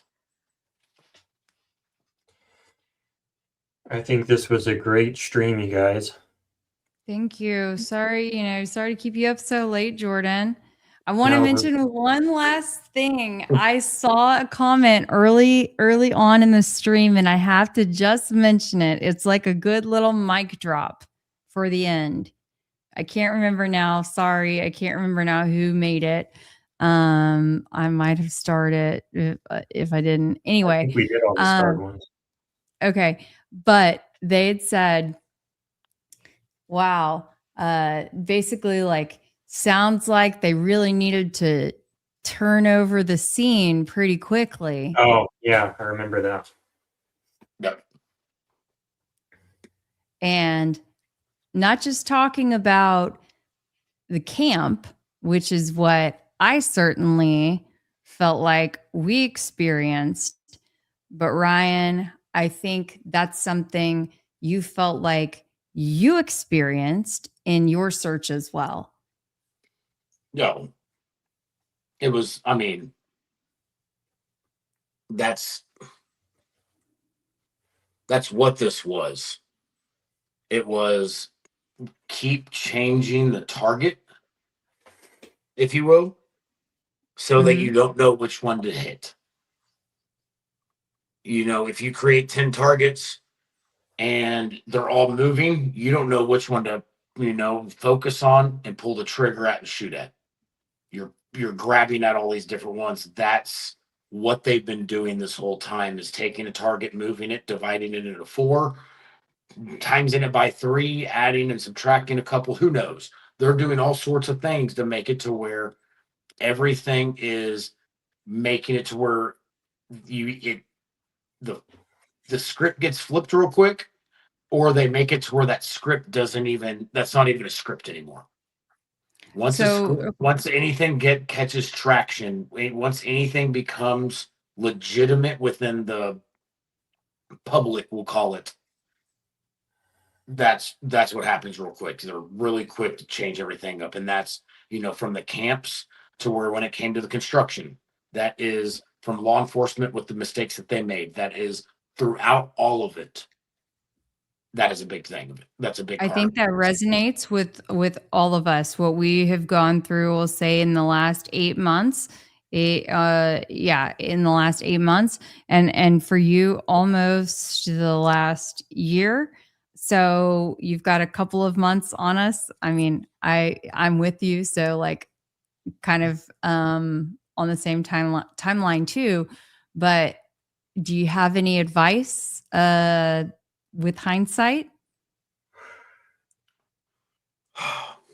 We can land it on that. If anybody is ever in the position that I'm at in any form or fashion, within a smaller amount or even a larger amount, the thing that I could always say is make sure you stay stepped back and look at the big picture, because the hardest thing that you'll do is get stuck in one part of the big picture and try to keep coloring that in, as opposed to letting it color itself in by stepping back and looking at all the pieces.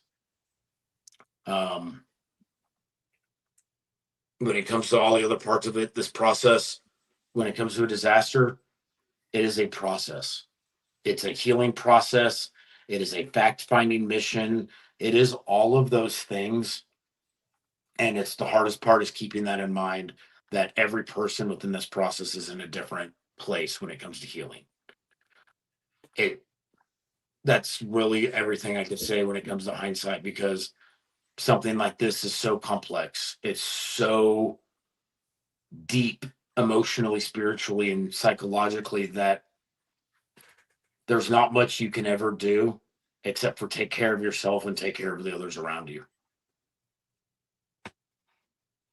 But that's it. This isn't a person. There's, I hate the word hero when people call me that. That's bullshit. We're all pardon me. We're all heroes within this scenario because we all showed up and did the things that we could within the limits that we have, that God gave us. And if you know that you can rely on other humans, then you can get through any tragedy like this at all. You just have to have faith in the fellow man to make sure that you know that somebody's got your back and that people will always have your back. We learned that in Kerr County. We've learned that in the state of Texas. And I think we'll continue to learn that as this weather starts getting crazier and crazier, storms start getting stronger and stronger, questions become less and less answered.